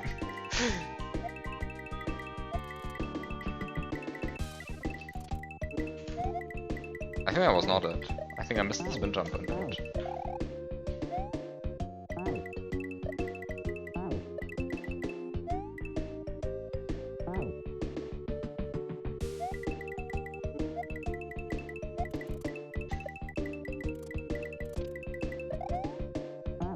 Oh, that was good.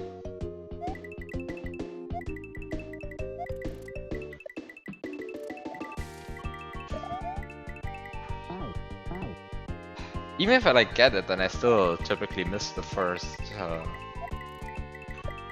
coin of the coin stack there. I think that might have been good.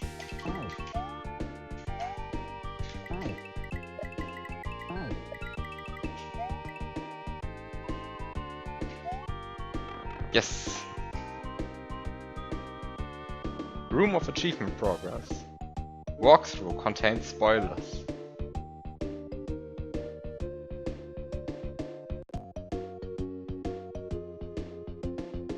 Plumber. Enter every blue pipe.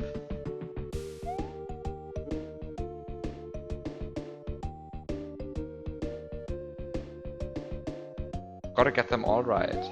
Both sections on literally 3?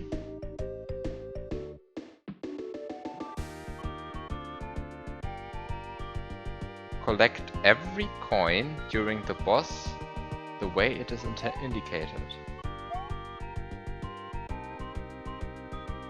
What?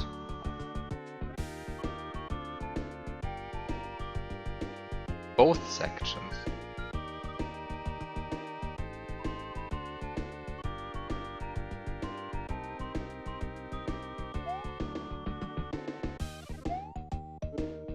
Beat the final puzzle without going through any pipes. Ageless. Beat the level without using any checkpoints.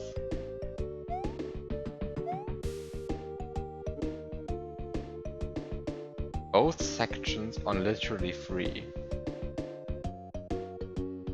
Collect every coin during the boss the way it is indicated. Oh no.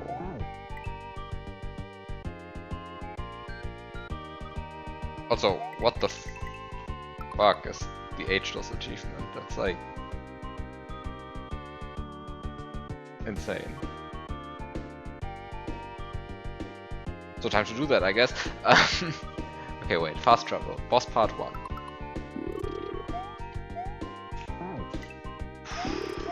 Neutral B. Oh, what the fuck?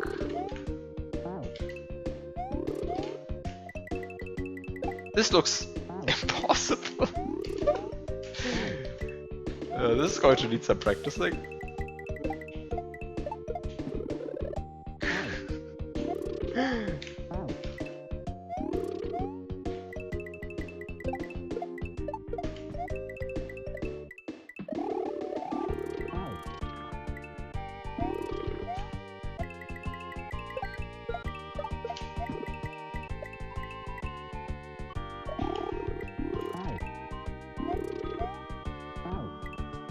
Most achievements in this are pretty fucked up. Well, I guess all except for the one that I actually got.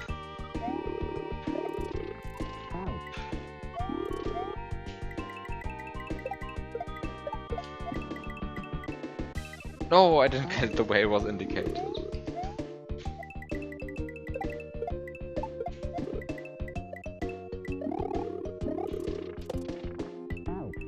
This is actually not easy. Like I have to consciously like alter the way I play this a bit,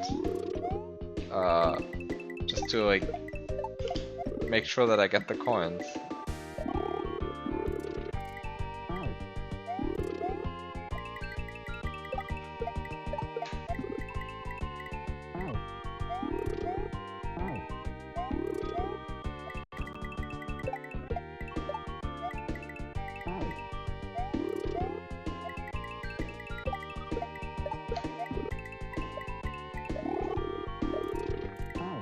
Oh, you only need one of the 2 cloud jumps.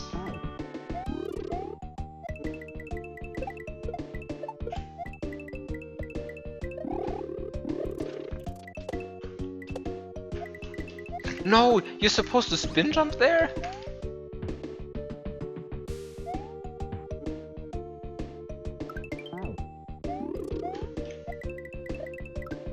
Okay, wait.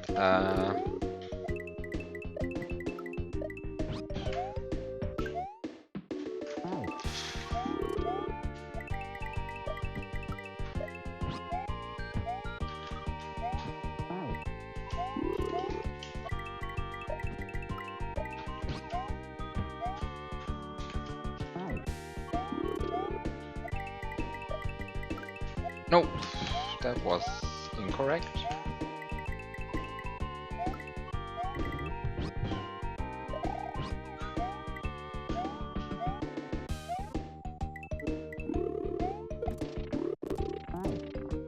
Oh, that was too slow there. Wow.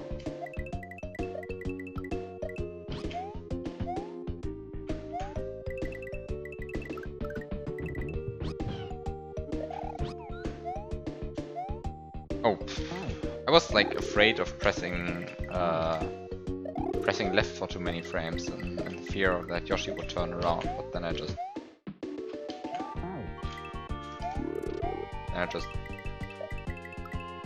kind of didn't accelerate. Also, like, this spike is actually still tight. I do think it's too tight.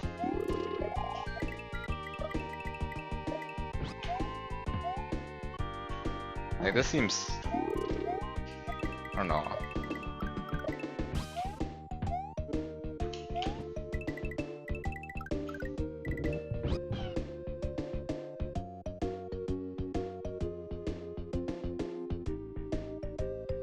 Oh!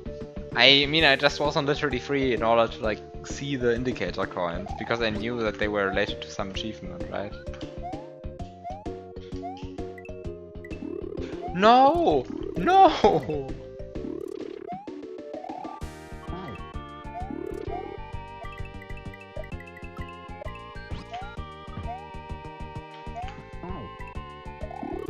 But also I kind of just...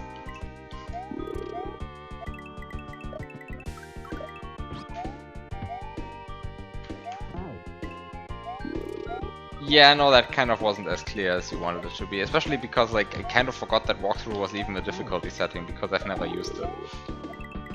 Right, I mean, like, I'm not playing on walkthrough, I'm playing on literally free.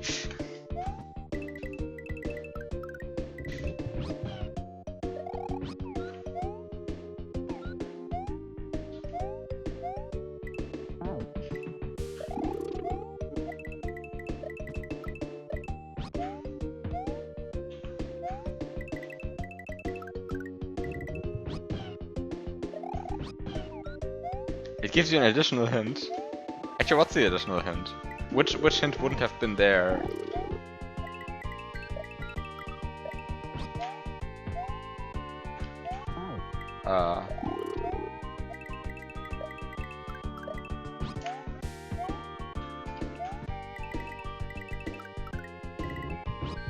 Wait a second, that's...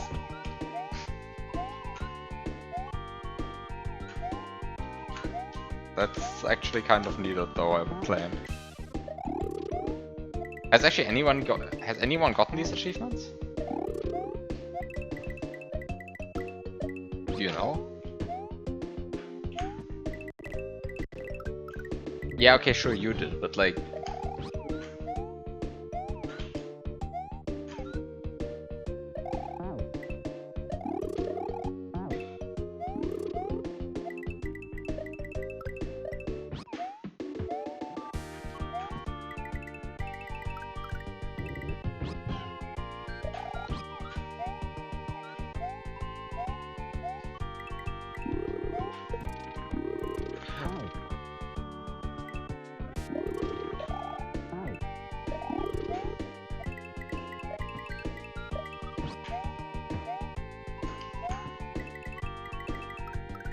Yeah, I mean, to be fair, the achievement screen is like not the most transparently communicated thing in the hack. And that's saying a lot about this hack. I mean... Actually, it says not so much about the hack as it says about the achievement screen, because like...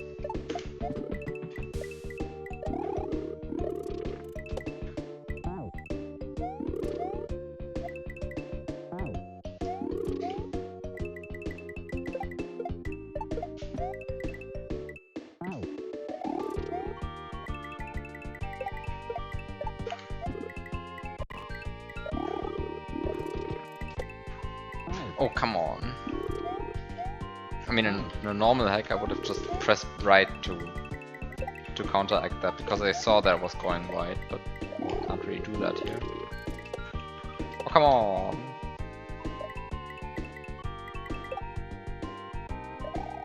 Interface right.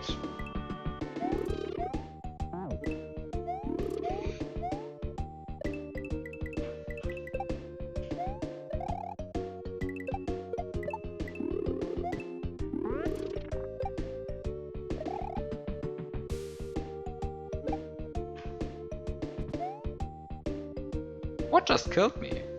I guess the shell? Okay, time to not be bad at this game. Now I have to like consciously think about my jumps because of the indicator coins. It's like there's so much nonsense on screen now, it feels like a different level.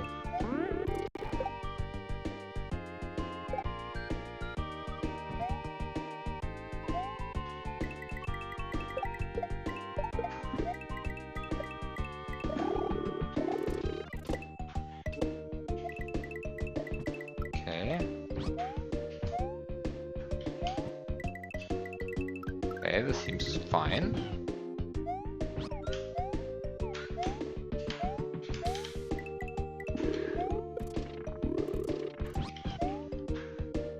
Okay. Now I just need to... Fuck, no!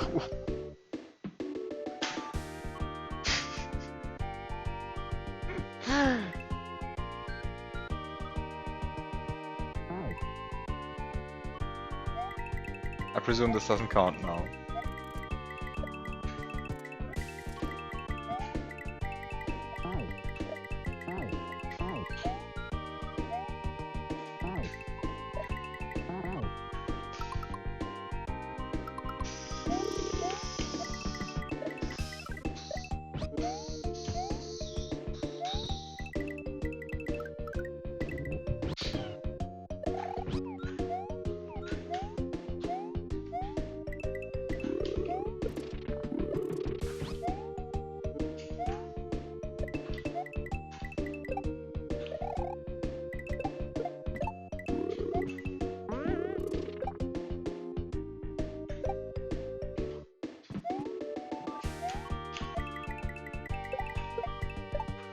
Oh, come on! I kind of just messed that up.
I kind of fumbled that.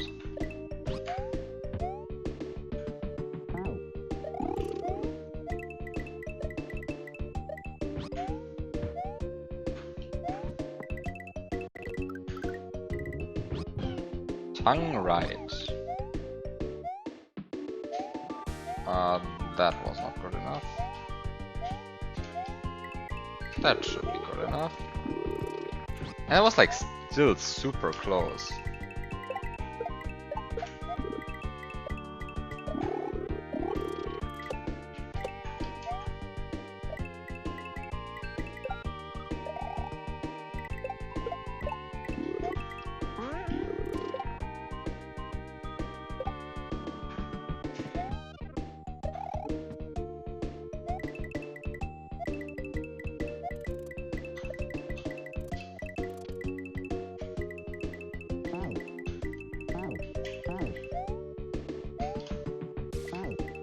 No! No!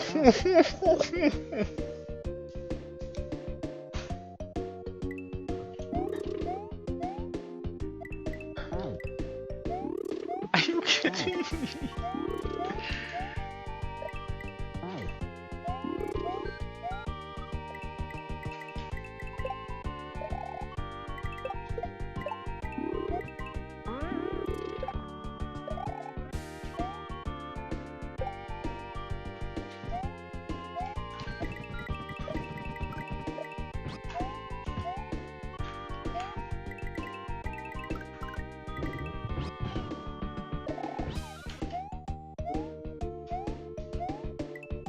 No! I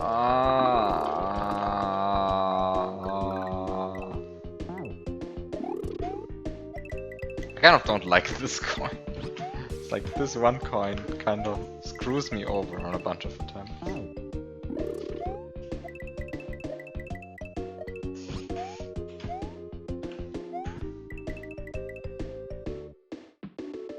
Also, like, these coins are rude. Like, they really force you to get a good bounce off the node block. Even with worse bounces would actually also complete the level. But okay. I mean, it's an achievement. It's allowed to be a bit rude.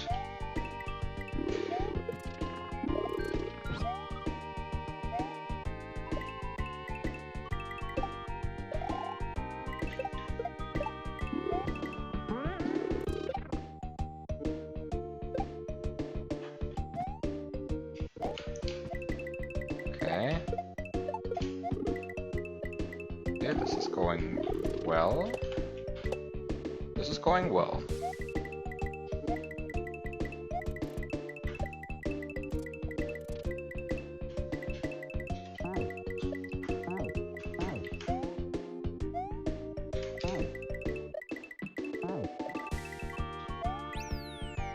Yes.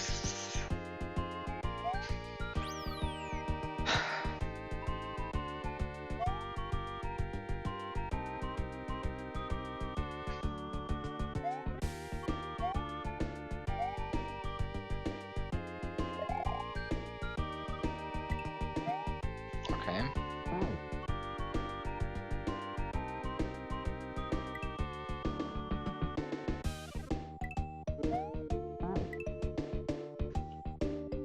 You are actually randomizing some of the coins' color. Beautiful.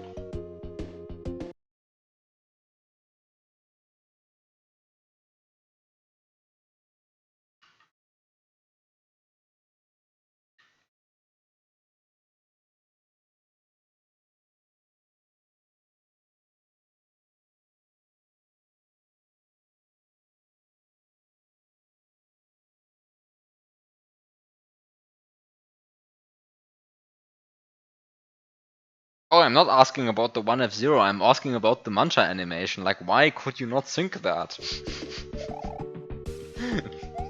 This drives me insane. I mean, I can see it on full speed. It's a 2-frame difference.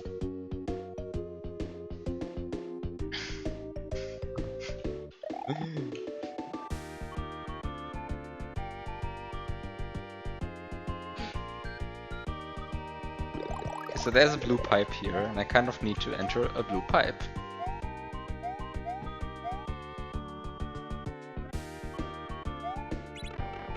Or else, I mean... Oh. Yeah, I mean the animation is consistent within itself. I mean it's not like it's not like a terrible mistake or anything. It's just very minor.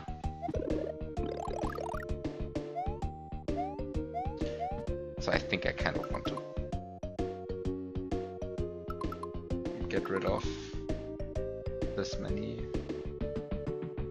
Also, by the way, it says disable auto checkpoints. But I just got a checkpoint. So you're telling me that wasn't auto enough, that checkpoint. So auto checkpoints is just if I don't actually collect an H or something? I guess so.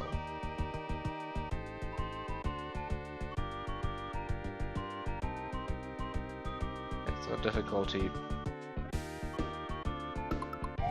We're not standard.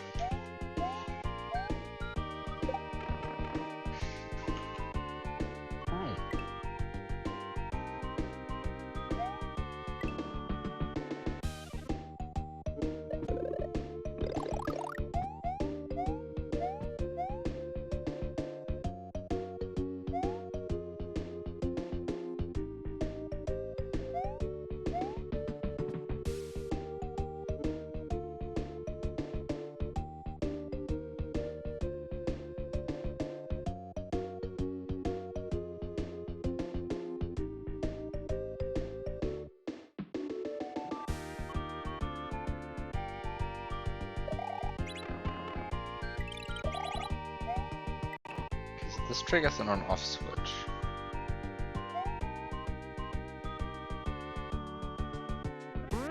What can I do with the on-off switch now?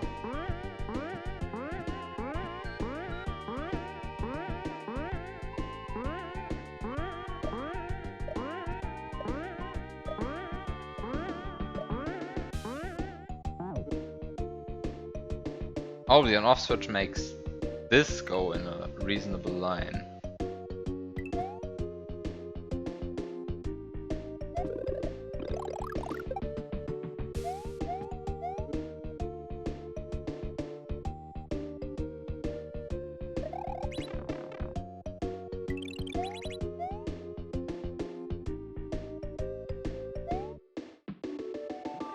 I just need to also get to that, which I guess boils down to being able to land on that spike. Last time I did node block spin jumps for that, but like that was kind of awful. I kind of wonder if there's a better strat for that. One that doesn't require me to hit frame perfect inputs every time. And I guess the answer is just that. There's this cloud. That's probably good enough. Did you keep auto checkpoints disabled? I think so, yes. Now I enabled them again. I think that's probably for the better, because I think there's a checkpoint here, right? That would be actually helpful. Yeah, exactly, there's the checkpoint here.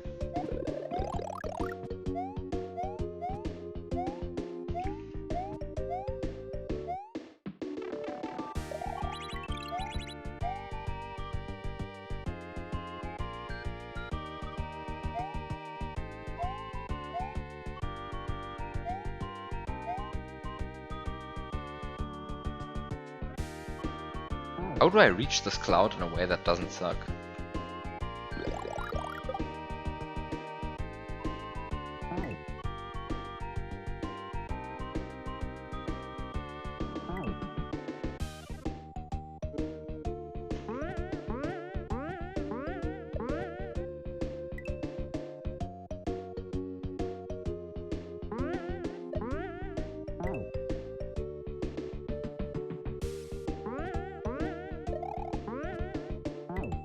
Actually, wait a second. Last time I always went through this route, which is horrible. When I could have just chosen this route, which is much better. Wait, this is much better.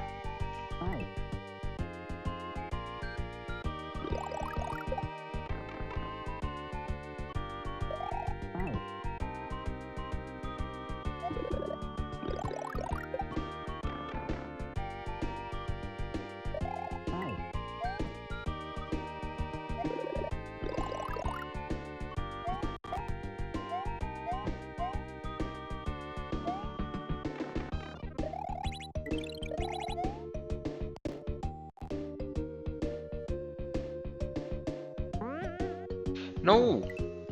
Wait a second, how do I properly get this spike? Like this, okay. You even get some time to waste.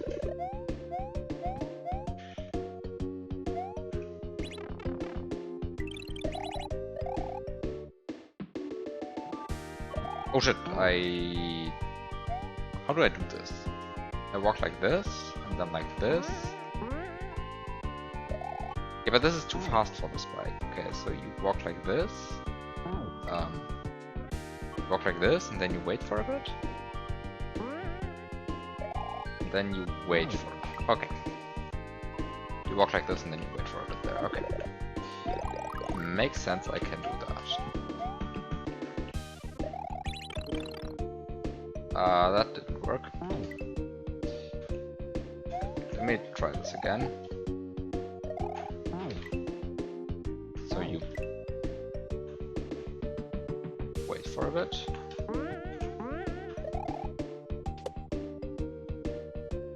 And then this goes the wrong way. But that's fine, because that I'm about to fix using this on-off switch. Okay.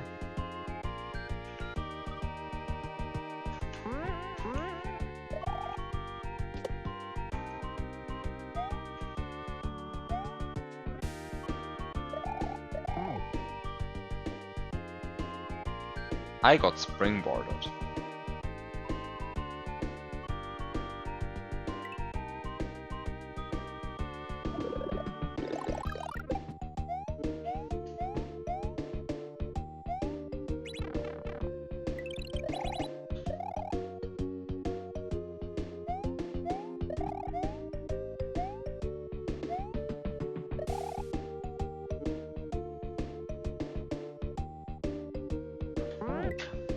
Oops.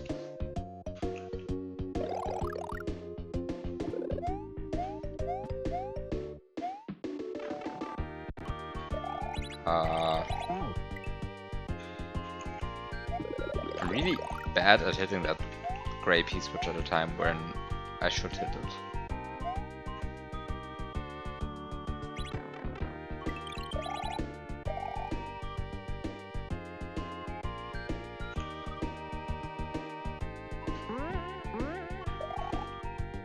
Oh, that was too slow. Okay, so you actually need to pay a bit of attention that you're not also going too slow, because like I was like paying attention to not go too fast, because that can also just kill you, but you also need to pay attention to not go too slow. Because like that was borderline too fast. So where's this going? Where is...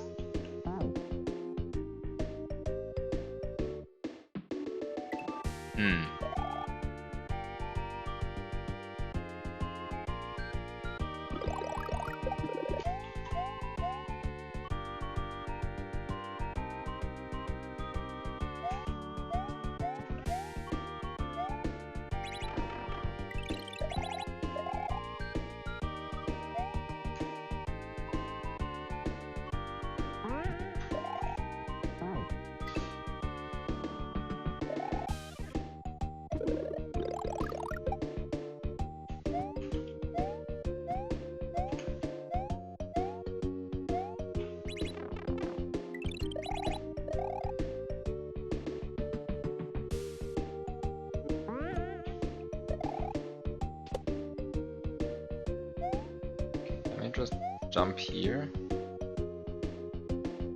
I mean, not mess up this time, because you only get pushed one block. But now you have a springboard. It's like I could have had that springboard. Like getting that springboard.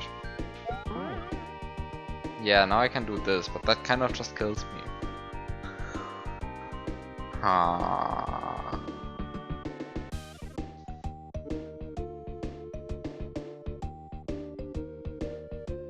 You can also do that trick on these. That's a bit harder. I think it might need P-speed. This one you can do standing. I think this one you can just do with like 37 speed. I don't think you need P-speed.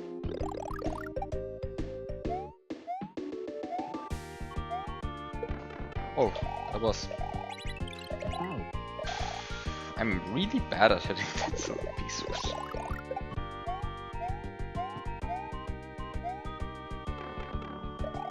He said and missed the silver P-switch like entirely, basically.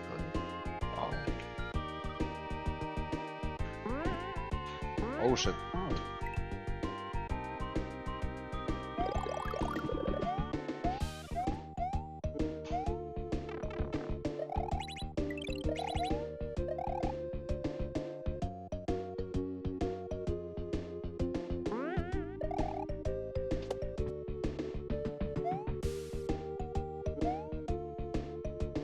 You are able to jump here, but like that's kind of not what you want to do, seems like. I mean, I guess now that I have the springboard, I can do other stuff, like...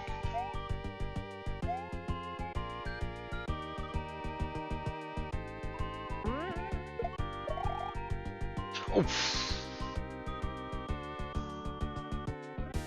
Had I not jumped into that note block, I would have made it. Unfortunately, I did jump into that note block.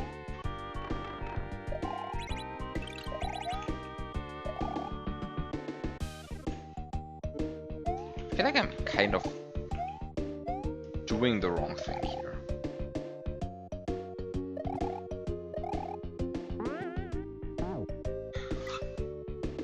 I kind of don't know what I'm doing.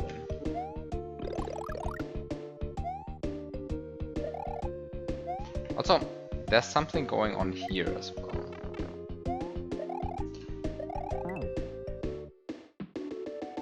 Wait a second.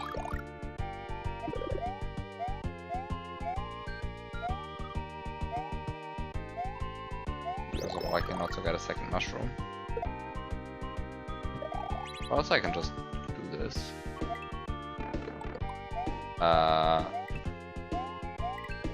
That was presumably not the way to go. There's so much stuff still over there. So much stuff. Okay, so you get your reserve power up. Can't scroll in this.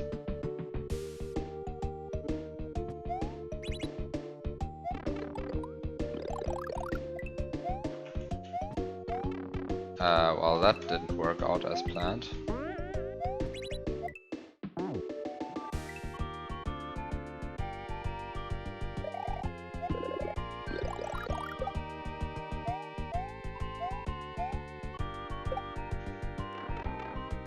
Oh, by the way, I never activated this block. It's a star!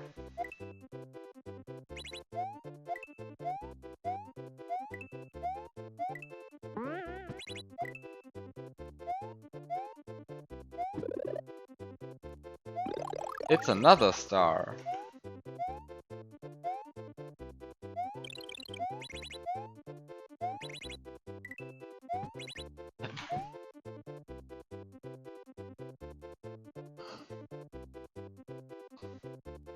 I think that was a mistake.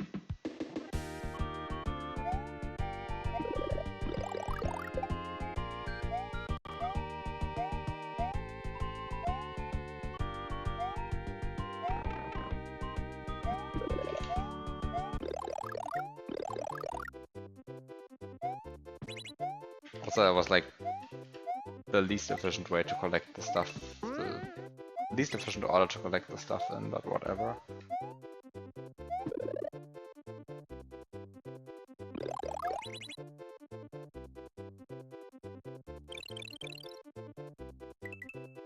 But also...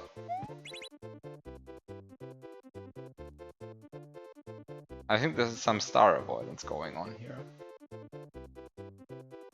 Or rather, not star avoidance going on here.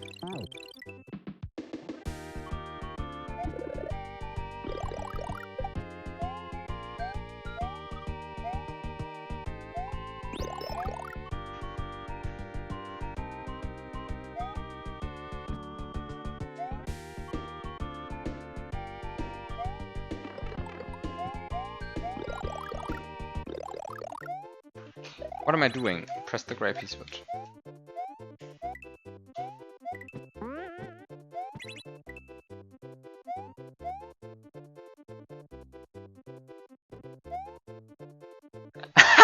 You can also do that. That's beautiful. Just... No, don't jump high enough to hit the block in the first place.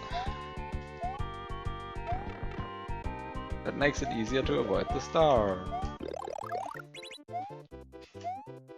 Also, like, I'm so inefficient at pressing that... At collecting that star, pressing that gray P switch, even though I can just press the gray P switch, like, very early on, actually.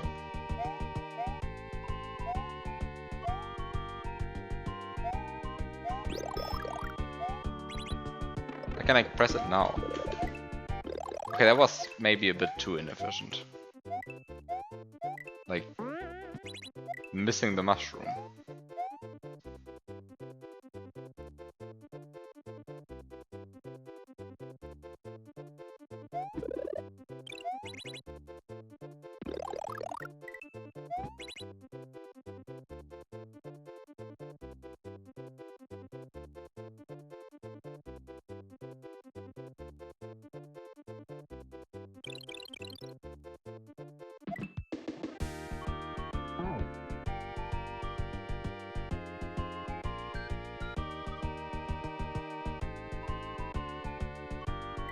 I kind of don't get why I would want to do that entire sequence though. Like, what do I gain from doing that?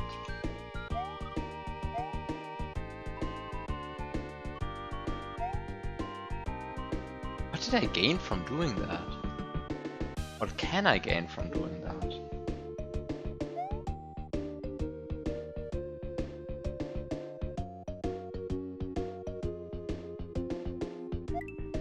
There's one question that I...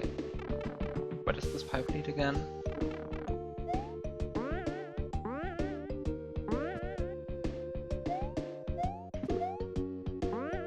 Where is this going?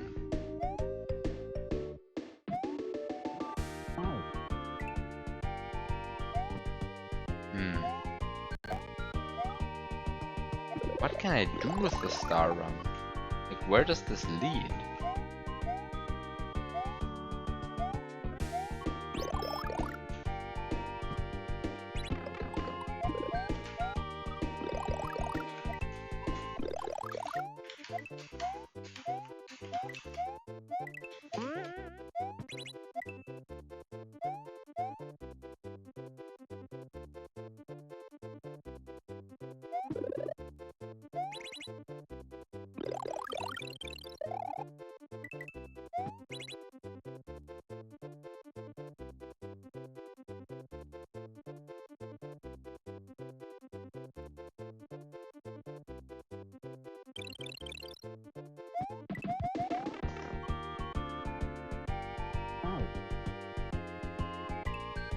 Where is this going?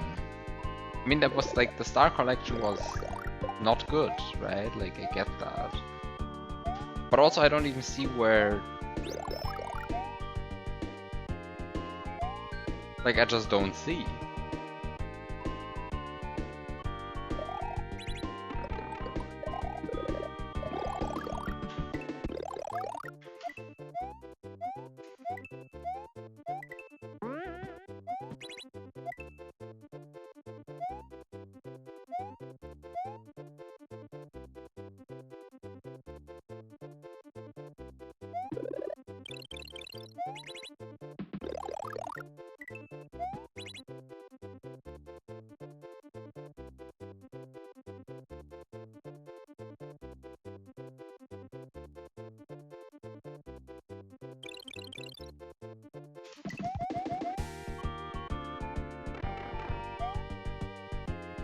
What could I be doing with a star?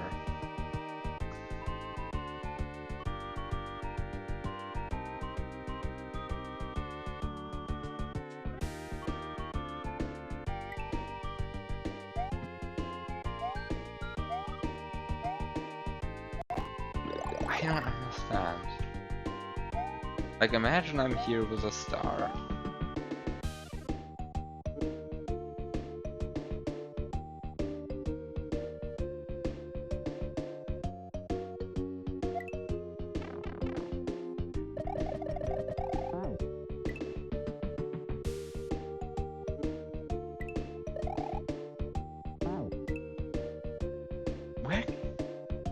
What is the benefit of having a star?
I don't get it.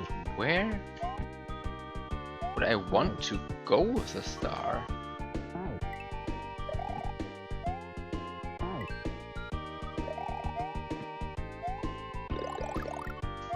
Like, imagine I had a star.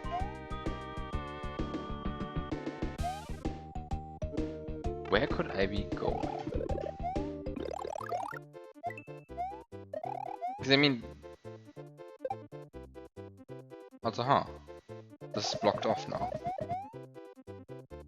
I didn't even realize that. But, I mean, I don't have to imagine having a star here, right? Like...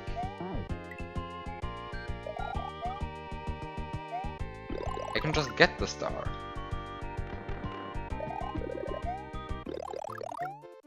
And the only difference now is that the on-off switch is swapped.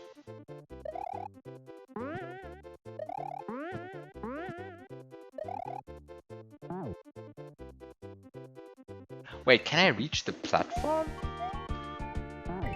Using the star? But like...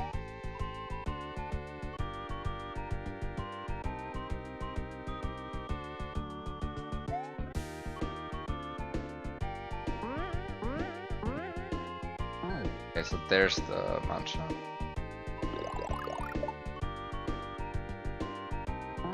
One tile to the right of that drop, okay.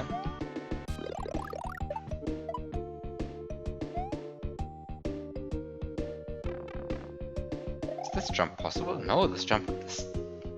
I mean, either it's just very disgusting or it's impossible. But there are some line guides there. What are these line guides trying to express?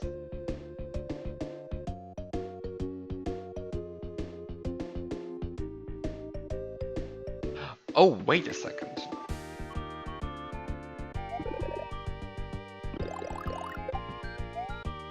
For those line guides, I do actually have an idea.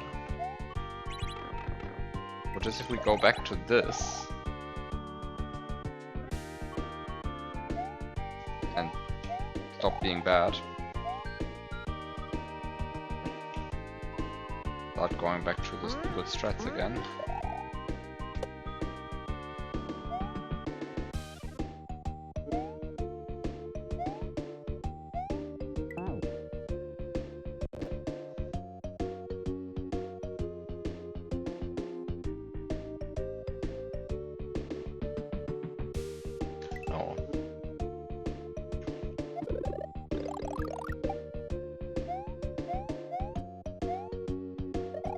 Oh. You're not allowed to do that.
Oof, I just got caught by the platform there. The platform just caught me. want to jump, get the mushroom, but the platform was like, nope, you are staying on me. And so I stayed on the platform because, like, what can I say against the platform? So yeah, too bad.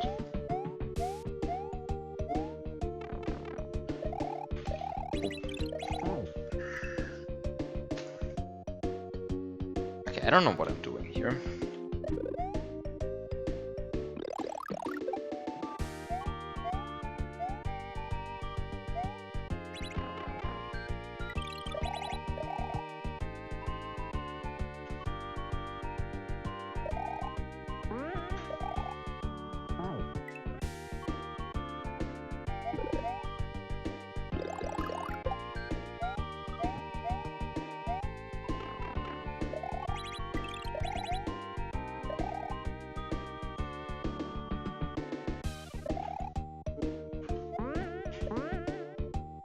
Yeah, I kind of didn't have enough time to like land on the cloud there after I hit the note block. Shouldn't have hit the note block.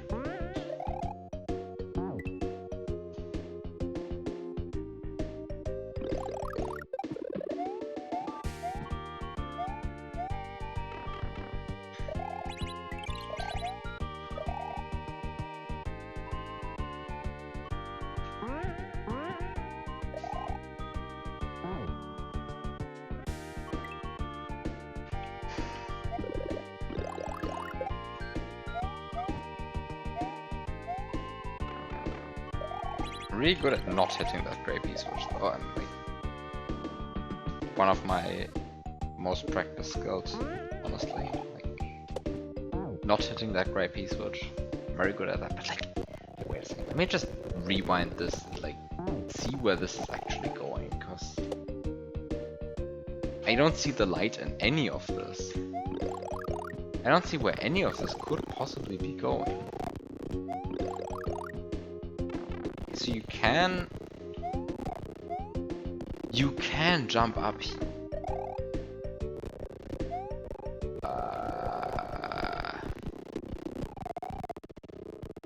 Wait a second, is this like... Oh, there's a better strat for this, right? No, wait, this is not a better strat.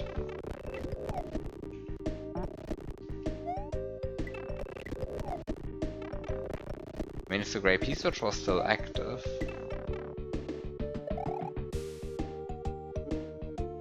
the gray piece switch is no longer active. I'm so confused.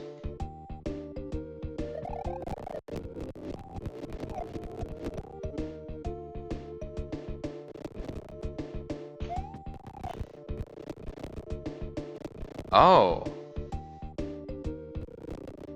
So this is really just like a walk around and you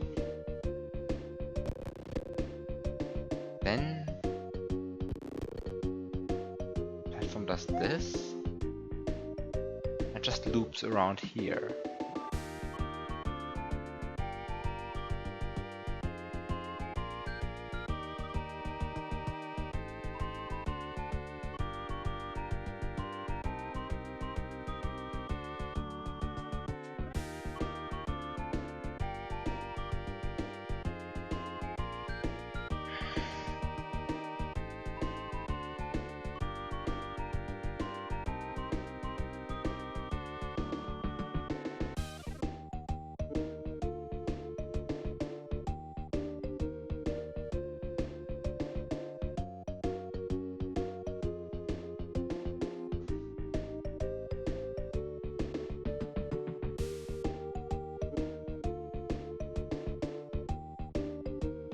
So I just wanted to say, okay, well, the star run might be for flipping the on-off switch without using the gray piece switch, but that's not actually true, because the star run still requires me to press the gray piece switch, which is the confusing part to me.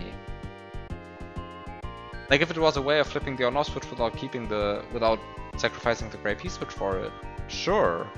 then I would understand where this is going. But like, I don't see where this is going at all.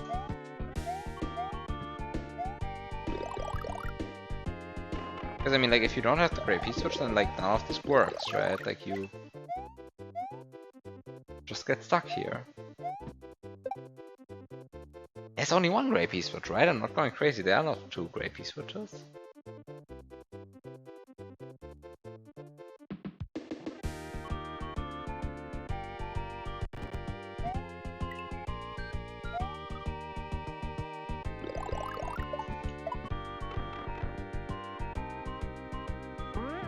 There is only one gray P-switch.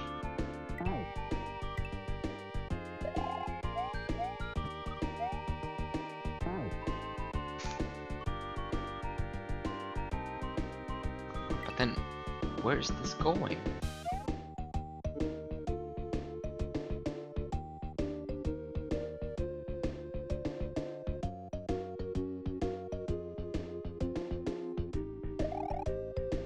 I guess I could be like going for super weird strats.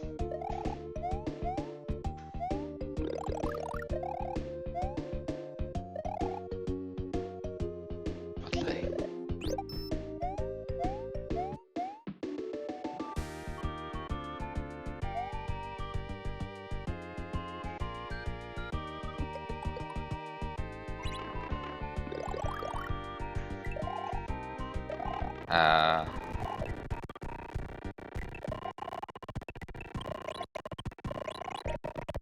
can't really seem to clip through here.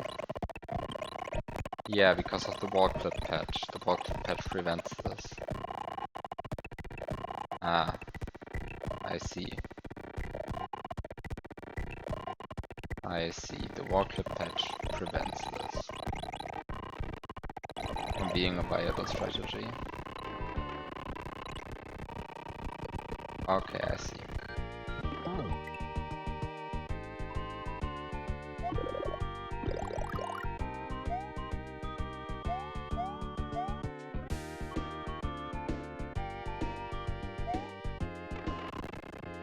Let me try something else.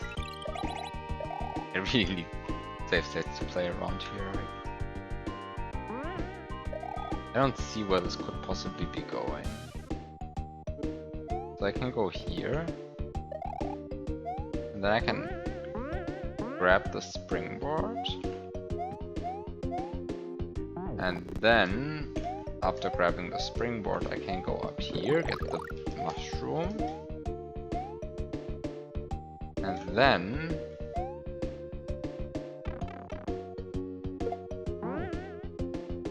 yeah, this is also kind of not so great.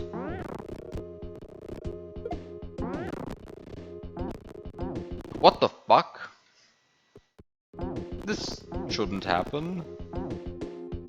I hate this patch.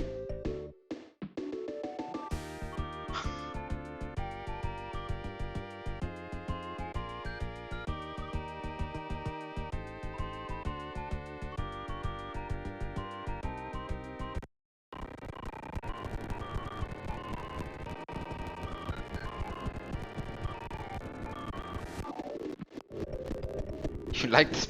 I mean, I was trying to find a good solution to this puzzle. It would have been a very good solution.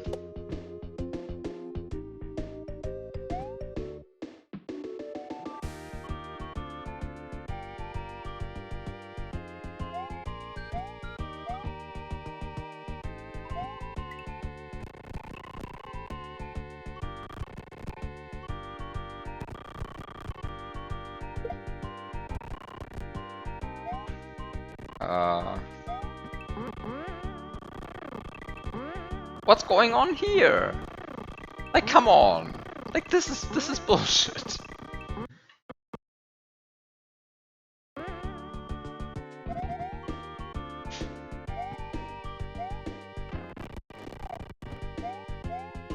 What do you mean this is not a glitched puzzle?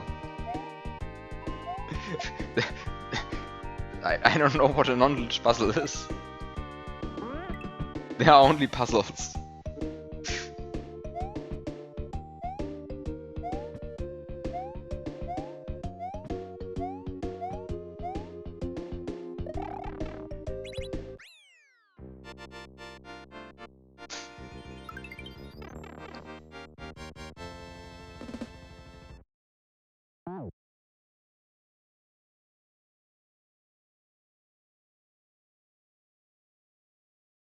Actually, wait a second. Is this a... Just to remind myself of how the world looks around here. Ah, the world looks around here like this. This kills you, okay.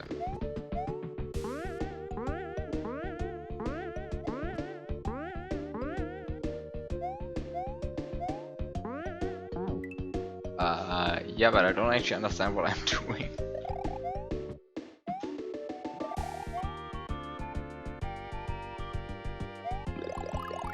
I mean, I can go up there and flip the on-off switch, but for that I need to sacrifice a gray P switch. But if I want to sacrifice a gray P switch and press an on-off switch, I can also do that here. Okay, so far so good.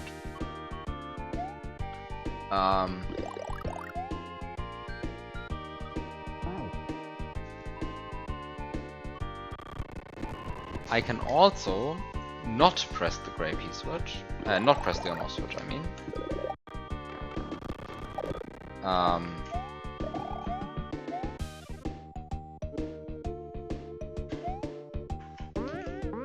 And do this kind of maneuver, where the platform then runs into here, which seems to be not the greatest situation to be in, honestly.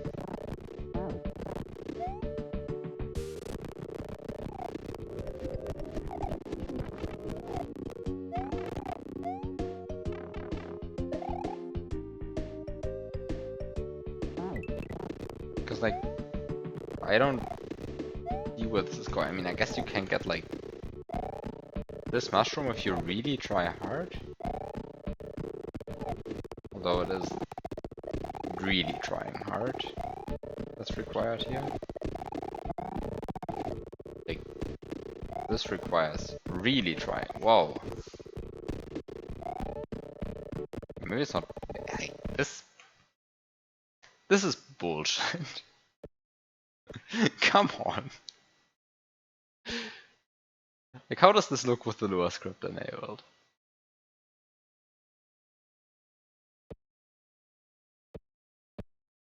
With the Lua script enabled, it looks like this. This looks like much more reasonable, right? The issue is kind of just that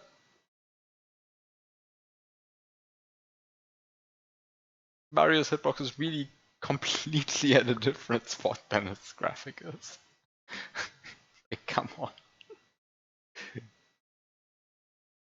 Like, come on, what is the hitbox to graphic mismatch ratio? It's like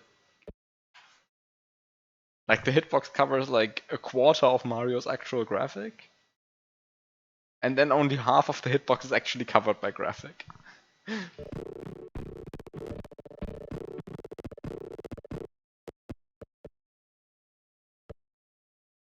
Also, what is this? A sprite is spawning.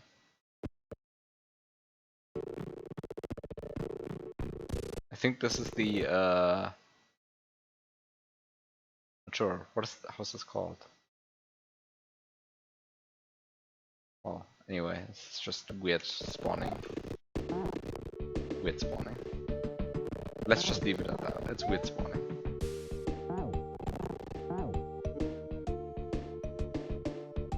I like weird spawning. I'm not sure if this is caused by LF3 or if this is vanilla. I don't understand vanilla's spawning code.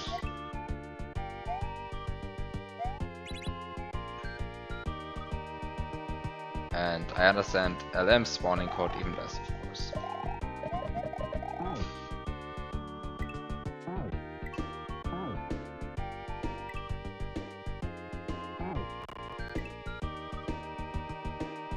But I also much less understand where I'm actually going. Where am I going? Like, what is the goal of all of this? I mean, I guess the goal of all of this is to enter this pipe? Question mark?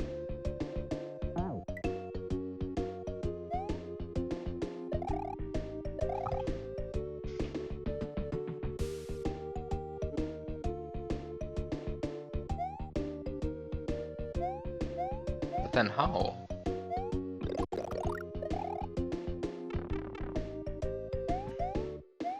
And especially because, like, every way that I see that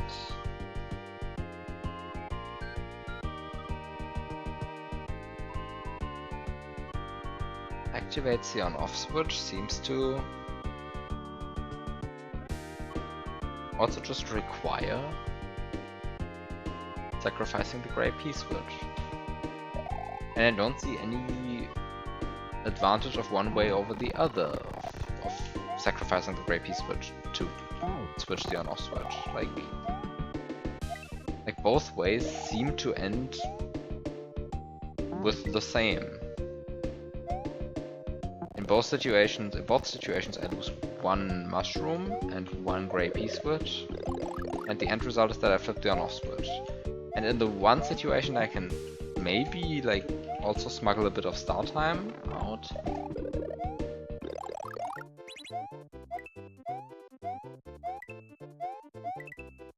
But also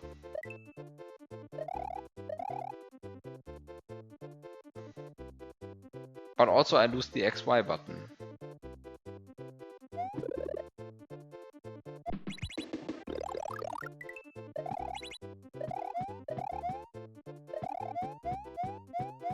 Like, I lose the run buttons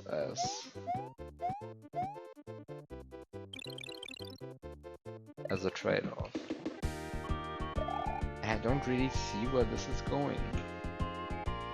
Like, I lost my run button to press the on-off switch. Like, that seems hardly worth it. Especially when I can do the same, but without losing the run button. Right here.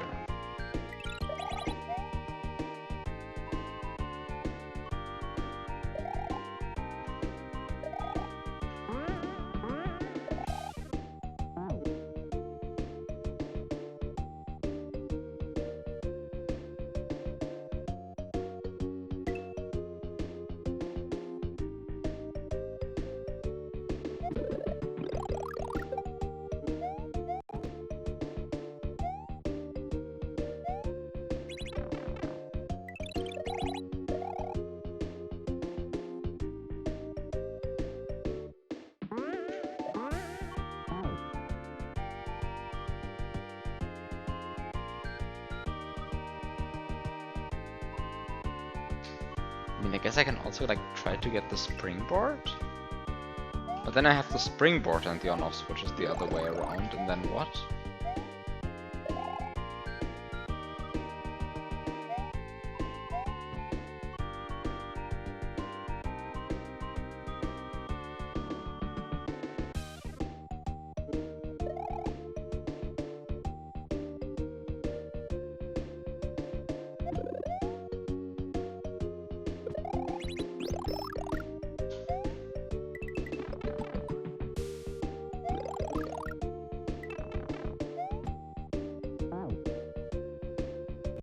And the other issue is that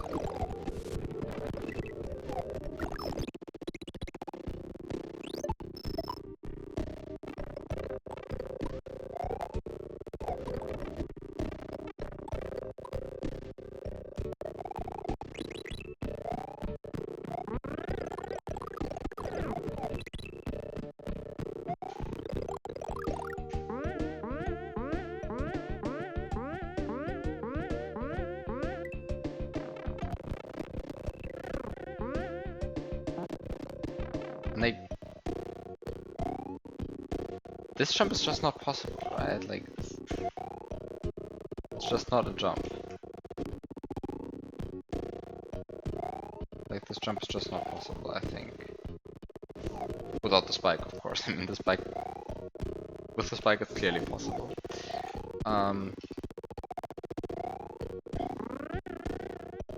Like I just don't understand where this is going. Like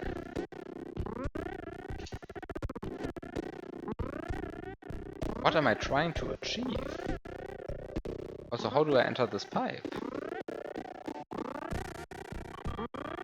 Actually, how do I enter this pipe? It's a blue pipe, so it should be enterable, right?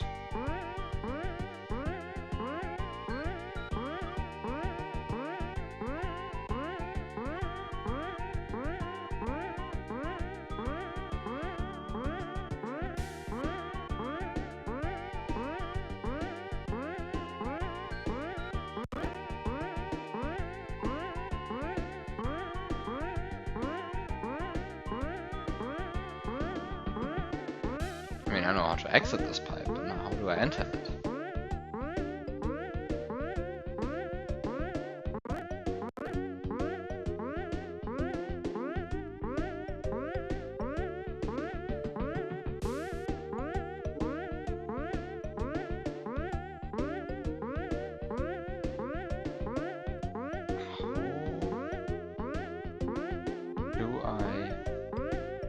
Enter this pipe. How do I enter this pipe? Wait, is there...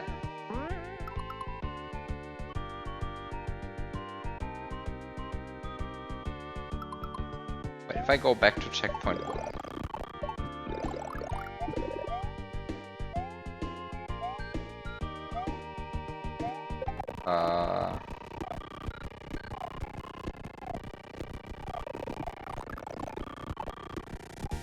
Then kind of forgot how to play the game. Wait, how do you play this game?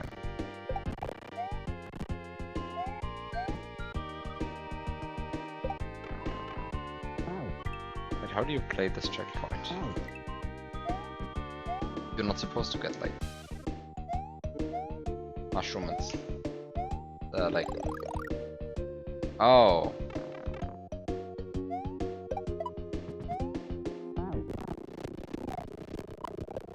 Yeah, okay, now I understand more.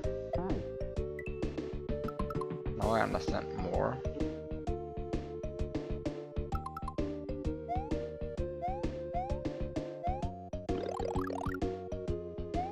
But this understanding, I think, doesn't help me with anything.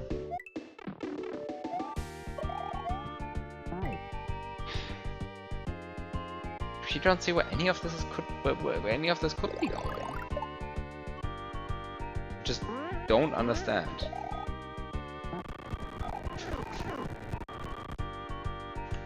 Like, where's this going?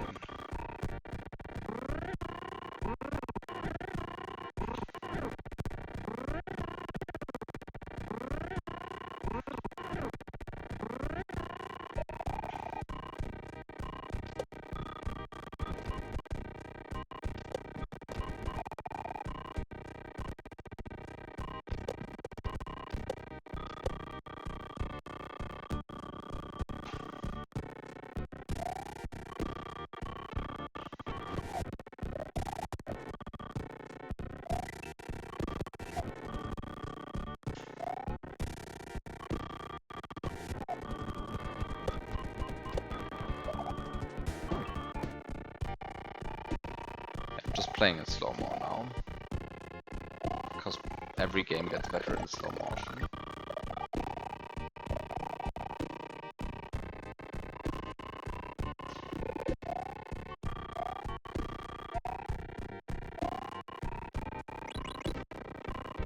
So much more relaxing this way.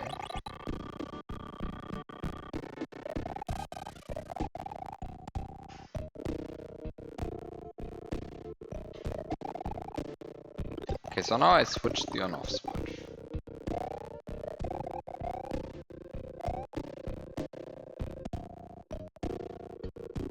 Which looks like a reasonable thing to do. And then you realize that because of the slow-mo you've been way too fast. Wait for a bit.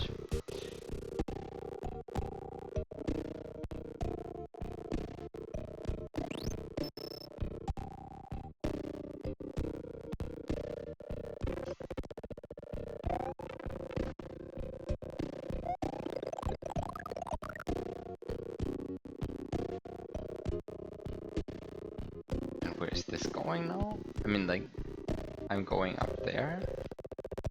I guess I have to stand, like, here. Alright, and this is then actually going somewhere.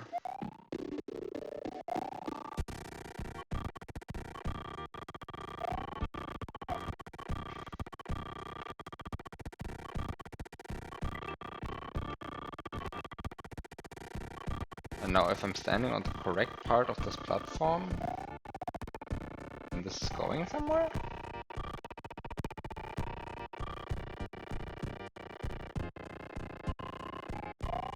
I mean, I guess I can just... No, I cannot just jump up there. I mean, I can try to just jump up there like this, and I think this is possible, but like... But also I gain nothing from doing that, right?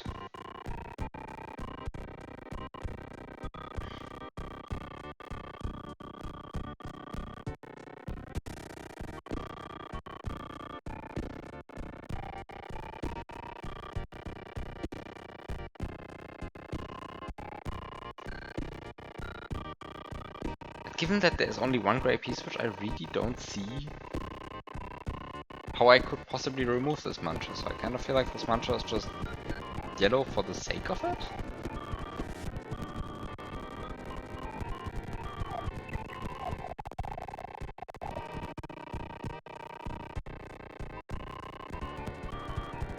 Okay, you don't want to be stuck in this state. This state is kind of not what you want to be in.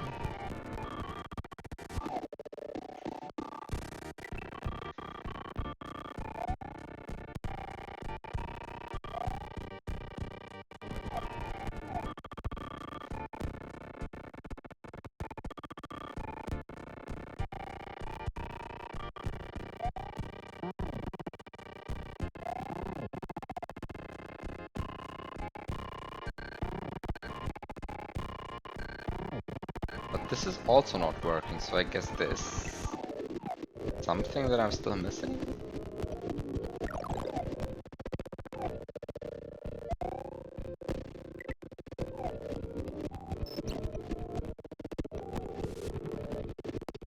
I mean, I guess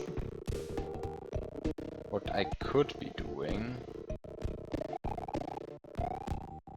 is doing this, then respawn the spike,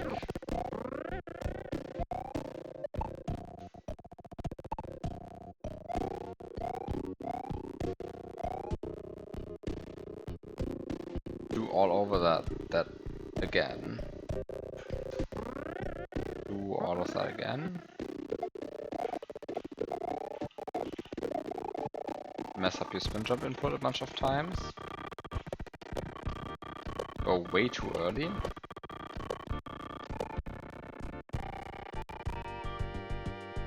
remove the slowdown because you don't really need it.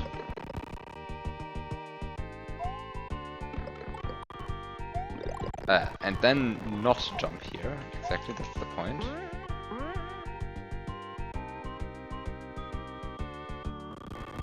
Stand on the left edge. Stand on the right edge.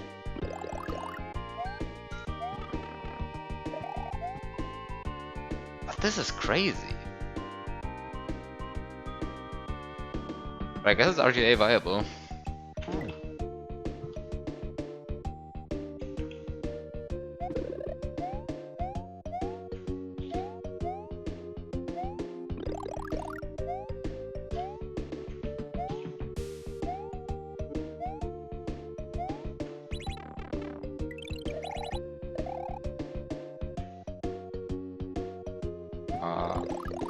No, I don't want this mushroom. This mushroom kind of makes the next step more annoying, I think. Yeah, the mushroom makes the next step more annoying. I don't want to do that. I guess I can just go for this mushroom. That also like kind of makes it less in the way.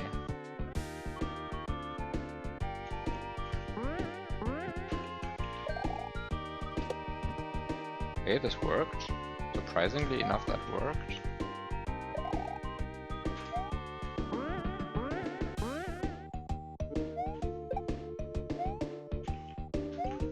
Okay.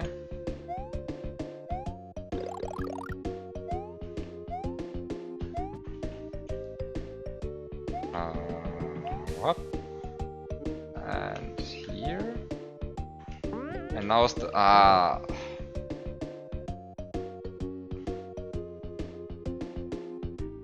kind of would like a place to get rid of my springboard.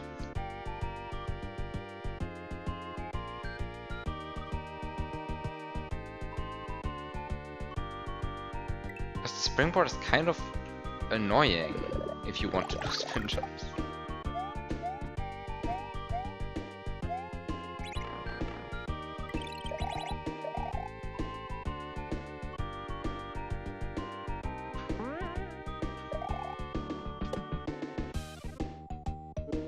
Can you somehow grab this? You should be, yeah, exactly. You are able to grab the springboard. However,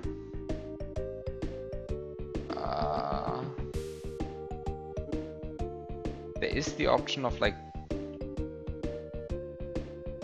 okay, there's the option of doing something like this.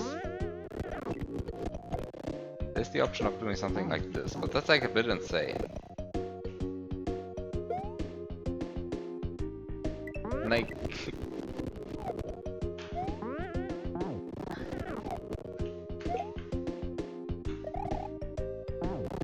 like, how do I aim this in like any reasonable way? If I try to set this up, I mean, I just want to get rid of the springboard, kind of. Like, am I getting rid of it? I really mean like place it where I want to place it anyway. I mean, this is kind of not the worst position to do this from, but like, this is crazy. I mean, this is technically correct. What the fuck?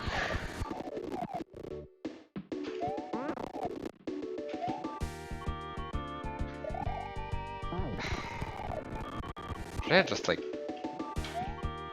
trust that this places the springboard correctly? I mean, it does. Kind of.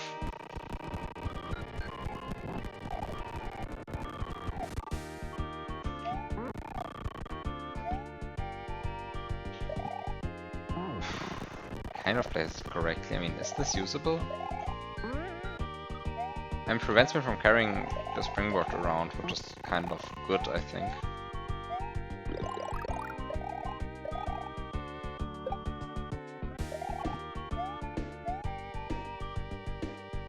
Is this usable?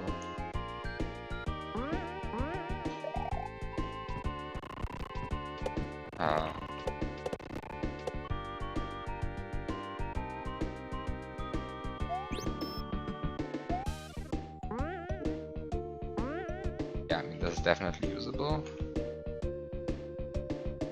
So, left side, right side, and duck.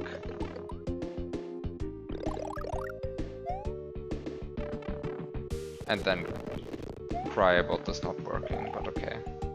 Now this is actually fine. Okay, let me try this. This is like such a weird strat though. You just like dump the springboard into nothingness essentially and just trust that you hit the throw.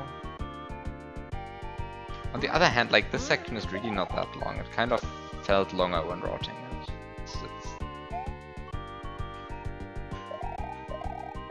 Also, it relies on me getting the springboard.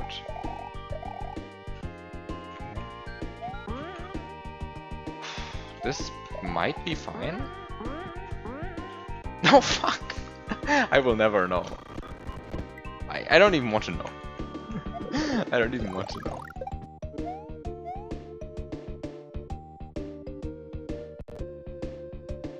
Be up. Fix your hack.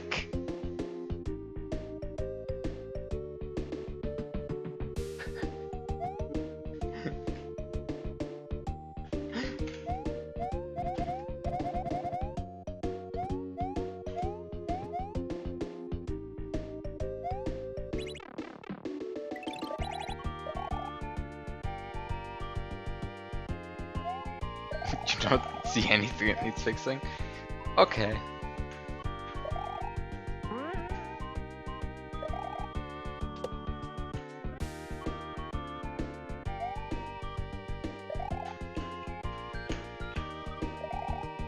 Okay, time to... Yeah, I mean, it would have been extremely funny had I just been clipped to the pipe. But... yeah, it was kind of predictable that that was not going to happen. I mean, actually it wasn't predictable. Like, I don't understand how these clips work at all. Because like, I don't understand how the wall clip patch determines which wall to put you out of. If it's a pet happened, then you would have been just there.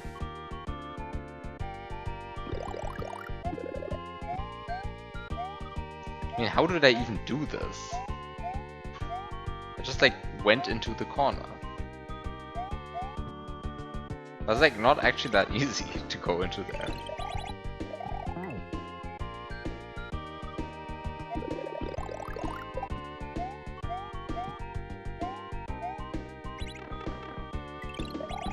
Probably just a normal slope clip. Huh. I don't think you can do that though. Can you?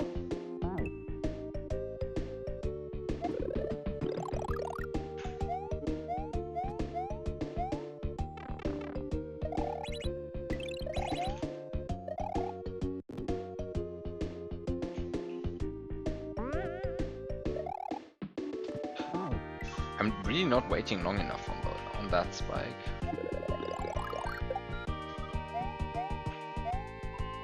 Oh, pff, there it is again.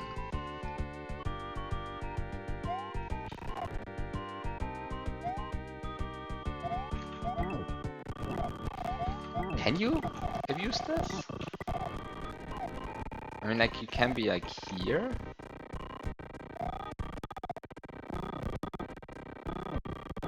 Like, can you zip? You can zip! You can zip!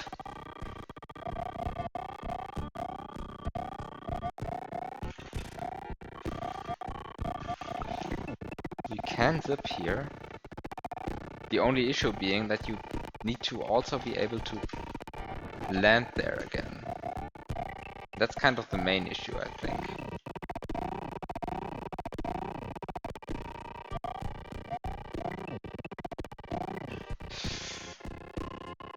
An optimized 100% task which just zips down there.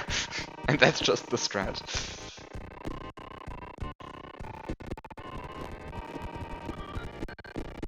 Oh, wait a second, I have an idea.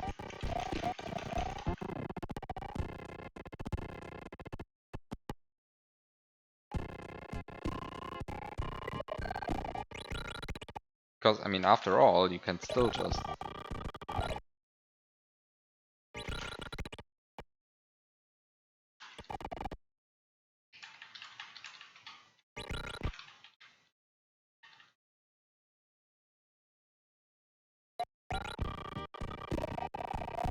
Yes! So this is actually possible.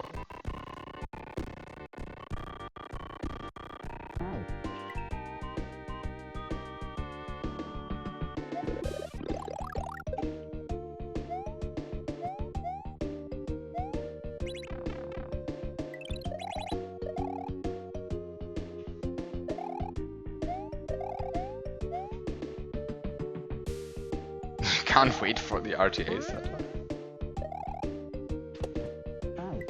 Yeah, very important strat for the 100% speedrun.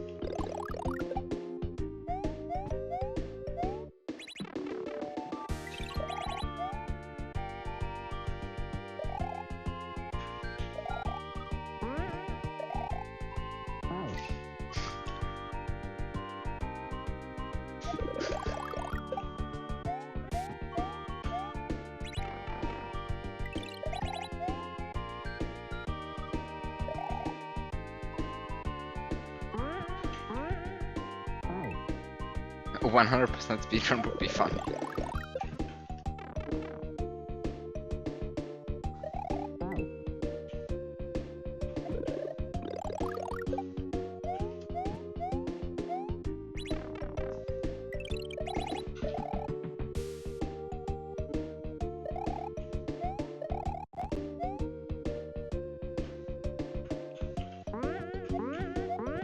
Eh.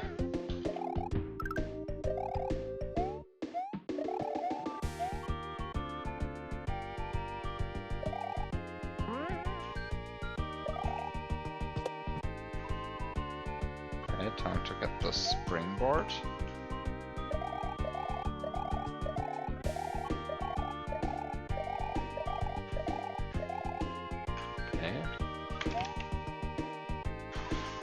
think that was fine.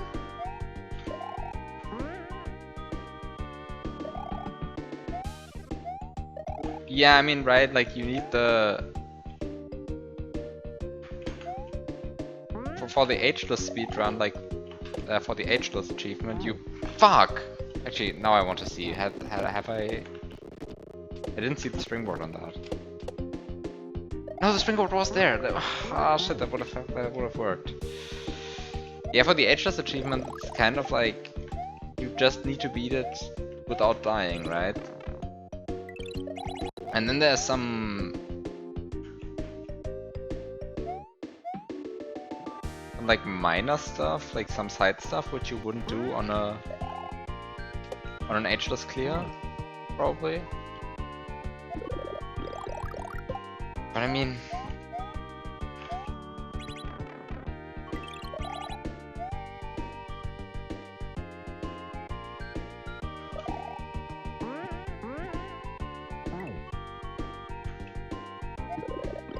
like, you would have to play basically... Okay, so for an actual 100% speedrun, you need to play on literally free the entire time, right?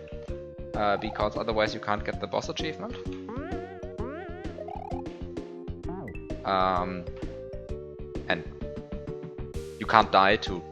Actually, wait a second. Can you even get the H... Yeah, I guess you can get the ageless achievement, because the ageless achievement... Yeah, okay.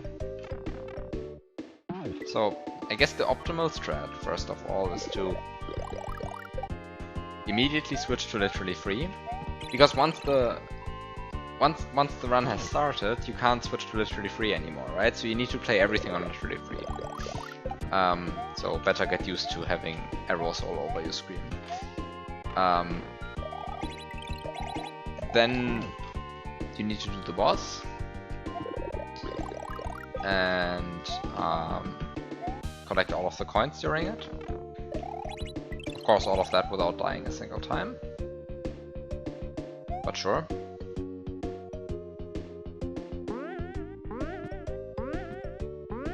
I think I'm kind of screwed here, right?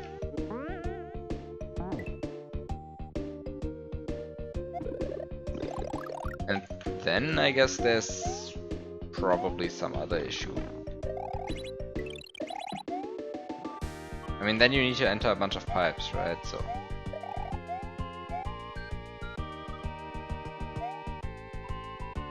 But I mean, ageless...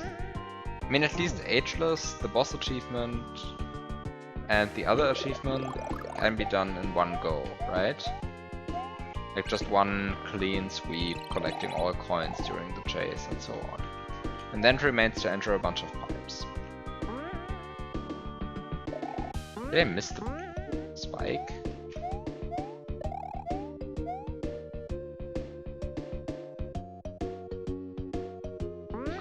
And then you have to do the, you have to get the clip to the pipe quickly.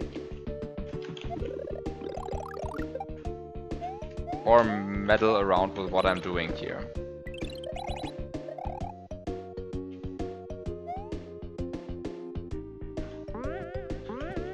Oh, come on! Like, stop hitting that shitty note block. I don't want to go for note block spins again.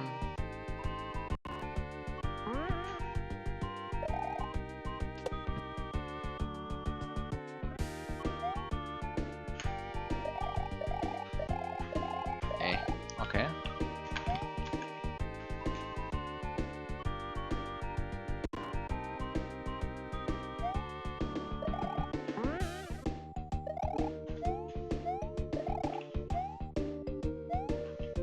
Basically RNG speed strat.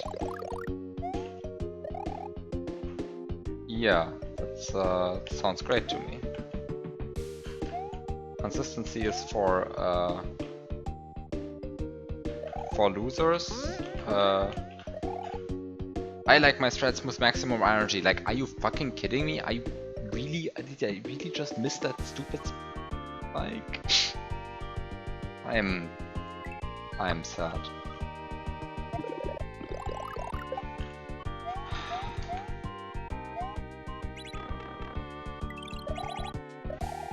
This is just not going that well. Even though, I mean, the threads themselves, I think they're fine.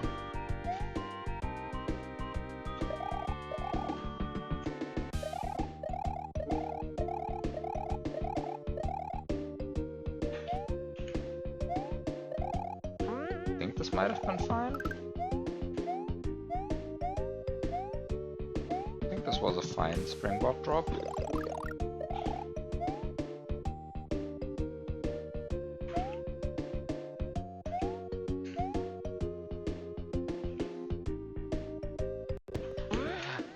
Fucking emulator lag, what was that? Why did the emulator lag there? I hate operating systems. Why do I have an operating system when I could just run an emulator instead?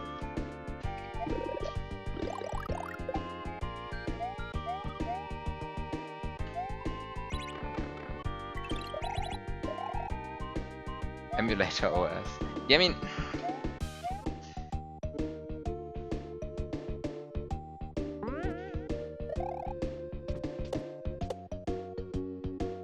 Like, I'm kind of not a fan of how thread scheduling on Windows works, honestly.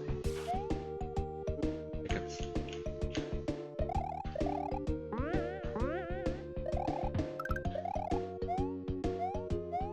Like, I mean, there's this entire mechanic of like setting thread priorities, but it seems to be completely ignored by the scheduler. Like, I have yet to witness like any difference with like meddling around with that on like any program.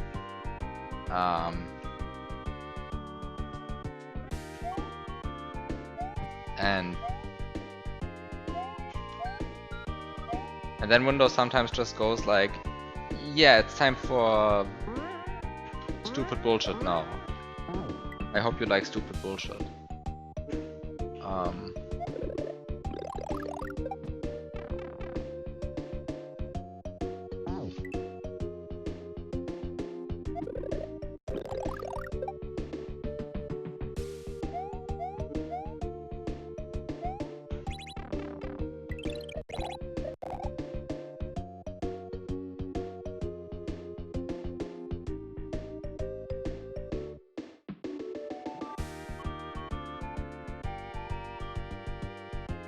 Like, what is using up my CPU resources right now? Nothing, really.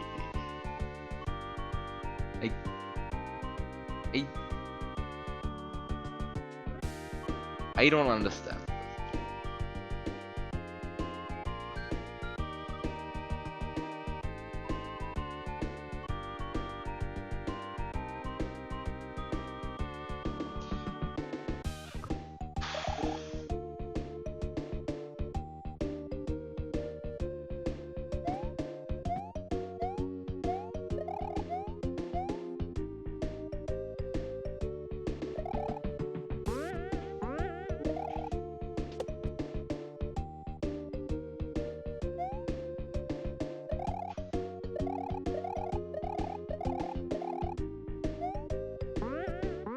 I mean, sure, I've also like changed it when I've experienced lag, but like...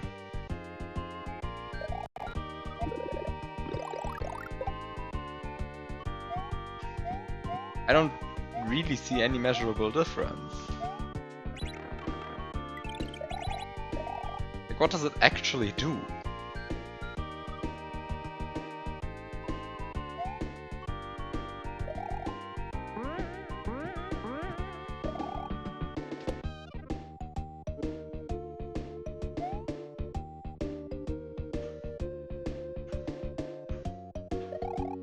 Because I mean, it's certainly not the naive implementation of when there are two threads of differing priorities, then the higher priority thread always wins. Right? It's certainly not that. And I mean, I can understand why they wouldn't do that.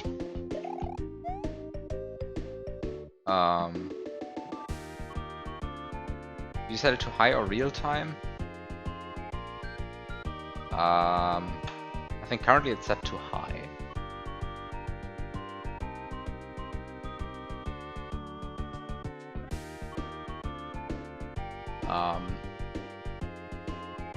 I'm kind of afraid if I set to real time, then the next thing that's going to happen is it's going to throttle the shit out of OBS. And not out of these other things that are actually annoying me. I might need to just, like, buy a better CPU. But, like, this is the issue, right? Like, I don't want to throttle OBS out of this right now.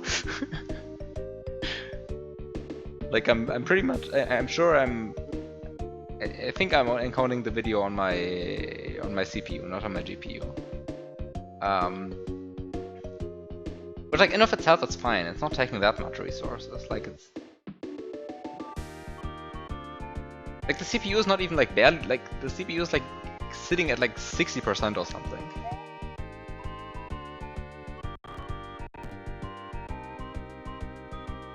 And yet I get like spikes, and it's like it's evenly distributed across cores, so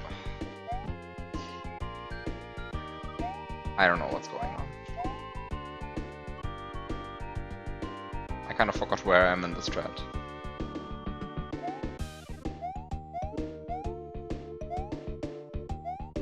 I kind of forgot where I am in this thread.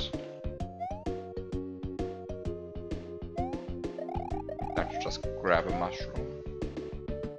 Just go for it. And well, at least I didn't die.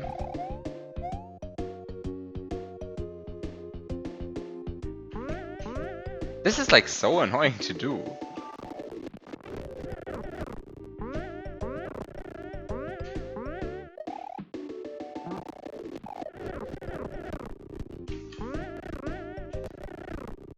How do I do this in a way that doesn't make me mad?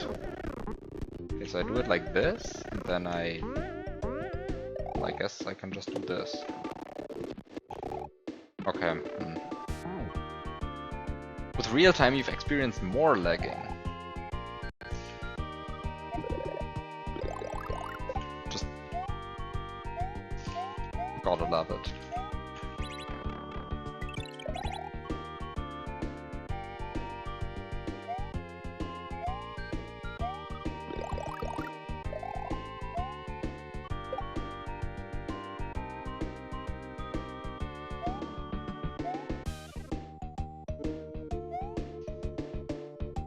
By the way, I think this was a bad idea. I mean, getting the mushroom early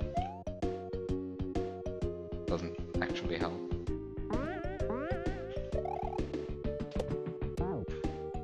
Except getting used to the movement, perhaps.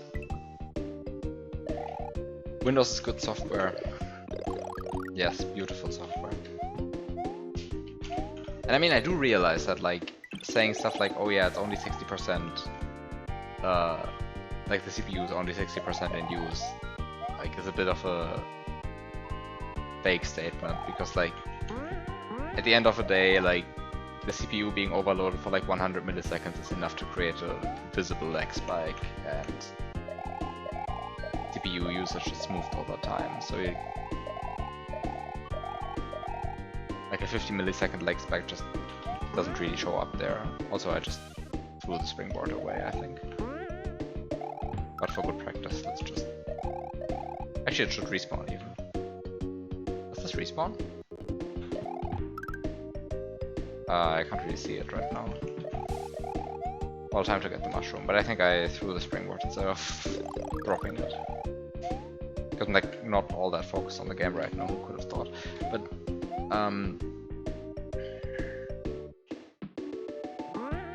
no, the springboard did not respawn, so I guess it's still there? Where the fuck did my springboard go?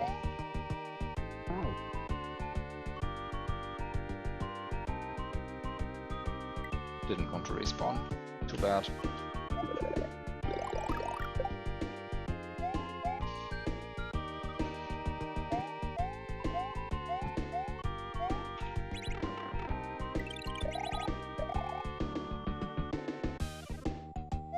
Below that green water pool is more level. Which part of the level, actually?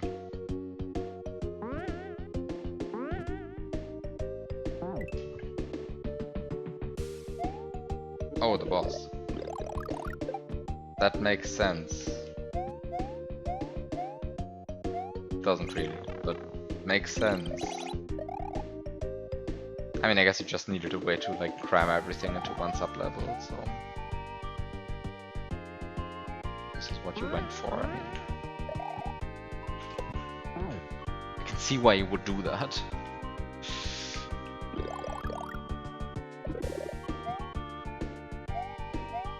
Yeah, I mean, sure, you have to put the horizontal path somewhere. I totally get that.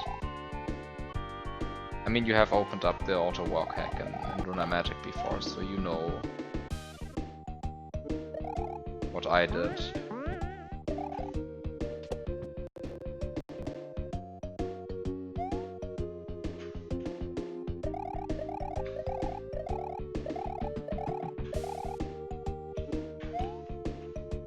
That should be fine, actually.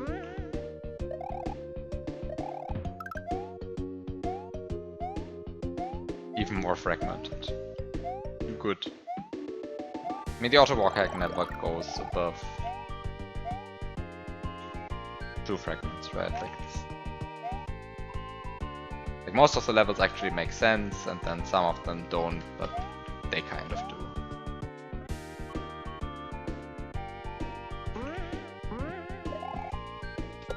Fuck this!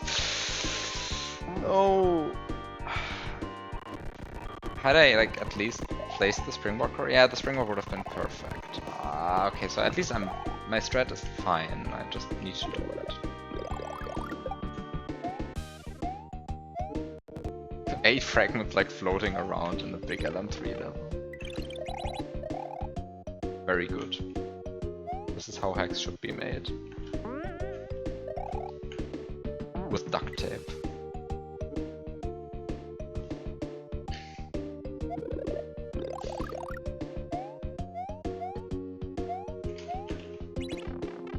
Although actually the hack that I started working on recently will not have any duct tape like that.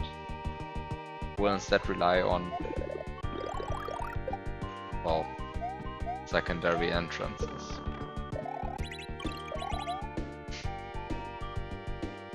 I like secondary entrances.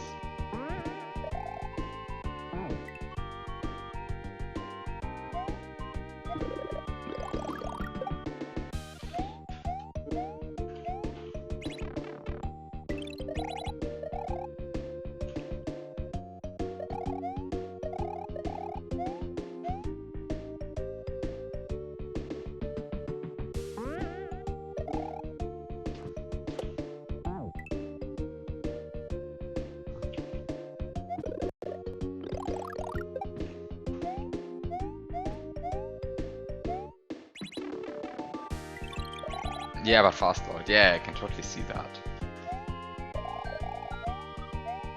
But actually, like, I timed everything, and then I was like...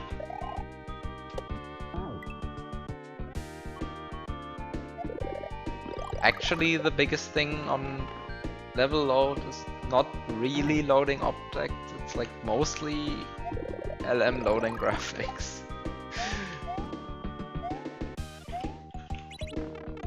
Actually, like, the two biggest drivers of load times, as far as I can tell, are LM unpacking graphics, even the ones that are already loaded. And actually there's another thing that you kind of like to forget, but it's AddMusicK reloading samples. Like, if it does that, then that takes like an extra second.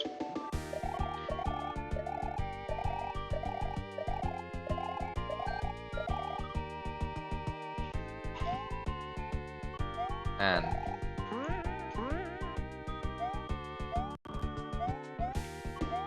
like, AddMusicK reloading samples is... if it does that, then good luck. Why would it do that? It usually only does it if you tell it to. Or if you faded out the music.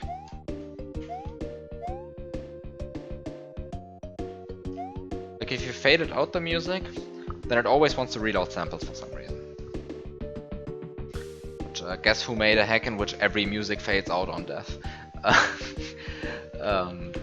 But yeah, I mean, if you know that, then it's fine. You can always tell it to not reload samples.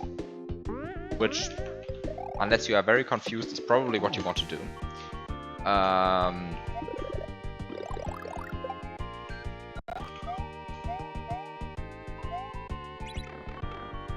Yeah, you can turn that off, but you have to manually turn it off. And another thing is, a certain retry patch tells AMK to reload the samples every time. Every time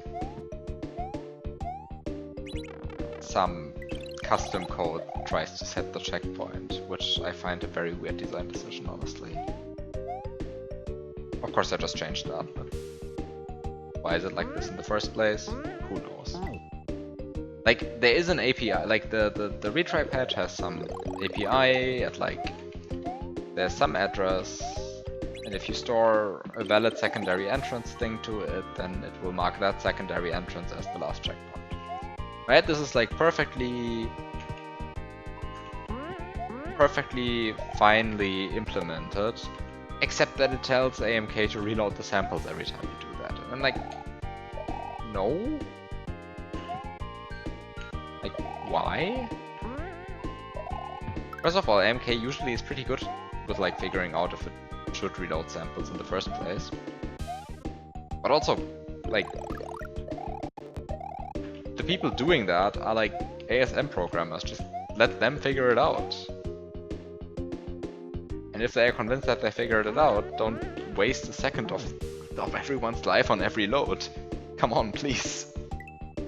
No, they're actually like, I mean, this is not even like an accident. Like, I found a line in the retry patch, the current one,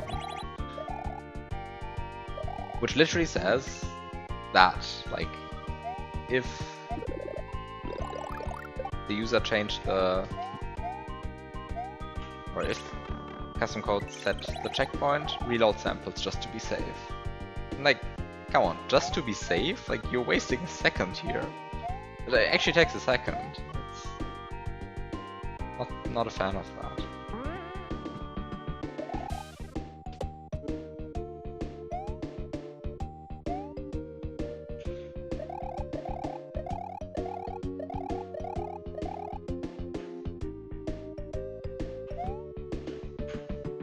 I mean, that's probably what like Fusoya thought as well when he decided to reload graphics on every attempt. Just to be safe, let's reload the graphics, but like, come on, it's... Like, if everybody thinks that, then we have levels loading in 10 seconds. When it could be like 5 frames. At some point you gotta realize that some solutions are going to be a bit hacky here. Also, what am I doing here? Like, I'm messing up so much in the strangest places.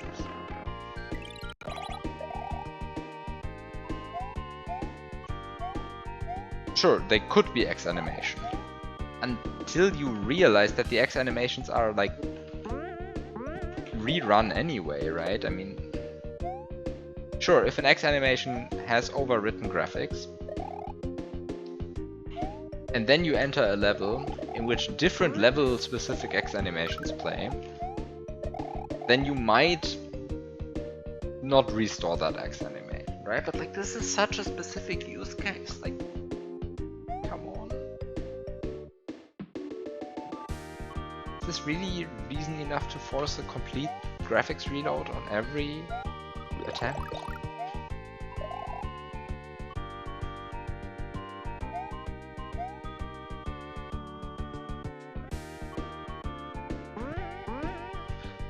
I am so bad at this. This is horrible. Like, what am I doing?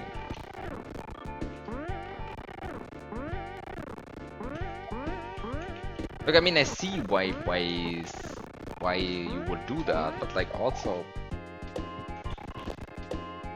there's like so much time being wasted on all of that loading and reloading.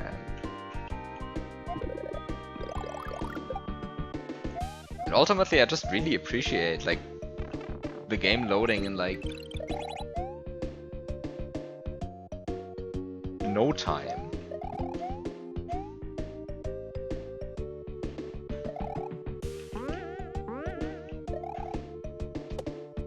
Like, it turns out it's just very convenient to have a hack just play. Just let me play.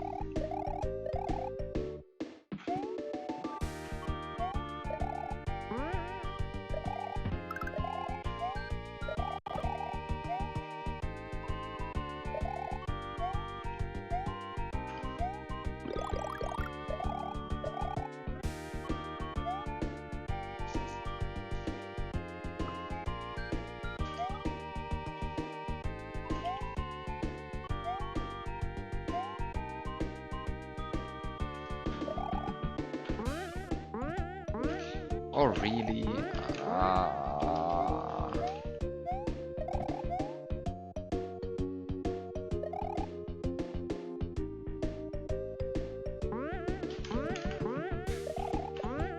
Oh, come on! Like, what am I doing?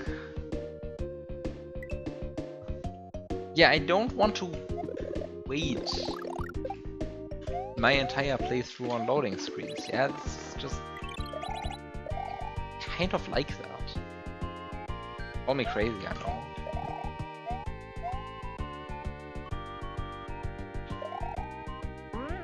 But yeah, I'm definitely going to like write my own graphics loading thing for my next deck, because like now that I know how much time gets wasted on loading graphics that are already loaded, I just cannot accept that anymore. It just pains me to see the amount of CPU time spent on, well, nothing, essentially.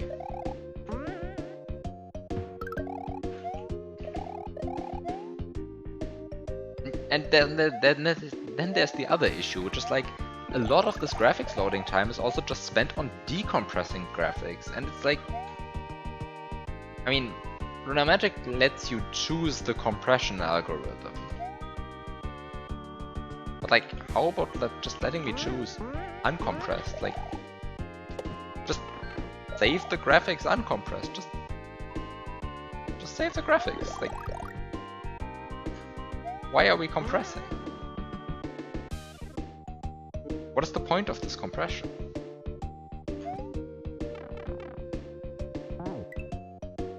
Like, we don't live in a world that the 1990 S&W developers lived in, where expanding the ROM from half a megabyte to 1 megabyte would have like meant increased production costs. It's like, we don't produce the ROM in the first place. Like, just let me use my 4 megabytes.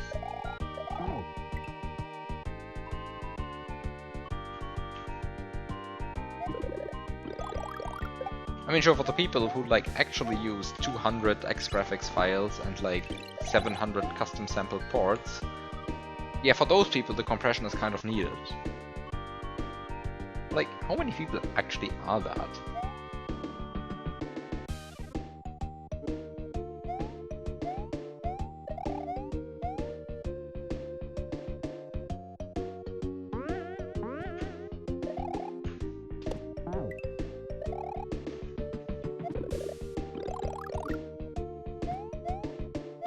Wait, what other stuff does LM waste space on?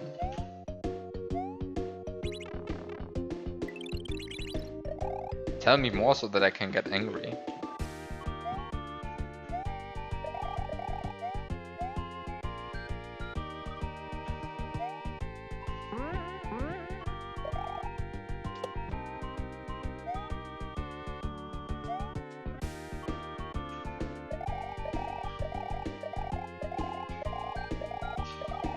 Grabbing the springboard is kind of annoying.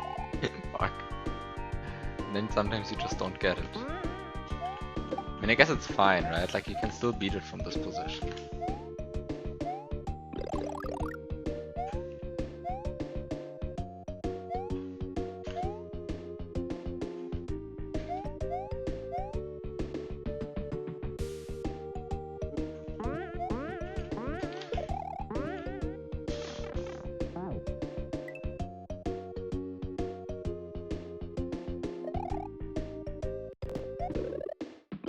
Yeah, I mean, unoptimized map 16 is partially on the user. I mean, I think like from a purely ROM space perspective, I think Lunar Magic is doing pretty well. My issue is kind of that it's optimizing too much in that direction, and not enough in like the frame time direction, where it's like I prefer to sacrifice a bit of ROM space if it means having less lag, if it means less loading time, if it means 16 kilobytes of more free RAM because I don't have to store static information in RAM. Like, this is the kind of stuff. I mean, I guess the last one is not actually on Lunar Magic. I guess that's vanilla problem.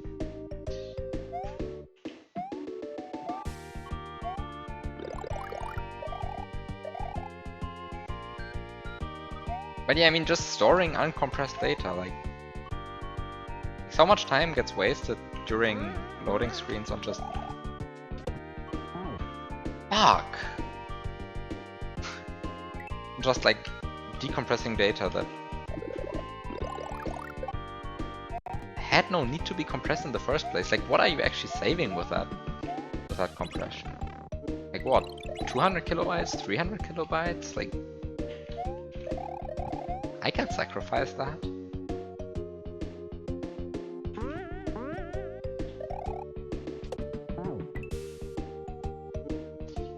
You can just see how much every uncompressed graphics file takes up. And the answer is 219 kilobytes. It's like...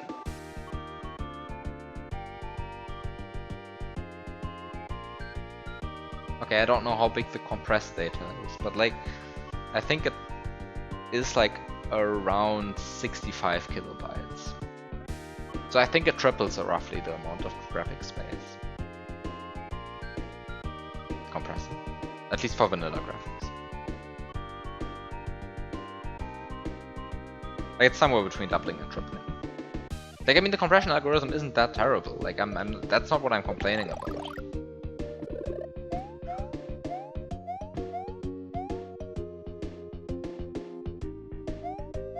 But the compression algorithm is probably fine. Yeah, sure, if you have lots of graphics, this is not insignificant. I agree. I agree. I'm not saying that this option should be the default. I am absolutely not saying that. I'm just saying it should be an option, because I think for many people this is actually a good option. It's like for these like 12 exatex or something, like, you don't need 100 graphics files in these hacks. They don't have 100 graphics files. And for those hacks, like, just having less load times just means more gameplay. Just means a better game. Yes, maybe the ROM file is 3 megabytes instead of 2 megabytes at the end of this. But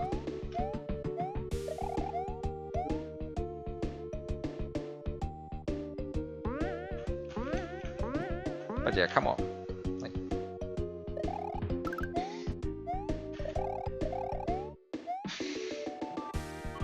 also, don't reload graphics if they're already loaded while you're at it. Why? Like, even the vanilla game that gets this optimization correct. Like, the vanilla game like already heavily optimizes towards ROM space instead of execution time.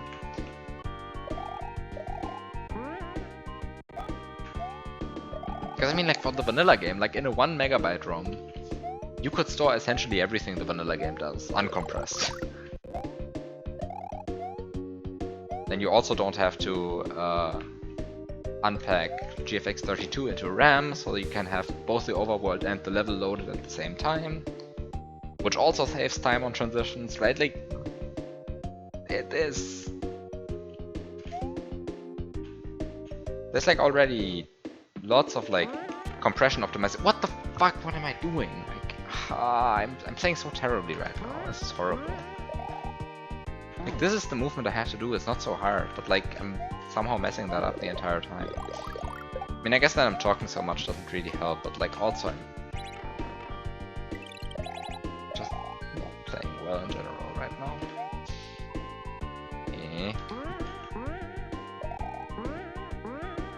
Also, maybe it's just hard what I'm doing. Who knows? Like, I've been messing around with this particular section here for like, I don't know, an hour, and it's mostly me dying to the spike. Like, the spike is the bane of my existence down there. It's like, it's just killing so many attempts. Also, it's like, it's almost 2 AM. That might play a part. Okay. Focus attempts.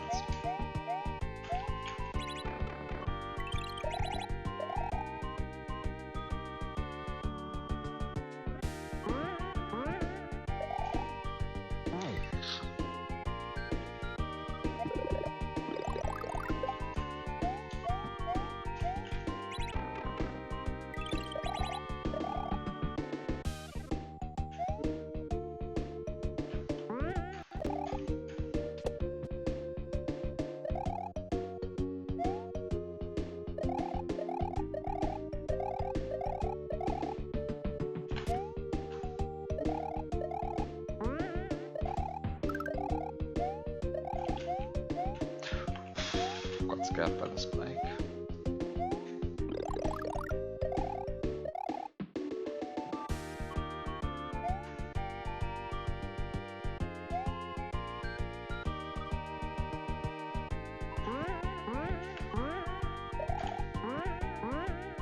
How is it 2 AM?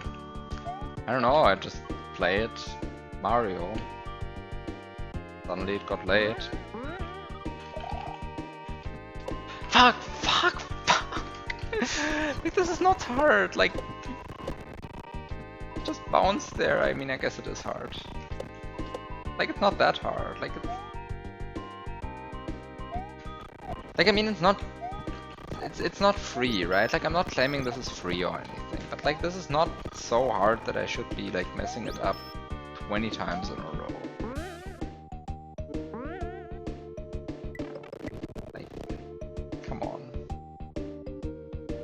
I mean, and from here it's kind of just, you just stand in the correct places and then it just kind of plays itself.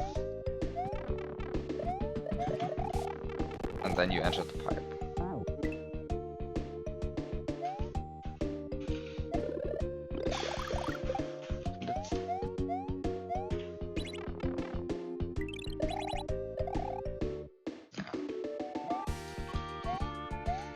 Okay, I don't know, I should probably stop. Should probably stop. Like, I'm not playing well. It's getting late.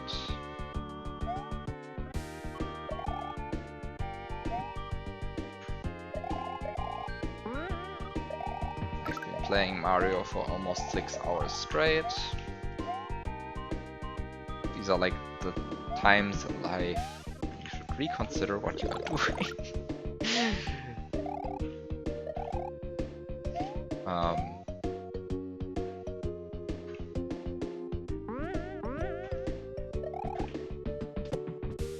Fuck yes. Finally, I didn't suck.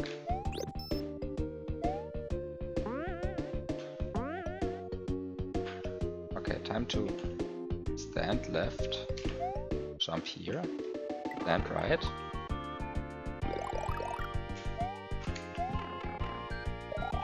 Enter the pipe. Yes. Yes.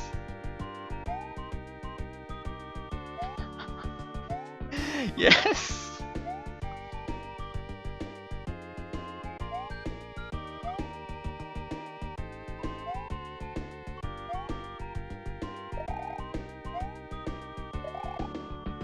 Now I kind of want to go for the last pipe.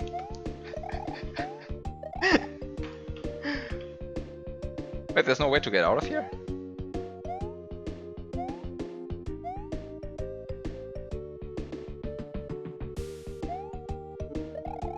way to get out of here. Wow.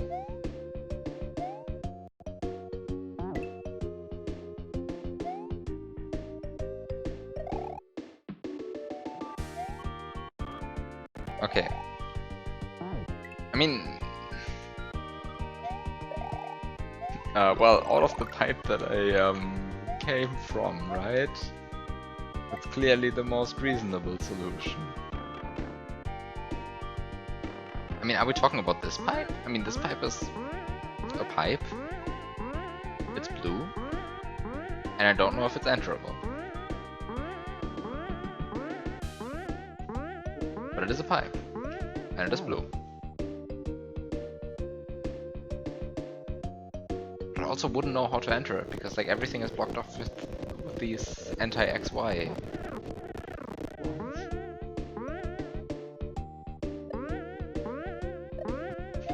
Well, sure, I mean, like, saving which pipe brought you there would be, like, minimal effort, right? Also, going back for any of them just kills me. Yes? That's, of course, a true statement. I mean, it was more a joke of, like bringing you back there is, like, clearly not the optimal way.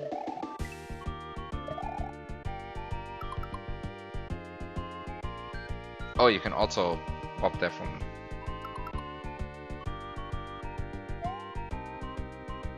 I see. Fair enough. Statistics. I spent like as much time on any percent as I did on trying to collect every coin during the boss fight and entering one pipe. I love the mismatch of proportions here, it's beautiful. And to be fair, the any percent route I already knew from like last time, but still. Yeah, and I mean, of course, ages is going to take me ages if I ever want to do that.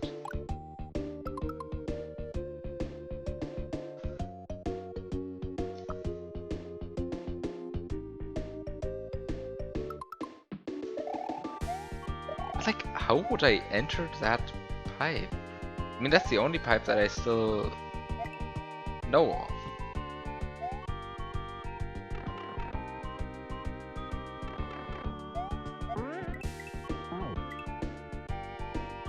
There's one thing I want to try. Also, I should probably end stream. Like, this is going a bit far. I mean, it's not my longest stream yet. Like, actually, not even close. But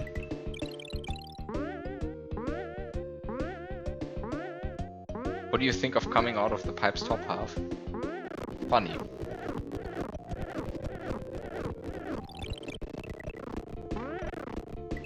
I've seen that in some hacks before. I kind of forgot which ones. But the issue is I can't get my XY back, right? Like there are no more control blocks in this version of the level.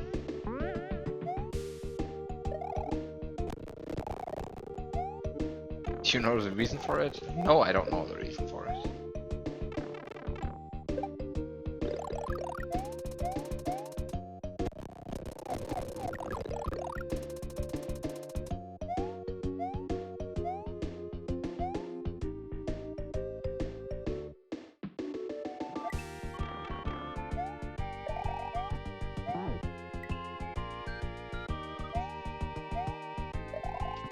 I think once you lose your run in this version of the level, you can't get it back.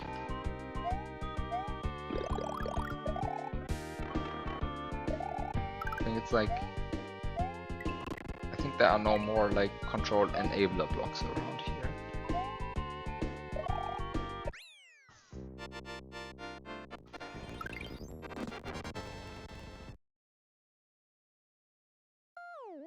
How would I enter this pipe?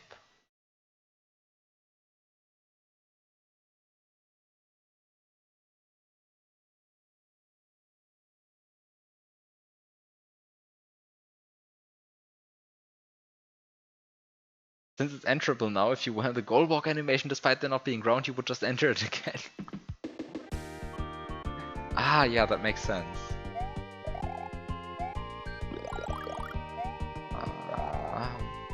how do I enter this pipe?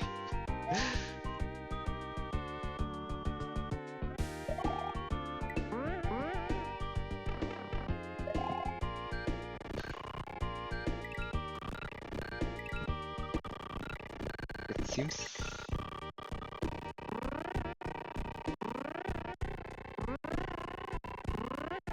Oh, wait a second. This pipe leads there.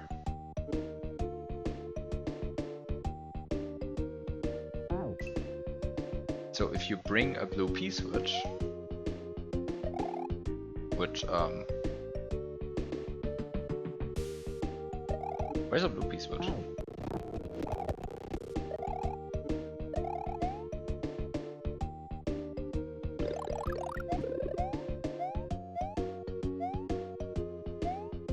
There's going to be exciting Rumgedümpel here. There's going to be exciting Rumgedümpel. But now I lost my X. Ah, now I lost my XY. So it can't be this blue piece, so it must be this blue piece? No, it can't also can't be that blue piece, where are there blue piece switches in this? Also can't be that blue piece switch because it's just littered with these blocks here.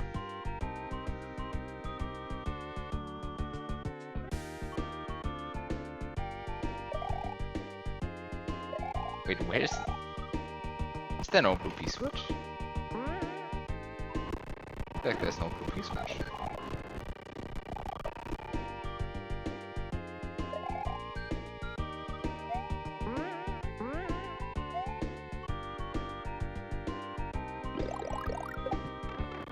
I mean, there's this gray piece switch.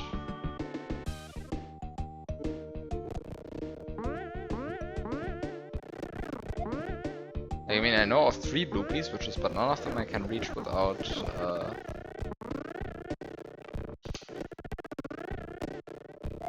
sacrificing my... Actually, no, it's 4 blue piece switches. 4? No, 3. I know, 3. But none of them I can actually reach without...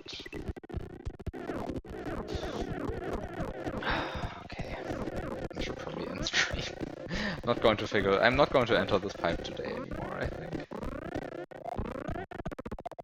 Now I kind of want to figure out what's going on.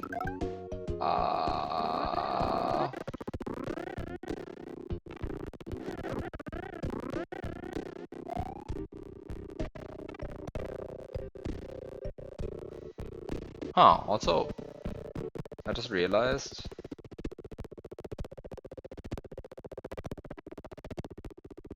Wait a second, how do I...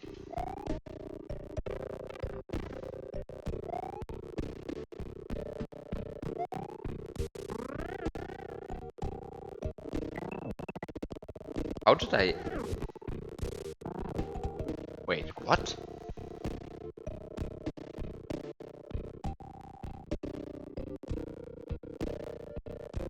Anyway, I think I'm ending stream here. It's too late. Have a good night.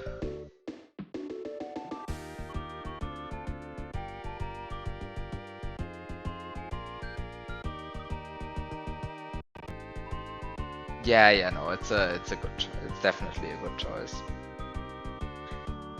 Thanks for watching. Have a good night. See you next week, I guess. With me trying to figure out how to enter the last pipe or something. Let's see.